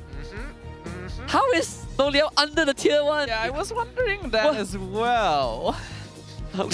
Did man actually throw the spear without paying attention to his character? Look, I ain't questioning the man. I think that there definitely were misplays being held. And I think that everybody has made a highlight reel in the situations. A low light reel. Want to be a low light reel for sure, for sure. No. There's no going around this one. I think that this is probably the lowest we're going to see JP9ers until later in the league, where they kind of pull themselves together. I do hope so, because JP9ers definitely has the potential. I think they went into this a little bit with too much whimsy. We're just taking it easy. Hey, Safat, you want to play Valentina EXP? You want to pull out the Arlet. and that kind of cost them a little bit. So going forward, I'm sure that they're gonna like lock in a little bit more. But yeah, was this decision anticipated? I don't even know what decision this question is asking about. I said no, no, Pain. no. This was pain. This was absolute pain. There's like ideas without full thoughts. It is like asking a preschooler to come up with full sentences. That's how difficult this is sort of starting to look like. You know when you cook a dish and then you're like, these ingredients would taste good, but individually, you don't think about what they would taste like when you toss them together. Yeah. And then you create a broth, and then it just stings. Yep, that was this game. That definitely was this game. A lot of interesting ideas, but a lot of failed fundamentals from JP Niner's side overall. I think that's pretty much what it was. Yeah, and they cooked too hard. They actually did cook too hard. That is the correct way of describing what happened here. And Team Ray just kept it simple all the way until the end. And sometimes some simple home cooking is all you really need. But because of that, after day 1, we have our updated standings with SRG OG standing at the top. Currently the only clean sweep of the day. Right below them, we have Ocean Black and Team Ray, followed by DX Seoul Esports and JP Niners, with Team Vamos all the way at the bottom. Dude, I'm so disappointed with JP Niners, man. It hurts so bad because I was so excited for this roster. Me too. I was such a bummer. My primary doubt was, can these players gel together because they are so different in personality, right? But apparently that wasn't the main problem. It's everything else. Something happened after game number 1. Look, I'm telling you, it has to be tilt factor. There's no other way. And I want to see the tilt factor for some of these other teams. Well, speaking of other teams, here is tomorrow's schedule. Sundays will begin with Homeboys up against Aero Esports, 2 teams we haven't gotten the chance to witness just yet. Just like Todak versus Monster Vicious, the local derby, some of our favorites right there. And closing off with Vamos versus Team Ray. You know what? These matches actually now sound a lot more exciting than what happened, right? After what happened. Hey, at least if you're a fan of any team aside from Vamos, you can rest assured that for the next 24 hours, Vamos is the only team getting clowned on for going -2 on social media. For now. I know what the fans are thinking. That's correct. I've seen enough of them. That is the angle they'll attack. It's too true. Screenshot the standings while you have the chance, you know? You're not going to get a second chance. That's your defense for the next 24 hours, all right? God, it's too real and too funny at the same time. Oh, my man. God. Oh, but man, what a... Thank God the day is... What a day we've had here, right, boys? Like, did you guys expect this is how day 1 would go? No, not at all. Woke up too early for this. Yeah. Oh, my goodness. Oh. Look, I think the SRG OG Esports, I think that was as close as it got to what we were expecting of the day when they were up against Game 1, right? Yeah, game 1. Downhill, pretty downhill from that point onwards. I'm not going to lie. It was a pretty rough day. Yeah. Hey, what to expect? It's week 1, day 1, you know? Yeah. It'd just be like that. I think the day betrayed expectations. And not necessarily in a good way. It went against all the fundamentals, dude. The same way that Innocent broke all the records, all the games today broke us. He saved the show, for sure. I wish we could have saved him for last, you know, at this point. But, oh my God. you know, beggars can't be choosers. In the end, we still had fun, right? We still had a good day, and we're still going to have a good day tomorrow as well. So with that, we'll close out day 1 of Season 15. We'll be back with 3 more matches tomorrow to see what exactly happens. So, we'll see you guys then. Konsil. Cek kau first. Ni air busa sini. Aku kacau padang. Aku aman sih. Aman. Padang. Air busa dulu. Nice. Ya tuan. Boleh. Aku free. Aku. No ulti. Aku low. Harit tu. Saya ada aku. Aku ada tuan. Ada mati. Ada dekat aku guys. Ada wave atas Harit. Nice. Boleh. Hayan ulti. Ini spawn chill. Bunuh dulu. Nice. Hayan ulti Hayan. Ada padang ya? Tahu. Nice. Nice one. Nice. Boleh. Let's go. dapat. Udah flip alot kali. Balikin aku balikin. Kalian udah 3 kali main dalam kotak aku guys. Mati. Nah, pegang. Bisa dalam lagi. Nice nih, Pak. Boskin dia. Try masih dulu. Tambah sih gua. Flicker. Aman. Main dulu. Reset dulu. Kena soyu. Gua balikin ya. Udah 3 karyanya. Target walon. Wah, aman aja, bro. Nice. Woi. Is lazir. Santai toh. Orang. Nice semangat, wah. Nice. Shio. Let go, Shio. Nice, bro. Kalian. Kalian pick. Nice one, Jan. Bisa bawah. Aku zone 2 aman. Nah. Nih, gua satu. Nice one. Woi, kasih tahu dah bang trap. Hembelkakin bawah. Hai, king trap siap meletakkan land off down. Woi, kasih tahu dah. Bisa dapat mid ya, guys. Kalau mau enggak nih? Lihat gua nih. Gua bisa kasih badan. Langsung. Woi, nice one. Ke satu tuh. Woi, kasih tahu dah.